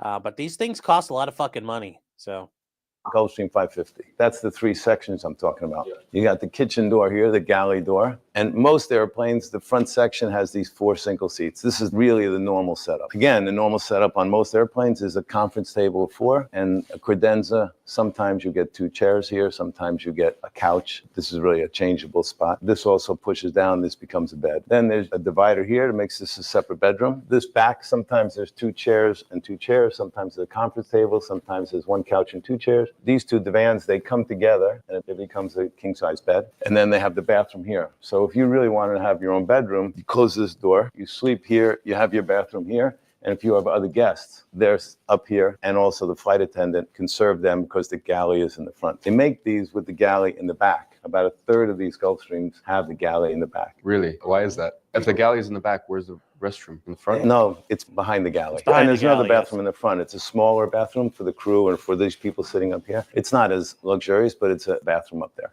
What is the hour mark in terms of flight time where you're like, it might make sense to consider buying a jet? And what's one where it just absolutely, no matter how much money you have, it's just stupid? If you fly under 150 hours a year, it just doesn't make sense. Not financially. Go get a fractional. That's the next best thing to owning an airplane. So for example, my line of thinking was once I return back to London, at the moment, I probably only fly 50 hours a year private. When I move back to London and there's no more Emirates, I know that'll go up. Yeah, let's say like, for example, even 100 hours. I guess now looking at this math, even at 100 hours, it seems like there's no reality where it makes sense to buy a jet. Absolutely not. Really, for 100 hours, buying a fractional is the smarter thing to do. By the way, whatever you think you're going to use when you own a plane, you will do it 50 to 80% more when you have that airplane. Because it's just the ease of just calling up and saying, I want to go tomorrow to such and such a place and we'll come back tomorrow night. If you were going to charter a plane or fly commercially, how much is it going to cost me to do that? I got a commercial, I can't come back, I got to do it the next day. I'm not even going to go. You won't exercise some of the opportunities as if you had your own airplane. With an airplane, you would just say, let's go. Because again, that variable cost, the more you fly, the less it costs for the fixed cost. So it keeps costing you less per hour the more you fly it. Pretty good incentive. Yeah. And you could take 3 people from your office if you have to go, or friends or whatever. It just makes it much more user-friendly. All right. Well, thank you very much, Steve. Much appreciated. Yeah, so that's kind of, if you guys didn't know the logic of flying a plane. Yes, he's selling planes. Yes, he's a jet broker, but he also brokers like fractionals and does all kinds of shit. So, yeah. So, dude should just get a fractional. Yeah, well, he tells him at the end to get a fractional. So,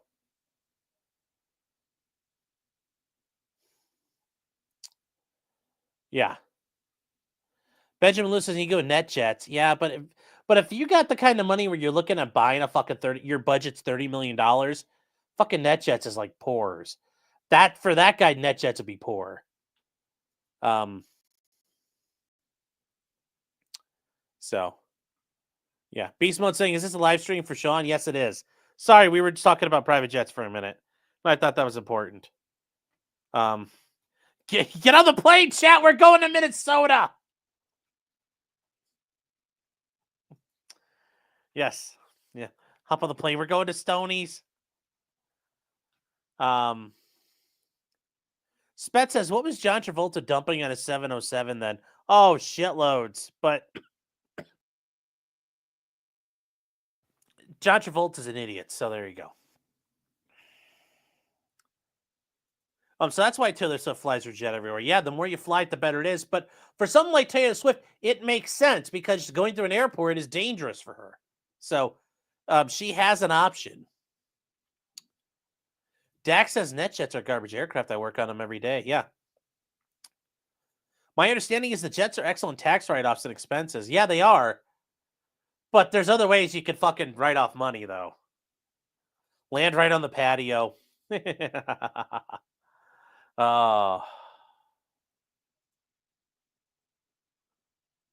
So. That said, though, chat, in the meantime, like, I don't think this is going to bode well. Like, I don't know, man. Like, at first I thought Rocky's screwed. It depends on Cross. I think it's going to come down to the Cross here. So we'll see.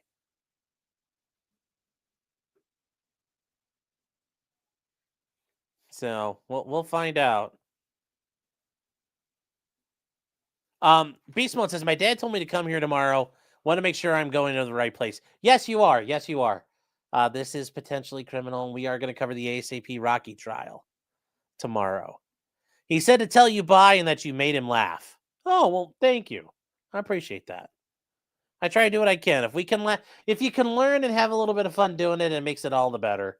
And besides, I think trials are fun. I love doing trials. I love doing trials myself. But I think this stuff's kind of interesting.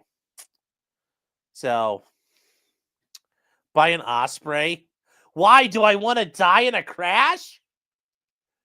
Do I want to come in for a landing somewhere and just like flip over and explode? No, thank you. I don't want an Osprey. Oh. So, Beast Mode saying, also, are you related to CG? He's gonna pull through. I got a feeling he'll pull through. Like I said, I'm gonna say a prayer for him. So, what time are we starting tomorrow? And are we doing locals tonight? No locals tonight, chat. We're just gonna call it good for now. Tomorrow night we're gonna start at 6 o'clock. 6 o'clock like normal. We'll be done early, and then we'll probably do another live show with some political updates because there's a lot been going on in the political and legal world. Yeah. They are only marginally unsafe. Pretty fucking unsafe, man. Pretty fucking unsafe. Beast Mode says, come back tomorrow with your dad. Yeah. Dad's name is Charlie. Well, we're thinking about you, Charlie. You're going to pull through, brother. I know you are. So, yeah, we're going to definitely, like I said, say a prayer for your dad. He'll pull through on this. Ospreys are cool on paper and in theory. Yes, they look pretty neat and they're really cool in Half-Life, but that's about it. Greg Norman is a 737. Yeah. Did I see Trump's press conference? No, but I listened to it. Listening to it was pretty hilarious. She was whooping ass. Keopathic says the Marine Corps dumped billions into the Osprey. Shit's a flying death trap. Yep. Yes. Rocky is facing up to 24 years in prison. So, Angela says, show me an Osprey. Okay. Well, we could show one crashing, too, if you really want to see it. And, yeah, if you want to, it's called the Osprey Crash Compilation. Let's see here.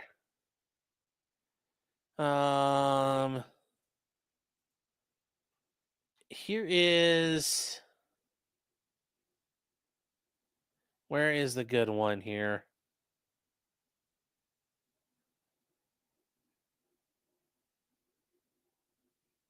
I think this is it. Okay. So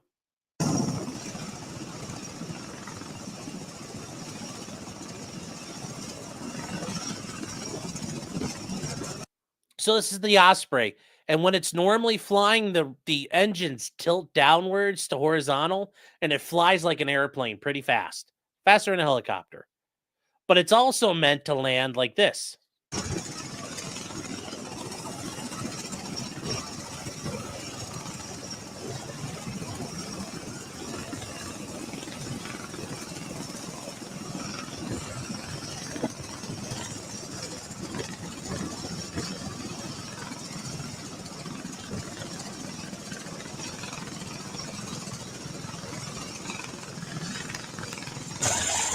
And it's at this spot where a lot of them have a bad habit of like going unstabilized and flipping over and crashing and killing everybody. So especially on like the marine amphibious ships, there's been more than one instance of it going like boop right into the ocean from here.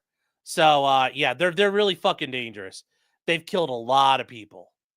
They are very unsafe for aircraft as far as things are concerned. So, okay, now Crash. Yeah, the ground effect is really rough on them. The Ospreys are like 4 decades old. They've gotten better. Okay, that's not really like in theory they're 4 decades better. Like, no, they're still dangerous as hell. Where's the one where it crashes like right in front of everybody?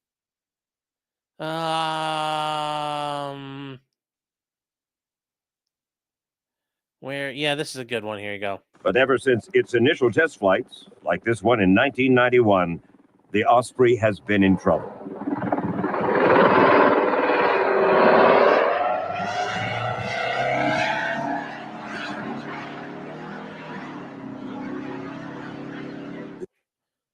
Yeah, it's kind of like that, chat. It's kind of like that.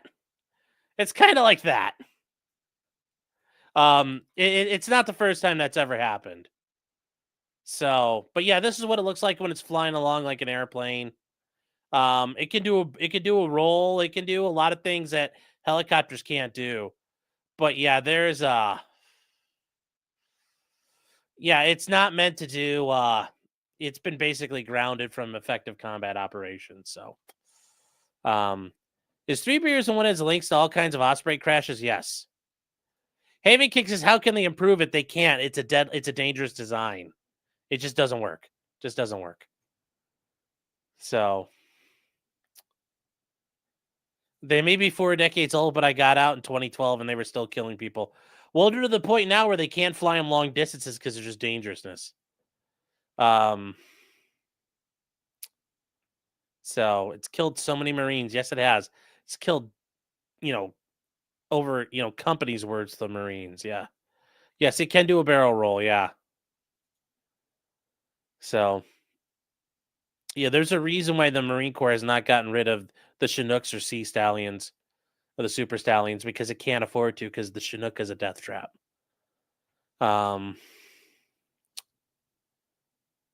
So, meanwhile, the Army's looking at its own. Yeah, but that one might be a little safer. We'll see. We'll see. But yeah, guys, that is it for today. We will come back, like I said, tomorrow night, 6 p.m. We'll do day 3. Remember, it's only going to be 2 hours long, so it'll be short. It's going to be interesting. And then Thursday, they'll be back at it, but I have a feeling Thursday they'll be finished. And then Friday and going onwards, it'll be Rocky and his defense. And then I wonder if the jury will have it by Monday. We'll see. So, remember, chat, that'll be it for tonight. And just remember, also, I forgot to mention, guys, we always, if you guys are interested and you guys are new here, we do a live show every Thursday night at 9:30, covering stuff throughout the week. So, chat, I guess just with that, remember till next time, just because you did it does not mean you're guilty. And I don't know. I'm still very nervous for Rocky. I don't think this is a good idea going to trial. But given how the victim's acting, it kind of makes sense. So we'll find out. So anyways, chat, good night. Take care, you guys.